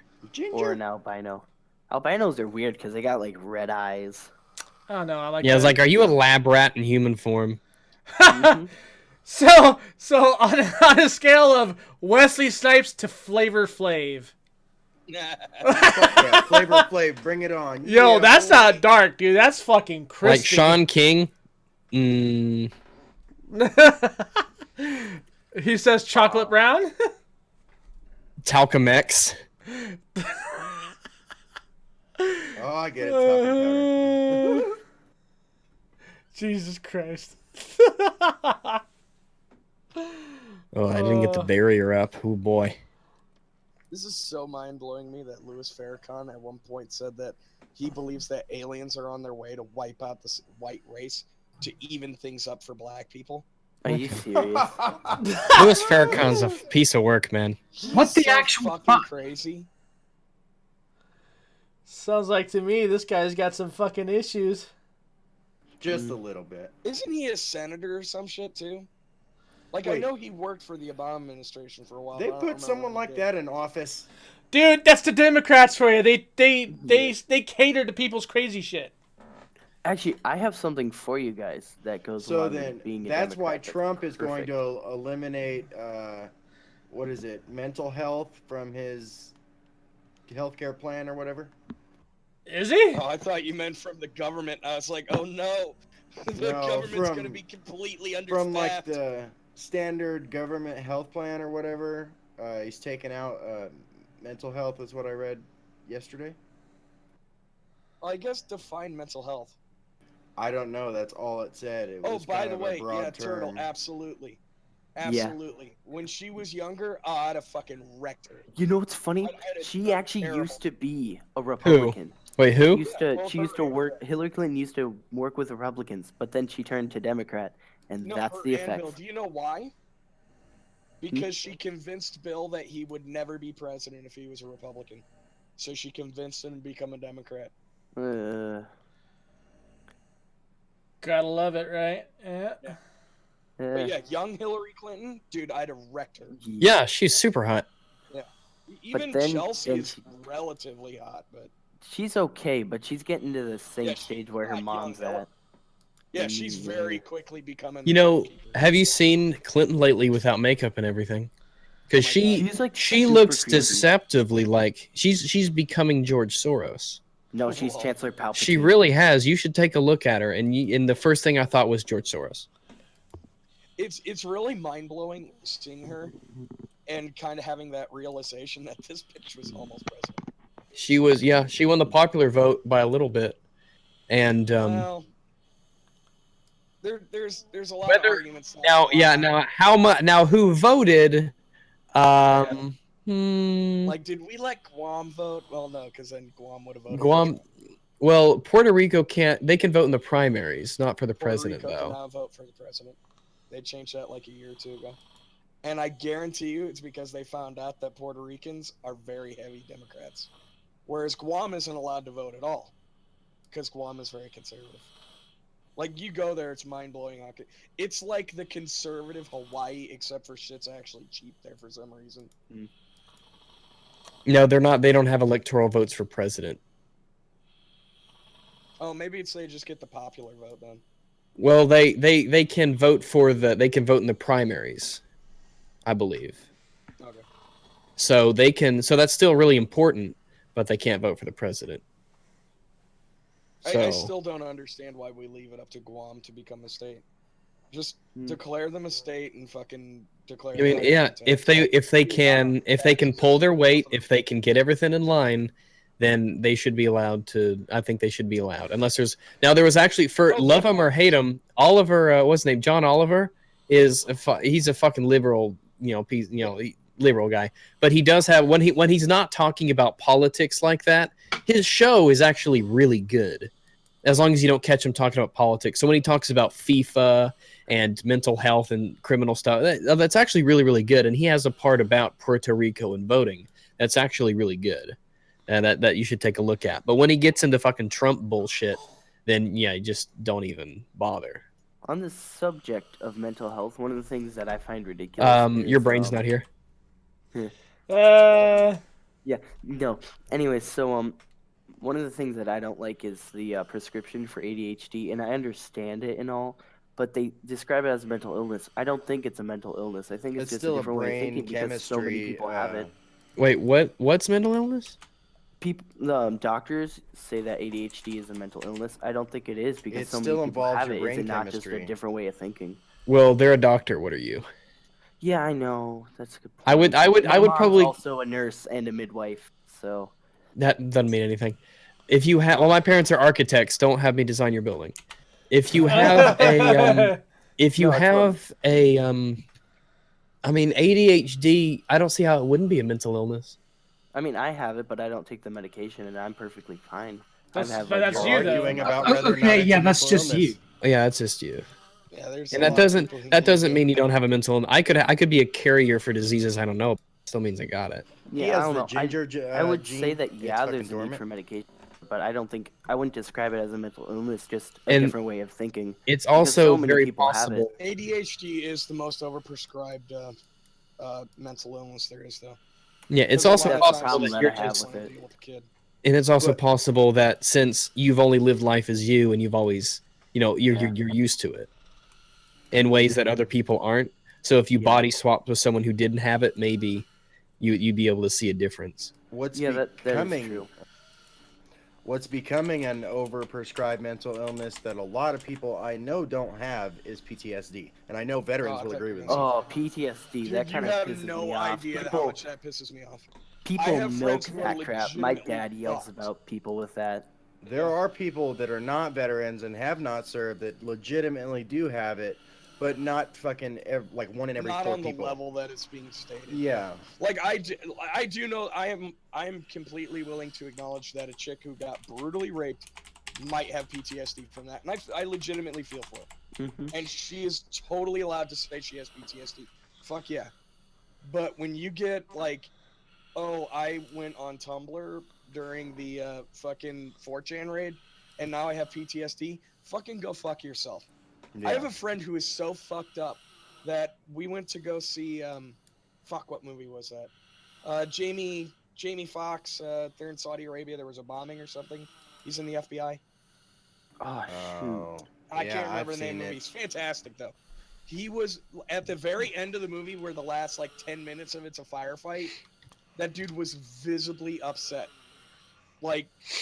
Had to leave the theater. Because he's so fucked up from the shit that happened to him in Iraq. So, when I hear people go, oh, yeah, my friend has PTSD, it's like, go fuck yourself. Because I have fucking PTSD, really mild shit, because I had a fucking flashbang thrown at me. I suffer from survivor's remorse. You know how much of a faggot I feel like every time I tell people that? But then, I'll have some kid, oh, yeah, I have PTSD because I went to fucking boot camp. That kid won that case. Went to Marine boot camp, didn't realize that the drill instructor's gonna yell at him like that. Claimed fucking PTSD. Wait, for yelling at him? Because the Marine boot camp, who are known for their forcefulness, let's say. Yeah, it's like they don't want you to die in combat or something. Well, Marine boot camp is designed to simulate a POW camp. Because the idea is if you can survive this, you can survive anything. And there's fairness in that. It would take a lot to fucking upset me at this point. Because I've fucking gone through some horrible shit. And come away with it with a smile on my face. But yeah, the idea of fucking people claiming PTSD because of hurt fifis, holy fuck does that irritate me. Yeah, I saw some, I'm not saying it's on the same level, but I saw some pretty grisly stuff when I was in search and rescue, and it's still, it's stuff, sometimes when you see things, they kind of stick with you. So. Yeah, dude, don't even fucking trip about that. I got a buddy who's a corpsman, became a paramedic, called me a month later, he said, I saw more fucked up shit in that month than I did in 4 years as a Marine corpsman. And he's been to Afghanistan twice. Oh, jeez. Yeah, dude, you see some fucked up shit being paramedic.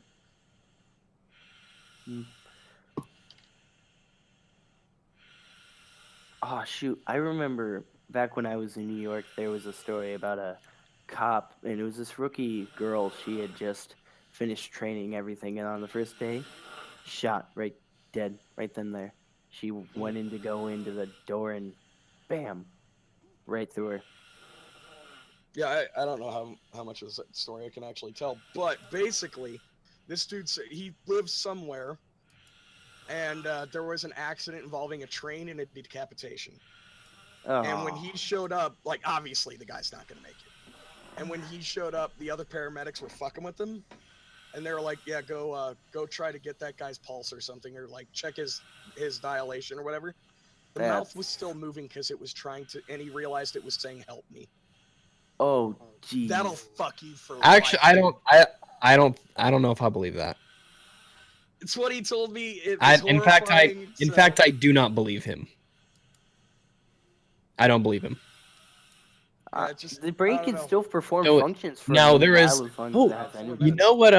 For one thing I did hear that's really interesting is that in World War I, now I don't know if this is true or not. I need to look it up. This is just what I heard.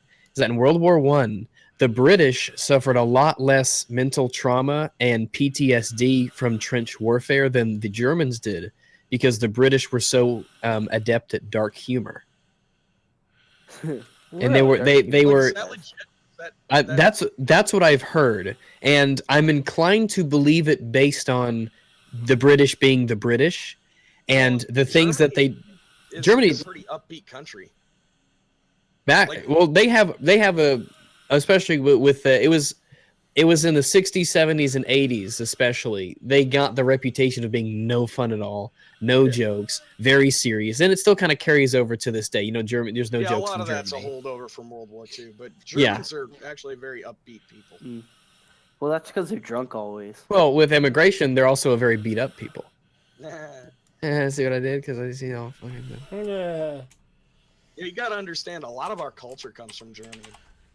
Like that whole notion of childhood is a modern American conception. That's a German tradition. Kids kind of were kids in Germany, and just America kind of was like, hey, we should do that for all of our kids because that's a good thing. And these whole child labor laws are kind of fucked up. Yeah. Well, I mean, the entire English language is partly Germanic. It's got but that's more than a little bit. It's a romantic language. Almost like 90% of our words come from Latin. Yeah. I mean, every language takes a little bit from somewhere. A lot of languages didn't just spring up overnight. I think China come up with the first language. Trying to learn another one isn't nearly as hard as trying to learn something like Arabic or Mandarin or fucking Swahili.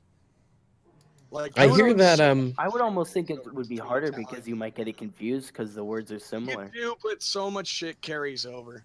Like, with the exception of Russian, because Russian's so batshit fucking different. But like French and German and Italian. Fuck, Italian basically is French and fuck, what is it? French and something else. French and Spanish. I take French. Brimstone, Brim, are you there? Yeah, I'm here.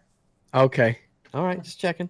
Oh yeah. So all right, just checking. What I heard about Chinese is that when Chinese was the version they use mostly today, is that when it was first developed in its first iteration, it was because China is a very big country, and back in the day, obviously the logistics of controlling a very big country are pretty titanic. And one of the reasons that Chinese is the way that it is that there are many, many different dialects of Chinese, or at least there were. And there probably still are to this day. But one of the things that was interesting about Chinese was that the emperor, it was kind of designed so that no matter who you were and what kind of Chinese you knew, you could always read it, but you couldn't necessarily always speak it or understand it if it was spoken to you. It sounded different, but written, it was always the same when you were looking at it. So that whenever, I think the idea was that, so when the imperial province or the emperor or the people up top would write decrees and messages and things like that, they could distribute it to the entire country and everyone would be able to hear and know what he was saying. But I don't know if that's true. Now, I do know the Korean language, when it was designed to be the common man's language so that everyone could understand it. I think that basically it was how it was one of those things where we need to have everybody speaking a language and understand it and that sort of thing.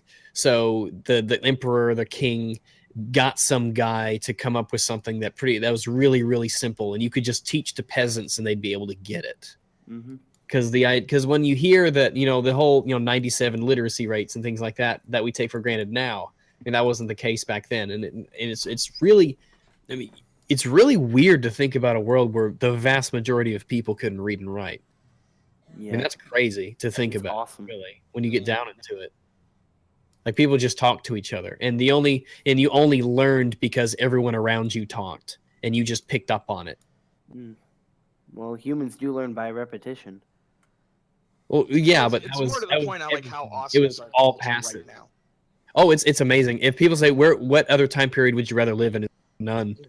This is the best place Like, to. I love cowboys, dude. If it were to be a horseback war, riding and fucking 6-shooters and shotguns and all that shit, I'd never fucking want to live in that time.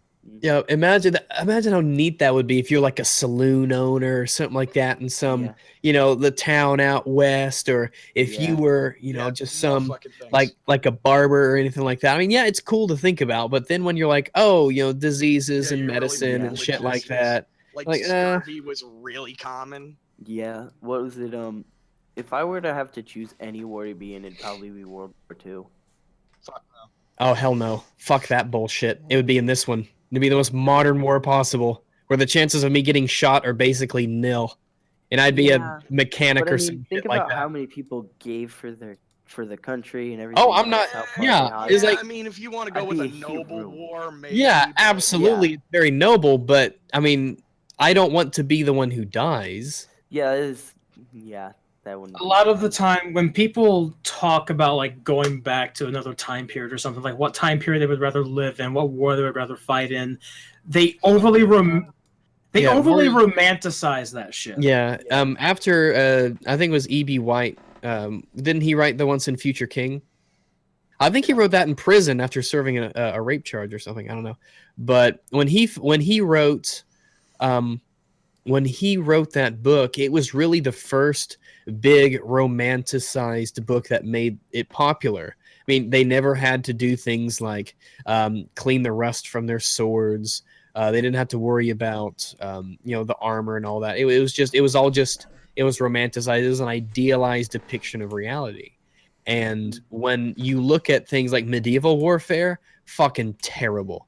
Absolutely awful. Absolutely the worst thing imaginable. Fucking arms are ready to fall off. I mean, just getting stabbed and chopped up and sliced, and just the food you'd have to eat and the footwear that you'd have to wear. Just all of this. Terrible. The first contact was like a 90% mortality rate. Oh god, yeah. I mean, there's why all the noblemen came in later. Yeah, the guys in the front got like triple, quadruple pay and shit like that because you're probably gonna die. I mean, look, the brutality and the ferocity of now there was definitely logistics to it, but look, war is a learning process like everything else, and it was just the lives that were expended and the brutality of the conflicts and the melee combat. I mean, just imagine. I mean, we're a modern, we call ourselves a modern civilized people today. But imagine being in a scenario where you're, as a soldier, you had to stab people with a spear, or you had to hack them with a sword, or beat their head with a mace, and like that was what you did. Like imagining me in that scenario is just unreal. And PTSD back then was absolutely rampant. Oh, of course. It was just it was just so shocking and terrible and awful. But it's not talked about because Black Death happened right around the same time. So like the idea of more I don't even know what the right word would be. Like, there's the morbid reality of the expendability of human life back then. Nothing like it is today. Because like nowadays, we lose a Marine in a raid, and that's terrible and awful, and it's horrible. Yeah. And because with our modern sensibilities, I suppose you could say, in 100 years, I'll look silly, of course. Yeah. But we look at that and we're like, oh, it's terrible that this person died in this conflict, and it is terrible that someone dies in a conflict like that. But back then, it was like, yeah, there's a dozen dudes, they're just dead. Yeah, there's another 100. Like there's a bunch of nobody peasants, and they're just fodder for the front line. They're just to tire down their real troops. It's just the way that they expended lives is just insane. It's just unreal. I can't imagine. If you ever want your mind blown. Yeah, the Lancastrians and well, think about it in this sense too. Other guys. A lot of people that are stabbed now, when it comes to being murdered, or a fight takes place. Being stabbed in our culture nowadays is considered a personal. Well, yeah, it is. Yeah, because you have to touch someone. Yeah. And you have to go right up to them and touch them. Right. Yeah, but then you get to, quote unquote, savor all of the emotion. Well, the thing is, when you stab someone, like, getting stabbed is terrible. I'd rather have someone try to shoot me than stab me. Absolutely. Because when someone runs up to you and stabs you, it's not like this. All that knife fight bullshit you see in games and movies, that's all completely unreal. When someone wants to kill you with a knife, they run up to you and they just stab you over and over and over, and then you bleed to death. And that's the end of that. And that's yeah. They don't do this slashing nonsense and spinning around, kicking and catching. No. They just run up to you and they stab you a bunch of times, and then you bleed to death. Yeah, there's And a that's couple just of how it points is. on your body where if you have more than a 2-inch blade and you insert the knife there, there's nothing. A paramedic could be right there. There's nothing they can do. And it's basically all the pressure points on your body. Ryzen, medieval ancient warfare PTSD. Well, it's not that it was less common. There's a reason that Corpse is talking about this, and that Lindy Beige has a few videos on this, and you should all be sub to him, and you should all be watching Lindy Beige. But there is in PTSD was rampant back then, and it was there is a nature in warfare now where you can just die at any second. You don't even know you're dead. You just die because the bullet's faster than sound. It doesn't matter. Or artillery comes in and boom, boom. And the whole shell shock thing, it's actually a misnomer. Shell shock didn't come around because of artillery strikes.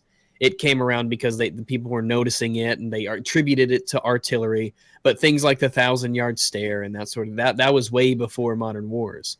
But another part of it was when you're in a combat scenario, you're not standing in a field with 100 guys to your left and 100 guys to your right and 100 dudes in front of you and 100 dudes behind you when you're surrounded by friendlies.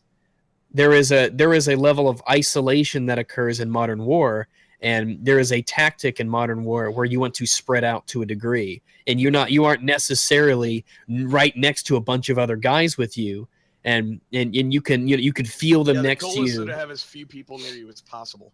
Yeah, you want to be target-rich environment. You want to be spread out enough to where you can hear them and you can kind of communicate in a way, but not close enough to where, you're a condensed cluster that someone can shoot towards. Because if there's enough enemies, you don't shoot at them, you shoot at them, not at individuals. Mm-hmm. And that's one of the things that's changed about War in Ways. And you guys should seriously watch Lindy Beige's videos on this because he talks about this and it's so excellent how he does it. It's just... And when you say war will become more traumatic as weapons advance, I don't necessarily think that's true at all. I think it's not necessarily because of the weapons. It's because we are becoming more and more civilized as a species. Because when someone from back in the day, I mean, it's the idea that humans in Western civilization especially has with the idea that human beings aren't expendable, they're precious, and we should value every human life, and that's a good thing to have. But back then, I mean, you're lucky if you lived, you could die in childbirth. It wasn't like crazy rampant like it's depicted, but it was still a real thing. You didn't name your kid till it was 2 years old because it would probably die anyway. You didn't have to worry. It's like, oh, you stub your toe or you got a cut when you're out there working in the fields, you'll die of an infection. I mean, this is the grim reality was people died all the time, and if you live to 35, you're an old man. And that was, I mean, like Romeo and Juliet was about like a 12 and a 14-year-old. I mean, people were young. He was like 17. Oh, no. He wasn't that old. They were No, we just went over it in class. He could be 17 or 16 or 15 or maybe, but he was young. He was like these were kids, kids to our age, or to us they were kids. Yeah. But back then, life was, the time you had was more precious because it was over quickly, and a lot of different things could kill you.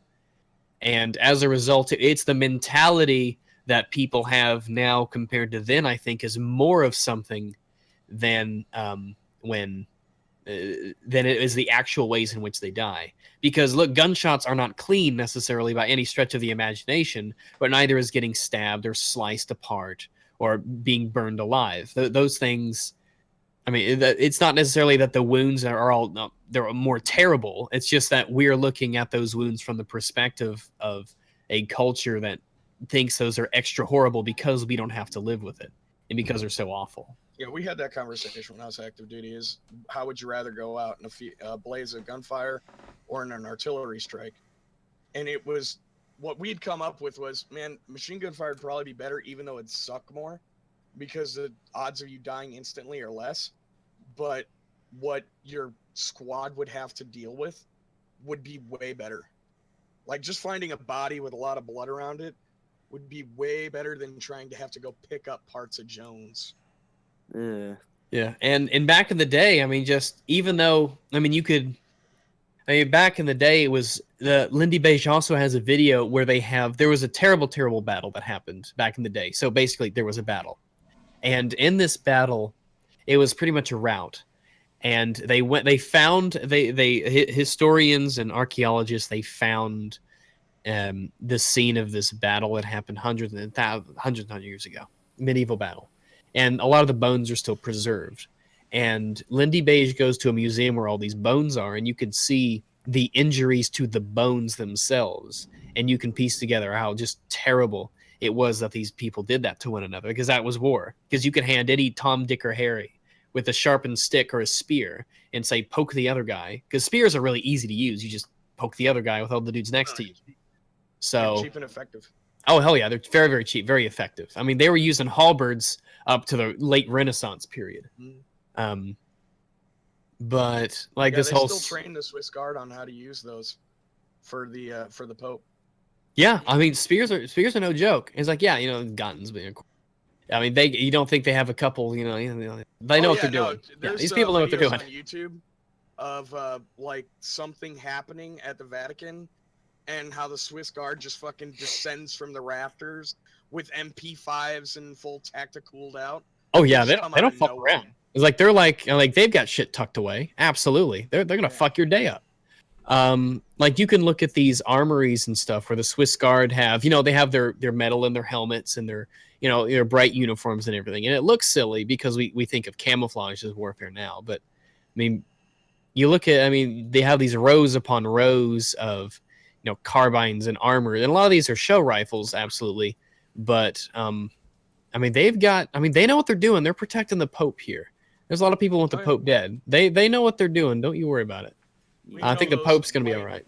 You know those white Springfield M1As that not M1As, M1 fuck, what are those? The White House, how they have those white rifles that the Marines hold? Like you know what I'm talking about? It's weird. Back in what's this? In 2015, why is this page not loading? Come on. 2015, Vatican demands that Americans give up their guns immediately. Look, I'm no fan of I was raised Catholic, and so I still do have an affinity for it to a degree because I was raised as one, and I understand Catholicism pretty damn well. But this new Pope, I'm not a fan, quite frankly. He said some. He is a fucking piece of work, man. This new guy, yeah, sure. At first, it was like, hey, he's new, he's modern, he's progressive. I'm like, okay. I was like, we'll see what happens. And then he says the most ridiculous shit I've ever heard. It's like Europeans should breed with the immigrants to create. Is like, what are you fucking talking about? You Americans should give up their guns. What? That's bullshit. And he's like, free speech stops. You shouldn't insult religion. But this is like, fuck off. Yeah. You should be able to insult whatever you want for the most part. That's how a normal society works. It's mind blowing. Well, and the thing of it is when you look into his background, that motherfucker wanted to be president of whatever fucking shitty country. Was he from Chile or some shit like that? Chile. Chile. That's how you pronounce it. That's how it's pronounced Chile. He is. I've been corrected on it so goddamn many times that now I say it right. He was born in Flores, Buenos Aires, Argentina. All right, well, close enough. But look, here's the thing. Texas, it's all Mexico. I'm just saying. Here's the thing. Yeah, the new Pope basically is an SJ, and my parents are both pretty hard. They're super hardcore Catholics. My parents are, and they don't like him either. But all of my Catholic friends can't stand him. Yeah, they don't like him. Because he's kind of intentionally going against the Catholic religion. He's like trying to modernize it. Yeah, and for those of us who are believers in the Bible and shit, that's warned about in Revelations. That basically there'll be a one all-encompassing church, and it's like, wow, that sounds really fucking similar to the Catholic Church right now. But here's the thing: when that was written, there was only one church, so. But there was a lot of religions. Yeah, there's a lot of religions, but there was only one. There was only one Christianity, and with. Well, no, by Revelations that. But with the Book of John, you had a lot of different variations of. Christianity. The gospel, the way that the Bible was compiled, it's not like it was all written. And people in a room got together and slapped it together. It has changed so much over time. Look, the Bible's a shit show. how it was put together and what books they decided would be in, which ones they didn't, and what changed about it. I mean, it is just left out of it completely. Well, there are some books. Well, the Dewey Reams version is what the Catholics use, and there's also King James and all sorts of other versions of it, and they have different books and different translations of it. Actually, I have one right next to me right now. And you've got it's just it is the world's biggest game of telephone ever. Yeah, pretty much is how the Bible was put together. And that's why whenever someone's argument is, well, the Bible says, that holds no water. Yeah, well, water at all. They always tell us in church, don't take the Bible as exact. It's supposed to be a guide to better yourself. Yeah. I've always liked to think of it that way, as it's kind of basic instructions before you're leaving Earth. It's like, it's got good stuff in it. It's got a lot of shitty ass stuff in it too. Oh yeah, it's got a lot of. It's got fucking awful shit in it, and Jesus said a lot of fucking awful shit too. So it doesn't. Look at, who's the one who? God damn it! I'm like being terrible Christian here. The dude who like had all the shit go wrong with him, and the moral of the story was just be faithful. Yeah, Job. Just be faithful. You'll get it all back anyway. Yeah, but Job. God, what a shitty story. Yeah, Job was a piece of shit. Job. Well, it was just the problem is that the devil was like, oh yeah, well he won't follow you if he like fucked really his sisters had sex with him, or his daughters had sex with him. Oh, that's great. And but yeah, the story of Job is not exactly uplifting. Oh yeah, Job was the one who was in Sodom and Gomorrah. Yeah, and his wife turned to look at it and pillar of salt and all that nonsense. Yeah, and the daughters thought that they were the last humans left alive, so they had to repopulate the species. Well, I mean, think about it. If you believe in creationism in Adam and Eve, imagine all the incest that had to happen. Well, yeah, it doesn't make any sense. It doesn't make any sense. Specifically against incest, though. Yeah, which except is why that's what, our religion isn't like telling people to fucking. The Bible has it in it. I don't think it promotes it, but it has it in there. Yeah. Now with creationism doesn't make sense on like any level at all. It doesn't make scientific sense. It doesn't make logical sense. It doesn't make any sense. The world can't be 6,000 years old. We literally have we dug up pots that are older. It can't be 6,000 years old. Yeah, but this it all is how depends I on justify it in my own little world, because this is just how I do. Is you're talking about an omnipotent being trying to explain something to people who are little more than cave people. Mm-hmm. So yeah, that is the defense. Anything is going to sound like magic. That is my, and I realize it's a straw man shit argument. Well, no, people say that all the time. It is a reasonable defense for defending the Bible is to say that if God wanted to explain this to as many people as possible, then he would make it in terms that they would be able to understand. So he wouldn't say, that this unfathomable amount of time, then evolution, and then Big Bang, and then stars and gases and universe. He'd say, well, on the first day he did this, and on the second day he did this. Because later in the Bible it says a day is like 1,000 years to God, and you piece it together. And most Christians, it's but it doesn't necessarily mean that it was 1,000 days. It was probably millions upon billions of years. Well, no, it says a day is like 1,000 years to God. And the point is, it's like a single 24-hour solar day for us is 1,000 years to God. It's just what's short for us is nothing for him. What's long for us is nothing to him. That's the point. Shoot. Yeah, it's the. Do you guys remember Foamy the Squirrel? I remember him. He had a quote that I thought was the coolest thing I ever heard about religion, and it was, "Only a fool would claim to know what any God's will is." And pretty much. Like, that's a cartoon fucking squirrel. But he wasn't. Don't worry, he wasn't the first person to save people. Yeah, but what is it? One of the main reasons for me believing in religion is definitely when you get into particle physics, because it explains away what happens in empty space. It's not doing. We don't have an example of empty space. Yeah, exactly. Well, in empty space, it's particles and antiparticles fizzling. So it's not empty space. Hitting into each other and then going out of existence. And so the question is, there is nothing in quantum. We don't have any example of nothing. Yeah, that is. Yeah, because there's still within something. nothing, it is technically something. But when you look at it. Yeah, but technically something is a kind of a huge deal. Yeah, I know. So That's why that's death is particle such a physics terrifying gets really concept. confusing. But one of the most important parts is before the Big Bang, you have what they, for in layman's terms, empty space. But the questions that most particle physicists ask is, when did matter take over antimatter, and how do we have all this stuff? Pretty much know what happened. Right now, it's just trying to figure out what was around before it, and there's a lot of there's no definitive set in stone thing yet. But right now, we know rocket cars.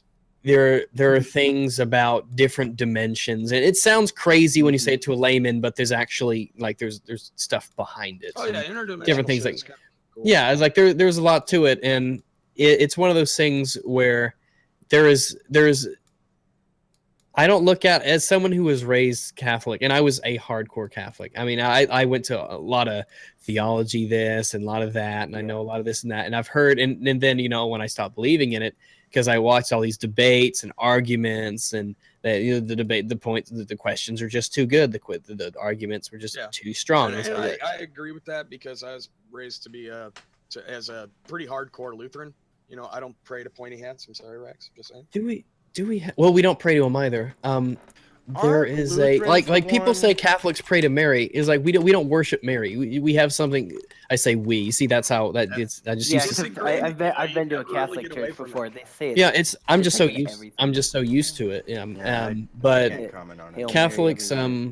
Yeah, and that's the thing. I do have when someone says Catholics, think Mary's a god. It's like, well, no, they don't. All right, no, they don't. Ask any Catholic, and they'll tell you they don't. They have intercessory prayer, which is like praying to Mary towards God. It's like when you ask, it's like asking God for something, but going through Mary and saying, hey, can you? It's like we're praying to you for God and all that, because Mary, in like the hierarchy of divinity, you have God up top and just God, and you have the Trinity as part of that. And then you have Mary, and then I think the angels are below Mary. So you have God, Mary, the angels, and then there's man. So and then then they get into the whole angels thing. The head of the apostles, isn't he?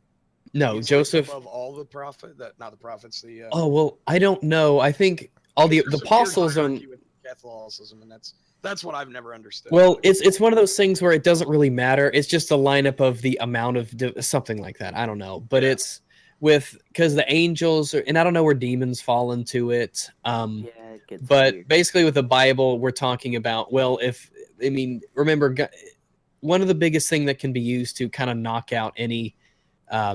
It's almost a counter-all to most every religious claim is where religion fucked up was saying that God was both omnipotent and omniscient, which thereby means that he has no excuse for anything going wrong.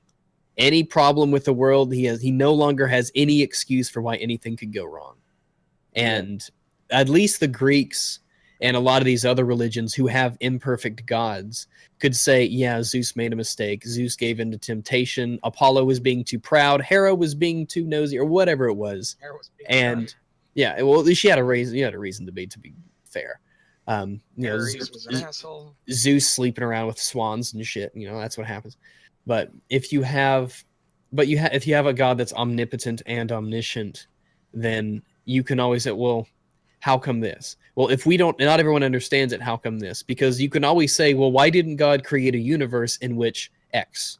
If the Bible is supposed to be, if that was literally his word and you have to believe in it in order to get to heaven, then why would he have all these errors in it? How come you have all these things in the Bible that are just awful? It's a social experiment. Yeah, it's just a social experiment, bro.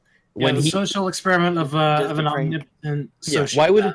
Why would he write it in a language that would be dead and gone, and then translate it into another language that's dead and gone, that's only understood by certain people, that had to be translated over time, that was compiled by all these different organizations in history? Why would he do that? It doesn't. I believe 3. No, I mean, think about it. He does it because it's funny, because we have a sense of humor, because he maybe does. So he's going to humans going, haha, little bitches have to deal with this crap. Look at them, little plebs. They got to deal with, there's a plague. That's hilarious. Yeah, really. It's like you talk about the plague. It's like the Old Testament God is evil. Like the God of the Old Testament was an evil God. He was a bad God, and Jesus came along and well, he's just bad. Let's be real. But when you talk about the Old Testament, things like the plagues, it's like I'm going to kill every fucking firstborn son in Egypt because the Pharaoh, this one guy, who I made his heart hard, right? I've hardened his heart, and because I knew he would make this decision because of something I did to him, I'm going to kill every firstborn in an entire kingdom because of that. You look at things like that, and you're like, holy shit, what a psychopath. What an absolute psychopath this guy is. That's insane. Yeah, and Noah's Ark. Time to flood it. Yeah, no, that's Noah's Ark. In the same book that you have the creation of humankind and giving them free will, you're drowning them all because they're not behaving the way you wanted. Like, remember, this is the entire planet. The men, the women, the children, the infants, the babes in cribs, all drowned, all killed. I like to think about it like this. What if he created it all intentionally to be good, and then he left it to itself? He's omniscient and omnipotent. He has no excuse. He has no excuse for it. I think that anybody who's all powerful can't be all good. Now, if you have, you can. Well, goodness, that's now we're getting stuff. But the whole thing, the idea behind it is that if Christianity had said something like, God understands that the cost of giving you the ability to make your own decisions is that some people will make bad decisions. And he has decided that because of that, he will allow evil actions to occur because that is the price of free will. And but at the same time, if he would have done things like it created a planet, because remember, he's omnipotent and omniscient. He could have created a planet that didn't have disease, pestilence, plague, natural disasters, that sort of thing. So if he would have done that, and then the only evils that ever happened in the world were because of evil actions of men, and he said, straight from the get-go, that is the price of free will, then that would be one argument that would be like, oh, okay, I can see that. But remember, in the Old Testament, it says that God is both the creator of all that is good and all calamity as well. So, like when I was dicking around a Discord once, and we were calling this Christian hotline, and I told someone to ask the guy, well, it said, did God create cancer? Because God made all things, so he made cancer. And of course, the guy on the line danced around the questions, and I went to the Bible verse where it said God created all that is good and all calamity as well. And I was like, so you're saying is God made cancer? Why did he do that? What does that teach us? And how does that help us to be closer to him? How is that supposed to make us better people?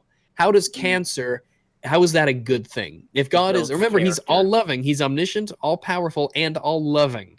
It builds character. I was like, would you voluntarily give your kid cancer? I mean, would you do that? Would anyone do it? Of course not. And so you ask him these questions and you think about it, and you don't have to get into this whole Bible stuff about, well, the Bible says this. It's like, don't fall into the trap of argument from authority that people like to fall back on. Because if you don't, trust the Bible, then that argument doesn't mean anything anyway.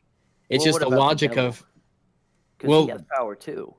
Yeah, but here's the thing: God is allowing the devil to corrupt people. That's not something that an all-powerful and all-loving God does, because the devil does have power over people. The devil can overpower people. And the devil is a supernatural being that is evil. He wants to corrupt you, and he has the power to sway you against your will to do terrible things. The devil does have power over humans. Why would God allow that? Why would God allow a being to go around and trick people? Because remember, one of the things in the Bible it talks about is that the devil and evil often takes the form of good. The goodness in the world. It was once taught to me in a theology class that all that's evil is a corruption of something that's good. And so when you have the devil going around with the power to influence people, and remember, that everyone knows the phrase, the road to hell is paved with good intentions. Yeah. The whole point of that is that a lot of people did terrible, horrible things, but they believed that they were doing something good. Well, yeah. When the devil says, when the devil has the power to convince people to do terrible things, but they think they're doing a good thing to themselves. And so those people would go to hell when they think they are doing a morally correct action. But he has tricked and convinced them to do that. But if God is all loving, why would he allow an entity to go around and trick people like that? Why would he do that? Why does he allow the devil any power at all? What purpose does the devil solve for people? Well, there's a comment that Corpse made saying, I think it would be created to present a challenge to humans because come on. But why would you do that? World without conflict really be fun to watch. Because yeah, but God this can't isn't interact too much with the world. But why can't he? Why can't he? Because it's supposed to be our free will. No, it doesn't. It doesn't even matter. That doesn't even enter into it because God could reveal himself tomorrow to everybody alive, and everybody could believe in him. Because remember, the people in hell believe in God, right? Yeah. All the people in hell, theoretically, they believe in God. You can believe in God and not be a good person. So God could present himself to everyone, and it could still be free will, whether or not you want to do good or bad. So I do agree with you. And you also have in the Old Testament, God was constantly revealing himself, and God was constantly giving signs and performing miracles. We don't have any of that shit today. Where are these revelations today? Where are these miracles today? Where is all this stuff today? We wouldn't need them because they're already in the Bible. Well, I actually asked about that in my church. I was like, and if that was the answer they gave you, that's a shitty answer. There's like, if there's an Old Testament and New Testament, what about the newer stuff? Why don't we have anything else? Well, that's a terrible answer because first off, because there's nothing else everything you would need to know is already in here. Yeah, that's the thing. Stuff, you see, that's the argument from authority. That's saying well, the Bible says the Bible is the authority on things that are moral and good, and it's proof. And there's nothing about the Bible that even insinuates that it should be believed. There's nothing in the Bible that says you should believe this, and it was totally written by a God, and there's no problems with it, and there's no issues at all. I mean, when everyone looks at the Bible and you're like, this is a load of fucking bollocks. There's nothing in the Bible that would convince any person that is actually the word of God. And if it is, he must have wrote it on an off day. But when you talk about like the devil, you also have to talk about the existence of hell. Why is there a hell? Hell serves absolutely no purpose. No all-loving God would create hell. There is no crime. There is absolutely nothing that a human being can do. Yeah. There's no crime that you can do. I know we got 40 people watching here. There is absolutely nothing. And I can already see the dislikes rolling in. That's too bad. It's my pod. So there is no crime that a human being can commit that is worthy of a punishment. None. Not Hitler, not Stalin. Nobody. The only crimes you can commit as a mortal are finite. So there is nothing you could do that's deserving of eternal punishment.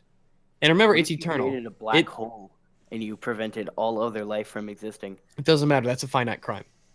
Dang. So you have... And hell doesn't teach you anything. You just suffer for eternity. Yeah. And a lot of it is based on just belief. Oh, you didn't believe in God. When the evidence has absolutely... That I think is messed up. Because that's absolutely fucked up because the evidence doesn't point towards there being God at all. Like, that's why, people say the internet is where religions go to die. Like, when you have all these people with all their ideas and they could speak up against it and have these debates, you watch just these religious people get crushed in these debates because there are so many arguments that are presented that just don't hold any water. And now when you're in Sunday school and Bible school and when you listen to somebody on a pulpit and they're giving out their spiel and it's a one-way communication, it sure does sound great. But then you bring up stuff like that and it all starts to crumble apart and fall apart. And it's awful. As people say people choose to go to hell. And that's utter bollocks too. People say it's all this ridiculous stuff. And there's a reason I don't believe it anymore because the arguments were just too good against it.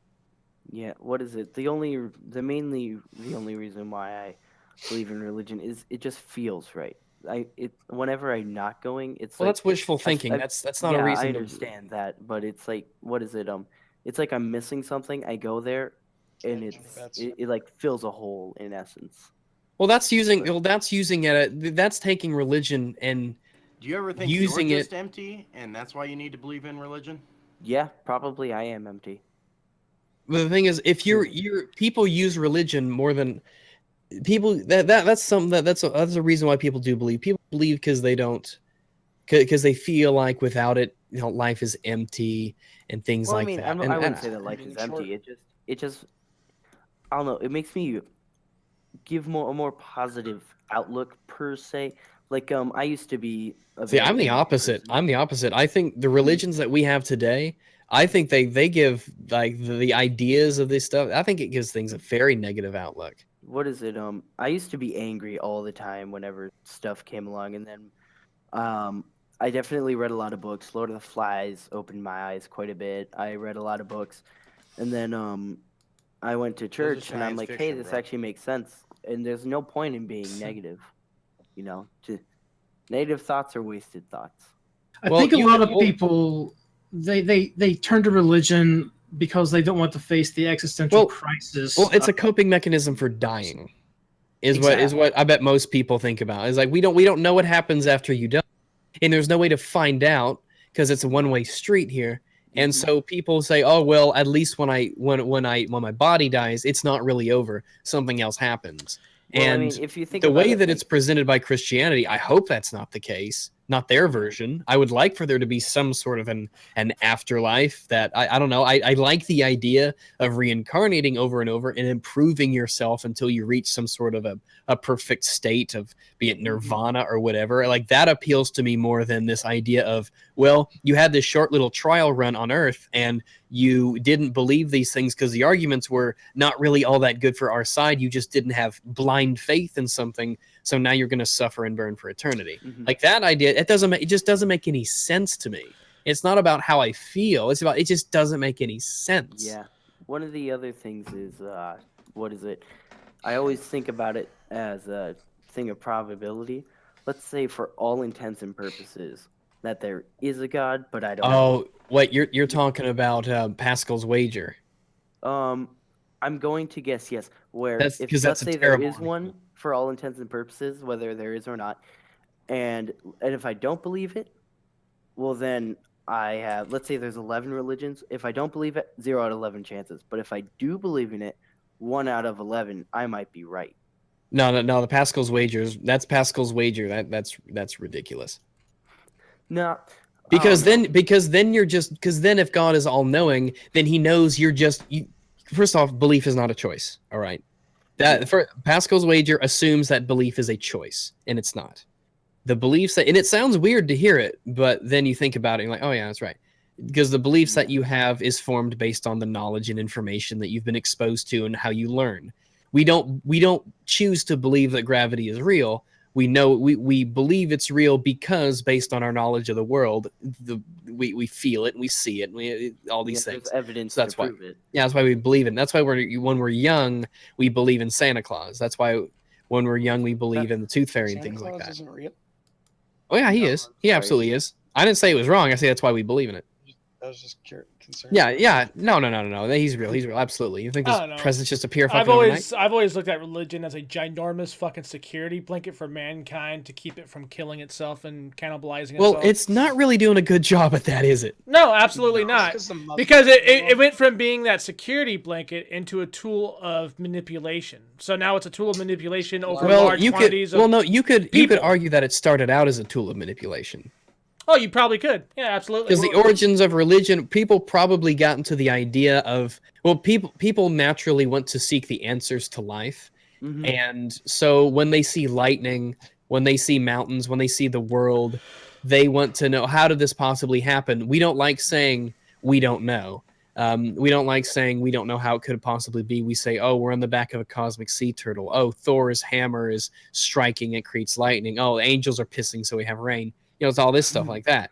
And so we use these to create answers, and to create answers when they shouldn't be answers, when they're when there's no reason. I mean, one of the biggest atheist arguments against religion is that so much of it is based on what's called the argument from ignorance. And the argument from ignorance is basically the idea of, well, it couldn't be anything else. It must be this, or I don't know what it really could have been, so it must have been this. And just a lot of religion is based off of just that, just the argument from religion. It asserts that a proposition is true because it has not yet been proven false, basically. Yeah, I mean, it has to be. I mean, think of all the things that used to be attributed to gods that we know are not because of gods now. I mean, the rain was caused by gods. Helios drove his chariot of fire across the sky, and that was the sun. I mean, all this stuff that we have now, we just know the answer to, and that used to be explained by it's like slowly but surely every religion died off when it became proven that it just wasn't real. And Yeah, we got some Zoroastrians hanging around, but there's not many of them. There's a reason why. Well, you have really good points. I'll give you that. Yes, but will I change? I don't know. Oh, no How old are you? You got time. Trust me. You're young. Yeah, I'll figure it out. If you're going to be honest with yourself, then I mean, how old are you again? I'm like 15. 15. Yeah, when I was 15, I believed heart, body, and soul that there was a God and Catholicism was right, and all the arguments that I was told made perfect sense to me. And then I got an internet connection, and then it was like, holy fuck. Like all of these, I can't believe I didn't think of these simple answers to all of these propositions they were making. But you listen to the Atheist Experience with Matt Dillahunty, Aaron Raw, you listen to Sam Harris and Hitchens and Dawkins and all these people, and they just tear it apart. They say it just doesn't make any sense, and here's why. And they go into all the reasons. But you didn't. But I know I didn't. For instance, I didn't have any of that when I was growing up. Yeah. And so then I never got counter arguments. I mean, there was a time when I vehemently defended religion, and it's because I just hadn't been exposed to the other side, and I hadn't changed my mind yet. Whenever I have a debate with someone, I always tell them, convince me. Work hard enough on your debate that I actually want to change. Well, here's the thing. The attitude is that you should always be open to having your mind changed. And the proof is on you, not on them. You're the one making the positive assertion that there's a God. So the proof is up to you to prove the claim's true, not for them to disprove it. There's also the belief thing that you were talking about way earlier. It was either in a video or a previous podcast where if it's a belief because of burden of proof, if they say that it doesn't exist, they have to prove it. But you just saying you believe is not so much. Well, atheism isn't a position. Atheism is not the positive assertion there's no God. It's just a lack of a belief in a God. Yeah. So there is no burden of proof that ever falls to an atheist. Unless they actually outright say it. Yeah, there are strong atheists that say there is no God and they can't prove that. And making that would be a claim that they'd have to back up. Yeah. I'm not saying there's no God. I'm saying I don't believe in one, in the religion, and the reasons for the ones that have been presented have been ridiculous. And now you can point to specific gods and do things like, here's why I'm practically sure it can't happen because such and such reason, and this happens, and that goes against this, and that doesn't make sense because of all these reasons. I did that with Roman gods back in like that's grade. What's so crazy is that religious people will show you old dead religions, and they will say, oh yeah, well they thought they knew how the answer too, and they use the exact same arguments. They were just they just knew things came along. I used simple logic with Roman gods. I was like, if you don't believe in the Roman gods, you're supposed to be the people they'll smite you and you're gonna have bad luck your entire life. That was the whole thing was everyone knew that in like the mythologies and all that stuff, like they knew they were there because they just were. It's just one of the things they just always talked about. Everything had an explanation that led to the gods, and they believed it was true. A lot of them believed it was true, and they even believed at some point that their faith itself would actually produce the gods. Yeah, and there was, when it comes to things like that, every religion is, in a sense, there's, really the same things you could use to disprove theirs, you can use to disprove other religions, or at least say, this doesn't make sense based on what you've given me. Now, here's the thing, you could debunk Christianity, for instance, but that doesn't have anything to do with whether there's a God or not. And I think sometimes people often confuse with the argument, is there a God or is there not a God, compared with, does it make any sense that the God is the Christian God? Yeah. And it doesn't make any sense. The reasons just aren't good enough. The reasons aren't good enough, and the counters to the arguments too good. And I've watched so many debates, and like this was stuff I'd listened to when I played games, and it's just the arguments are just too good against it. They just make no and there's sense. there's even respectable channels that are religious that carry open minds. Like, you know, even when they sound good, you hear the other person's like an atheist, you know, the point of view, and then it's like, damn, even that guy sounded good, and it still doesn't convince me that there is a God. Yeah, I mean, remember, people have, let's see, when you go to, remember, churches are controlled environments. Yeah. And it's not necessarily bad. It's just that I mean, the whole thing is, it's not like every church, they say, all right, we're going to have a debate, and I've invited, you know, this famous atheist here to talk about, you know, this, that, and the other thing. I mean, there's a ceremony to it. There's the tradition of this and that, and they, you know, think God's in the room and all. But it's a controlled environment. You don't get the other side when you go to church, and you don't get the other side when you're always talking about it with your family who's always gone to church, and your friends who've always gone to church, and your whole family who's gone to church, and you never get the other side. Mm-hmm. And when even if you start to doubt, you never bring it up because, you know, they're your parents, and you don't know if you're sure really, and you don't want them to know because then they'll fucking freak out about it and things like that. You know, like my parents don't know that I'm an atheist, and I would never ever tell them, not for my sake, but for theirs. I think it would just be kind of hard on them. It would be so jarring. I think they, I mean, the dude fucking thing they'd probably be fine with, but the atheist thing would be much more jarring for them, and that's one of the reasons why I keep my identity to myself. Never accept what I do. Yeah, I mean, there's just no way, and it's not one thing. Like for me, is like I mean, obviously that was terrible for me because, you know, I love my parents and everything, and I see them as victims of this idea. But it's for them mostly because I don't want them to go through any of this grief or anything like that, and thinking that I'm a worse person or that I'm bad or that I'm going to hell or you know, crazy things like this that they actually believe. So it's for them and not so much for me. What is it? It reminds me of what you said about news networks. They should be open about their opinion, and you should watch all the sides and then choose what you like. And well, that's why at least when you can, you know, knock Fox News all you want, it's obviously right leaning.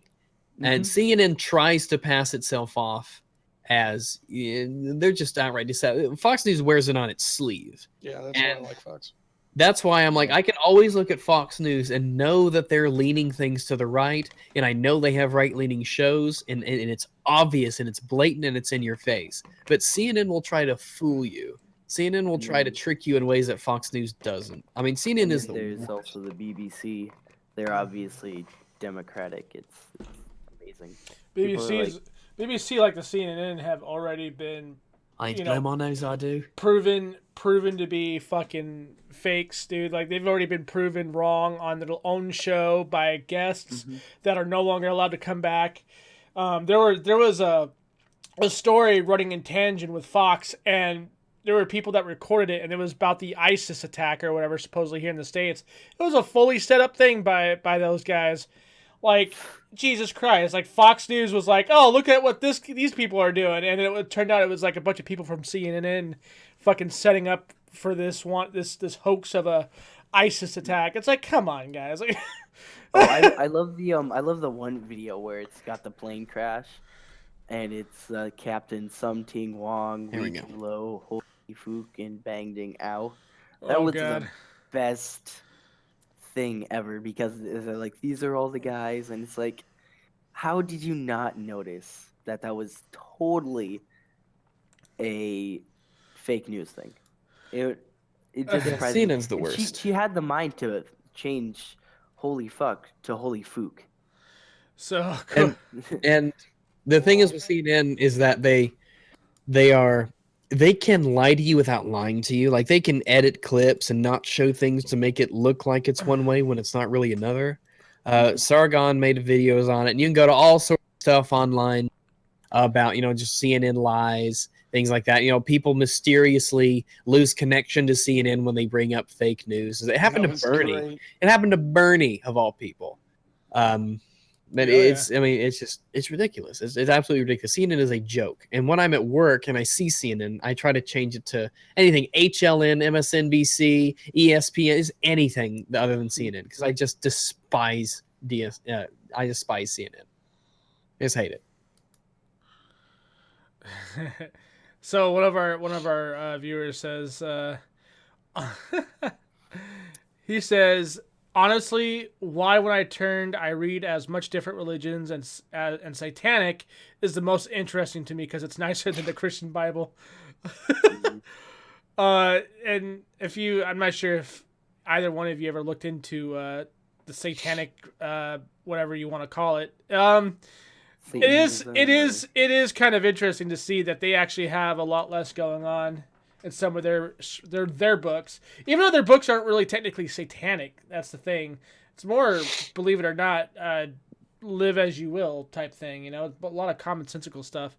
So I'm kind of confused as to why they even call it satanic, unless there's books that exist that are just downright like evil. Oh, is there? Like I mean, I've heard of the history of the Necronomicon or whatever, which I heard was actually a real thing. But that's as evil as I've ever heard. So I don't know unless. Oh yeah, that one guy, fucking what's his face? That was a huge Satanist back in the early '60s.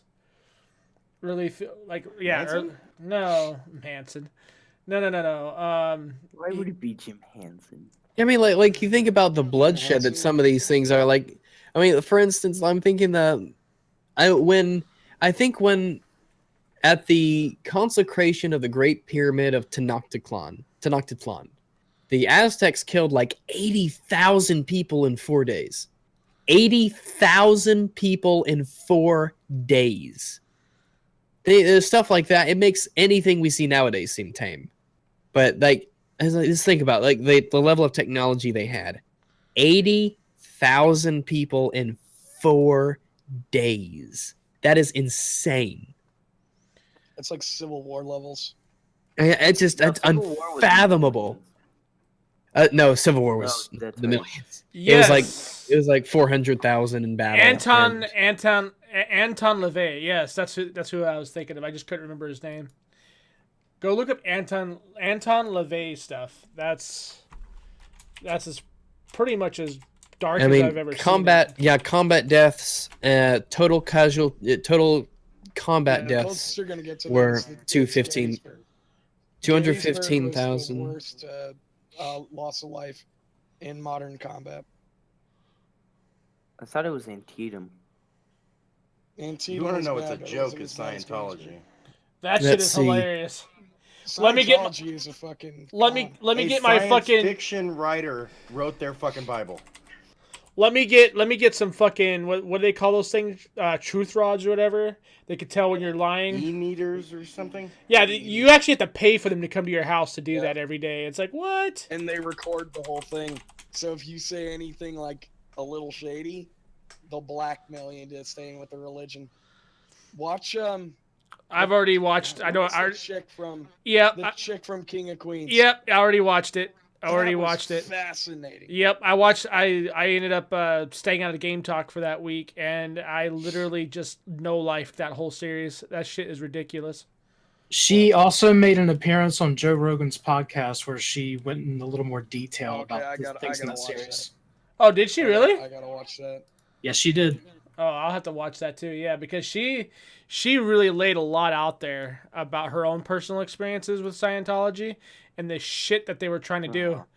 And like the whole time during the show that's being uploaded on a weekly basis, they're fucking retyping the same regurgitated bullshit as to why certain members left. And it was the same reason amongst every single member. And it's like Scientology people think that like Americans are stupid or something. I'm guessing. It's not classified as a religion in Britain, for instance.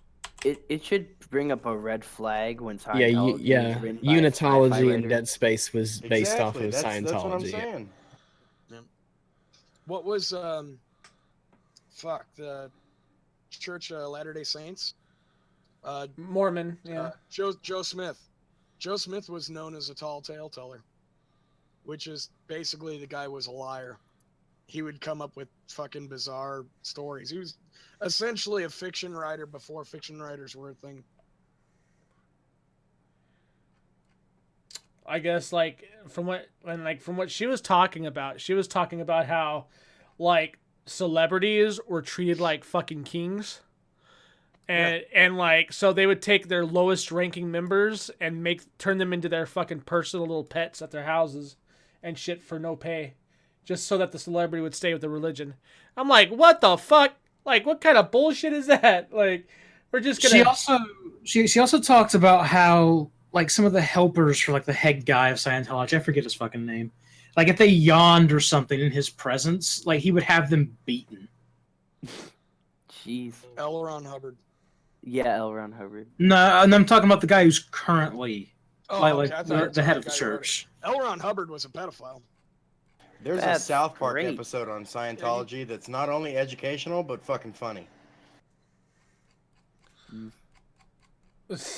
know what's funny? Seriously, if you research the information, it's true. Yeah, no, that's all true. The funny thing is, the Mormons let that shit go when South Park did it. Scientology sued. Oh boy. Or he told people the truth. It was shut down. Yeah, it was shut down in the Supreme Court. Or I don't even think it got to the Supreme Court. Like California basically was like, nah, this is for parody purposes. You can't sue them over it. You sue him over what? Is that you saying that's not what you believe? Crisis of faith. Well, see, they have an NDA for their top members, so they were trying to figure out who had leaked the alien story, because apparently that's only for like the top members. Yeah, originally that was something. There's an NDA. Yeah. So they were like, "Who told you the secret?" That's Google funny. probably. And the difference is that, you know, in the Bible at least, it says when someone challenges you on your faith, you be ready to defend it, and you spread the word and you tell everybody everything about it. But it's the opposite of Scientology. He's like, this is the real truth, but tell anyone. Don't tell anyone because about we'll sound fucking thetans and volcanoes and shit. But that's why Chef and left. there's another. That is why Chef left. Sure. Isaac Hayes was already doing bad health-wise, and he was completely surrounded by Scientology members. Like, seriously, get into his kid's book about it. It's mind-blowing. Isaac Hayes wrote his entire family out of his will when he was very clearly incapable of writing a will. The church took everything. Like that statement he'd made towards Matt Stone and Trey Parker, everybody agrees does not sound like Isaac Hayes, and that the Church Scientology wrote it. And they just made him sign it because he was fucking nuts by the end. Yo. Isaac Hayes' own children weren't allowed to go to his funeral. Yeah, dude, that church is fucked. I'm looking at their Twitter right now, and they've been damage controlling the shit out of it. They're like, I'll bet they have.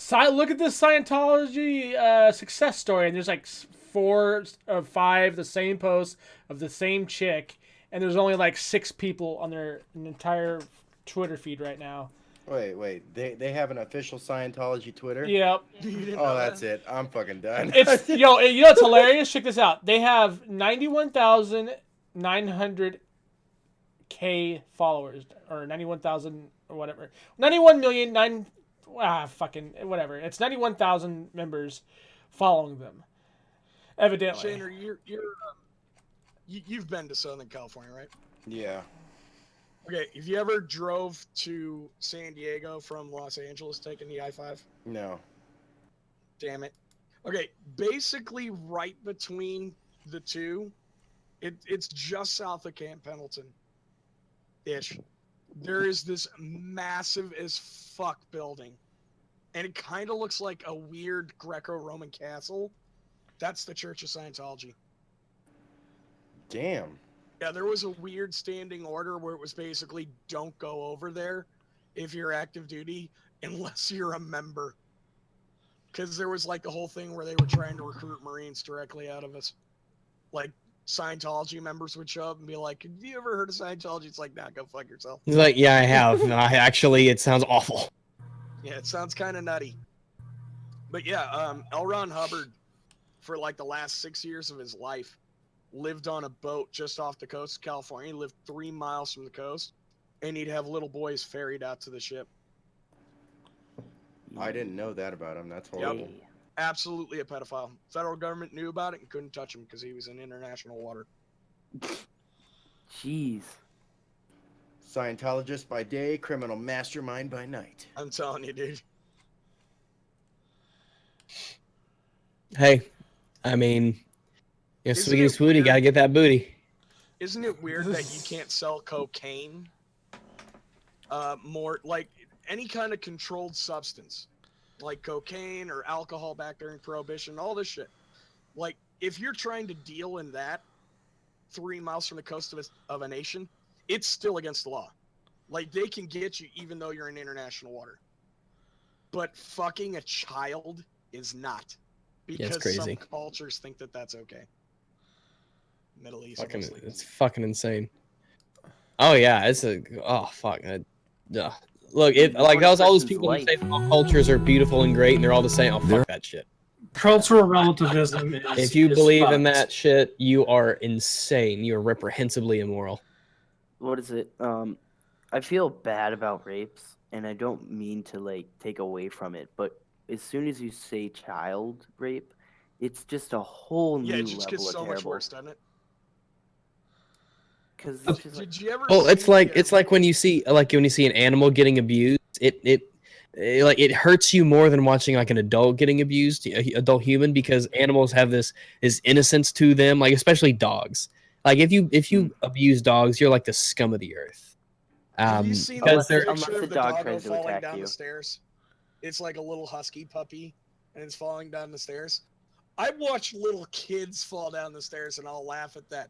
That dog falling down the stairs fucking touches. It's like, oh, I hope he's okay. I hope he's okay. Oh, he's okay. Like the poor puppy. Oh, Because they're so innocent and they're so Except fragile for, and they would never hurt a fly and they just want to be loved and they're just the purest of the pure creatures and you see someone beating them and you're like, who would do that to a dog, man?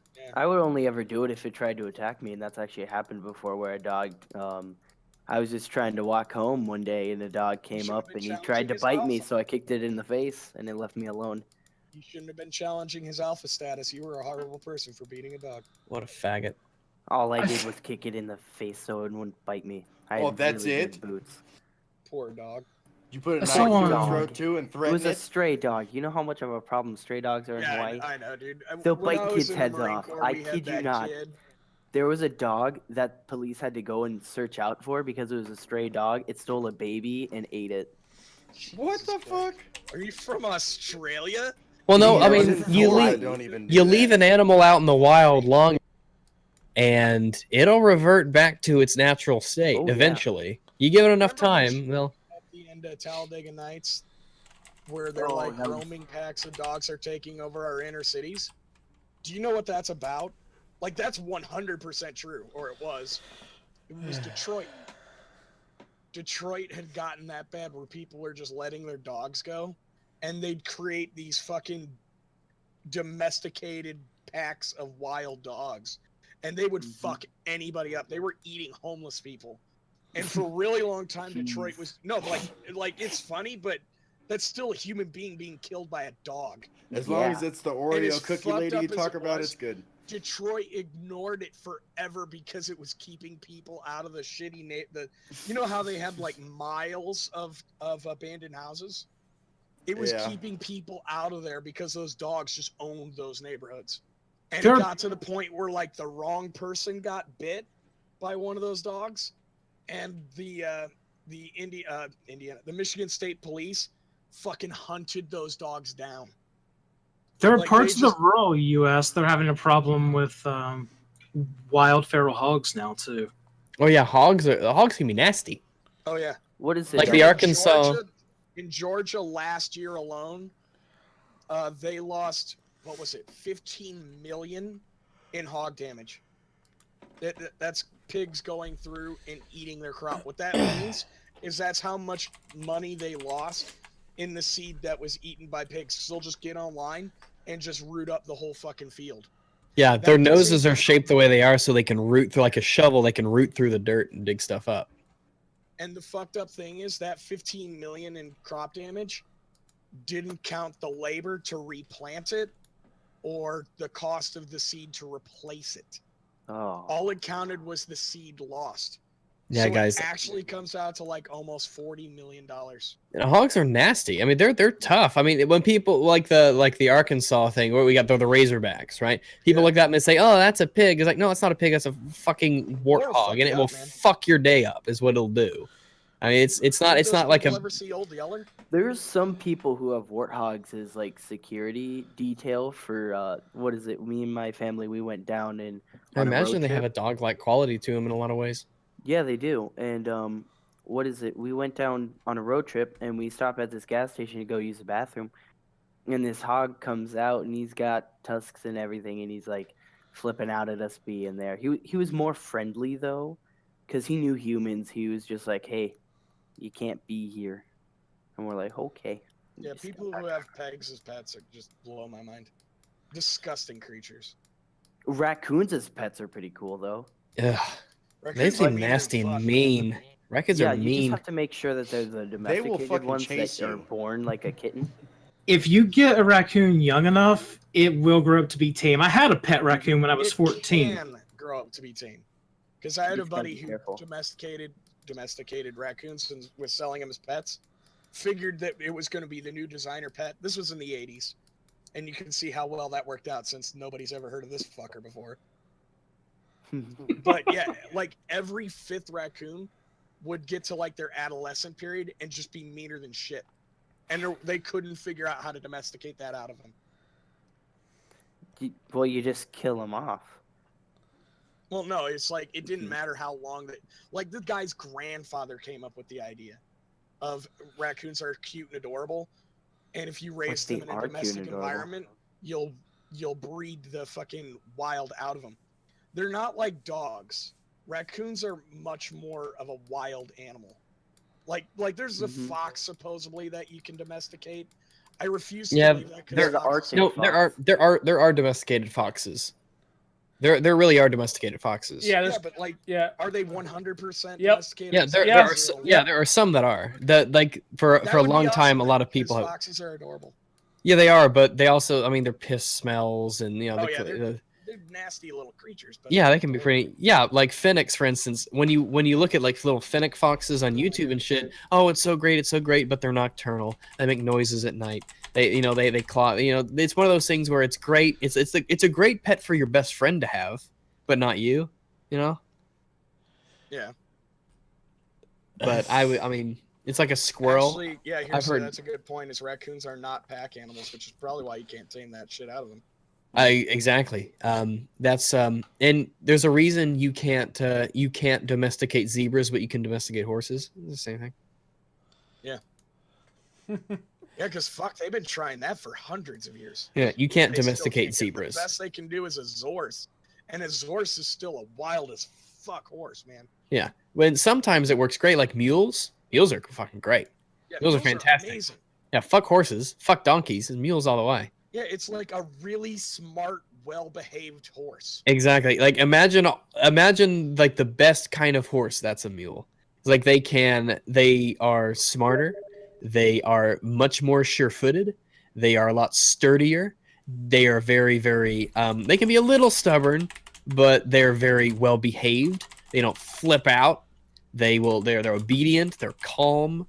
They're excellent. You talk about like mule rides. I've taken a lot of mule rides. I've ridden on mules and horses. It's better. It's more pleasant to ride on a mule. Absolutely, it is much more pleasant to ride on a mule than it is to ride on a horse. The only problem is that mules can't have offspring. Yeah, they're sterile. Most can't. Yeah. It's because they only have 63 chromosomes, I think. Mm-hmm. It's just part of. It's part of the crossbreed. A horse has 64 and a donkey has 62. Well, what is it? It's one of them is a horse with a donkey, and the other was a donkey with a horse. A stallion and a better than the other. Yeah, a stallion to Jenny or Jenny to. A stallion and a Jenny makes a mule. Or a jack to mare. I forget which Jack's one and mares. Jackson mares are no. You don't want those. You want the stallion and a Jenny. That makes mules. I forget what the other one is. I think it's a jackass. But it works because they're big animals. They live a long, and their period of usability is really long as well. So, and I'm sure there's complete sense too because it's a jack and an ass. Yeah, and you also have a I mean, they're easy to feed. I mean, I think it was also, I guess, there was a channel that talked about domestication of animals and how some animals are they're just perfect for it, and other animals aren't. Like cows are easy to domesticate because they live a long time. Bison are not. Yeah, but bison aren't. Like, why don't we eat tigers, for instance? It just doesn't make any sense because you can turn. Eat us back. Yeah, they're dangerous. They can't be calmed or tamed like chattel can be. To feed them, you have to feed them meat, and you feed them meat so you can get meat from the tiger. That doesn't make any sense. A tiger just makes carnivores this is just my general observation over the years. Carnivorous animals have a tendency to not be very tasty. I hear they're pretty really stringy. want carnivores. Yeah, they're really tough. They're usually very greasy. Like bear is really not a pleasant meat. Dude, I will fight you over that. I love bear. I had bear burgers before. So greasy, man. I've never. I don't think I've had a carnivore. I have eaten all sorts of stuff. Elk, deer, obviously cows, stuff like that. But I don't think I've. Oh, alligator. Alligator is good. I like me. Alligator is good. It's a reptile, I think it's because it's amphibian. Yeah. Yeah, because it's the muscles and I don't know what it is, but to be serious though, alligator does taste good. It really is good. What is it? Frog legs are great. Piracy says that humans are easy to domesticate and we don't eat them, or do we? There's no one's ever heard the Dahmer Party. Shit in Florida all the time. Actually, so one of the funny things is cannibal serial killer that I saw. And it says, if you are what you eat, wouldn't cannibals be the only true humans?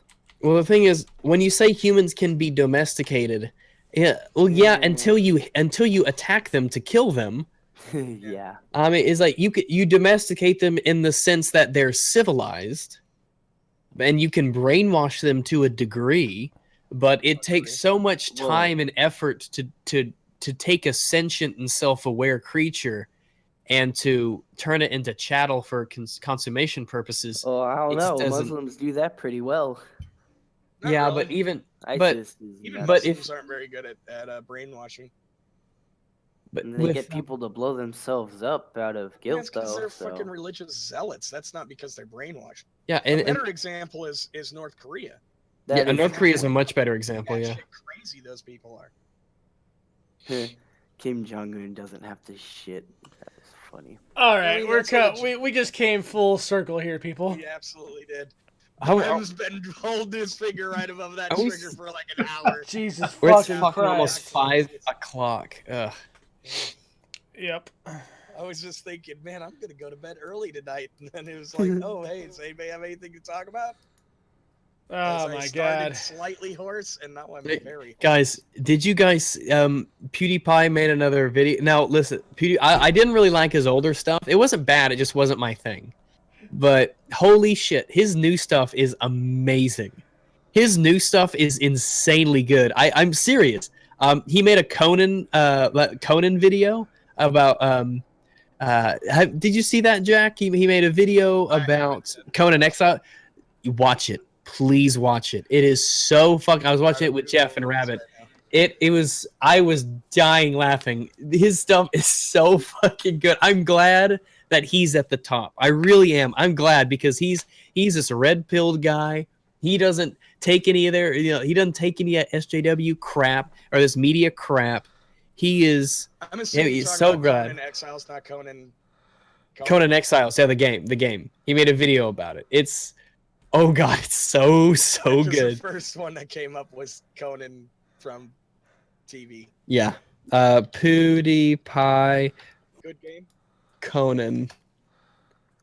I got good game, and he's got like. That's the first thing that came up was good game. What's that? Just a second. Let me go to Conan.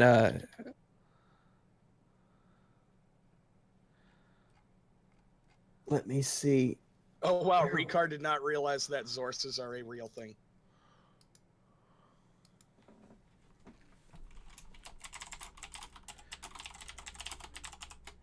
He sent me Zorse lol, so I sent him 2 examples, and he came back with, "Wow, that's crazy." Like, I assumed he knew what a Zorse was.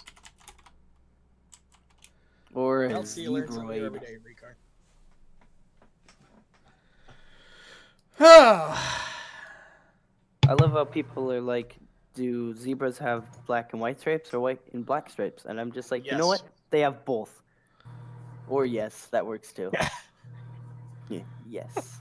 I love it whenever my wish I could find dad it. It would was do so that. I'd be fucking like, good. do you like green or do you like blue? Yes. Oh, is this a recent video, like February 2017?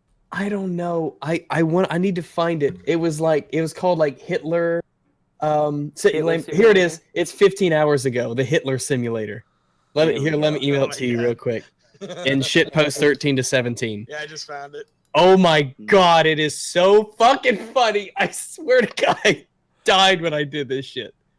Oh, and before you started, there was not you. Yeah, people say "ooh, PewDiePie." Like, no, this isn't the old PewDiePie. This is new PewDiePie. It's fucking excellent.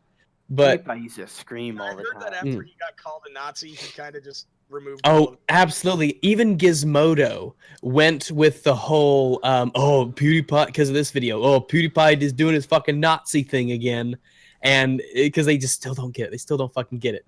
Just watch this. Is so fucking Good good. for him, man. Good for Yeah, him that he Gizmodo said turned it PewDiePie is still doing his dumb Nazi shtick, and it was fucking hilarious. Yeah, I mean, he It has is- like 54 million subscribers now. He used to have 50 million, and it was 52 Yeah, I million. know the whole Nazi thing. He gained, I think, 2 million subscribers because of it. Mhm. I've never been subscribed to PewDiePie out of principle, but I don't know. I'm kind of my fingers hovering above that subscribe button. His dark, Do you think his dark I've humor been is that amazing. for a while. Good watching it again, and I was just fucking laughing. do you think the It's whole so fucking good. PewDiePie as a Nazi thing would have backfired if it had happened to some other YouTuber? I don't know. It depends on who. Because Well, the let's do fact like Markiplier or he's at Jacksepticeye. 54,181,000 now. He's getting so much Markiplier bigger. would have milked it. I can tell you that right now. Oh yeah, and that's what PewDiePie's doing with stuff like this. It's like he's sticking it to him. Yeah, I like Markiplier, but fuck, does he get annoying sometimes? He cries after everything. Well, you know, Yeah, and here's the thing that I really hate about him. It's the same thing I used to fucking hate about PewDiePie. Is it's where he goes and does his reaction video, and he's got his little camera in the fucking corner, and you know he went through this before and already knows what's coming, but he re-records it so that he can be like, "Oh my god, look at how totally shocked and not seeing that coming that I was." But see, I started watching his Subnautica things because I fucking love Subnautica. And I don't like reading forums, so it's kind of nice having him tell me what's on them. So, yeah, I noticed that he would release his, okay, guys, this is what's coming out on the new update for Subnautica. And the next day he would upload a video and be like, oh my god, I didn't know that was going to be there. It's like, fuck, I hate that. Oh my god. It's so funny. I like PewDiePie's his like try not to videos. He always adds so much into it. Sometimes, like the try not to cringe or the try not to laugh. He is.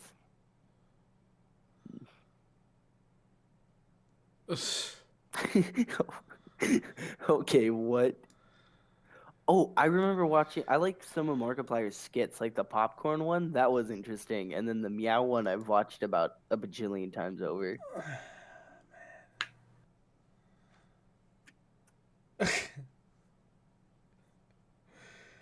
Jesus Christ. Poor Brem, he's just like, I just want this podcast to end so I can go to bed. Fuck, I still gotta fucking do some video editing before I even go to bed still. I've actually got something that's loaded up and ready to go, so I just gotta hit process. 48-hour podcast. I say we go for the game talk record. I will fucking shoot all of you. You can just leave and we'll take it from here. I'm gonna go sleep too, so someone has to stay up because I'm gonna have to sleep eventually. Yep. All right. So we're gonna be ending it soon. That's good. All right, Shaner, you got first duty. Come over and tap me when it's my turn. With your hand. But hey, thanks for having me on the podcast. I don't know about that. Yeah, you're welcome. Yeah. Yeah, I really appreciate you guys letting me come on, even though I've been kind of quiet lately. Fucking love going full circle in North Korea, though. That was awesome. Oh, yeah. North Korea is such an awful place. Shut the fuck up, Jack. We're ending the podcast. Don't add on to it, man. We're gonna have to go through the circle again.